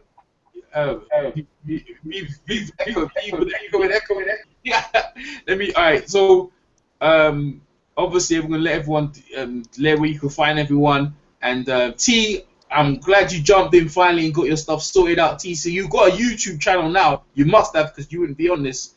So hope we can sub to your channel. And by the way, T, if you can, you extra minutes and try. You could copy this podcast and put it up on your channel. And you do as well, B. Copy this and put it on your channel. Boxing B some round. Natty already is gonna do that. What you need, you know your situation already. But I ain't gonna say. But and Michael's obviously got his podcast happening on Thursday, so Michael's good with that. But anyway, everyone leave their details where you can catch T. Leave your details where people can find you online. I don't even post videos or anything, but I'll be on this podcast, this hangout, and numerous others, man. You'll hear the voice. The voice is pretty much nobody else sounds like me, so I'll be in the comments as well. Hit me up whenever. Alright, man. Try and jump on Michael's Pound for Pound Boxing Report. He has every Thursday. I saw that the other day, and I was busy, and I was trying to get done what I was doing. But what day is that? What day does it go? Every Thursday, like Friday. For every Friday, actually, Friday. So okay, well, I'm gonna make sure I can get on. I'm gonna make sure I can get on. I listened to some of the cats, couldn't get on it, but I'm gonna let you continue. Okay, alright, man. What you need? Tell them people your details where they can find you, bro. All right, I'm what you need. You can find me right here on YouTube, WATTUNEED. What you need. Thanks again for having me on this program. No problem. No problem. Joe Habib. Go ahead. Find me on Twitter at my Twitter handle is jhabib1. My Facebook is just straight Joe Habib, and also my YouTube is jhabib1 as well. So I'm around. I'm out there. Cool, man. Boxing Beats and Rhymes? Yep. Boxing Beats and Rhymes, YouTube, Boxing Beats and Rhymes, Facebook, and Twitter. Cool. Michael. You can find me on Twitter, personal Twitter, at BrotherJRSC, Pound for Pound Boxing Report, live YouTube show, as well as blog and podcast. The shows are aired live on YouTube every Thursday evening, usually around 9 p.m. If you want to find information about the Pound for Pound Boxing Report, just go to the blog page, p4pboxingreport.wordpress.com, where you can find links to where to find us all over the interwebs, all over social media. And so there you go. Cool, man. For Natty Turner, Burt Sugar of this YouTube shit, you can catch him on YouTube, and you could go out. And Ben Umar, never mind. I'm sure your mic will be sorted out next week.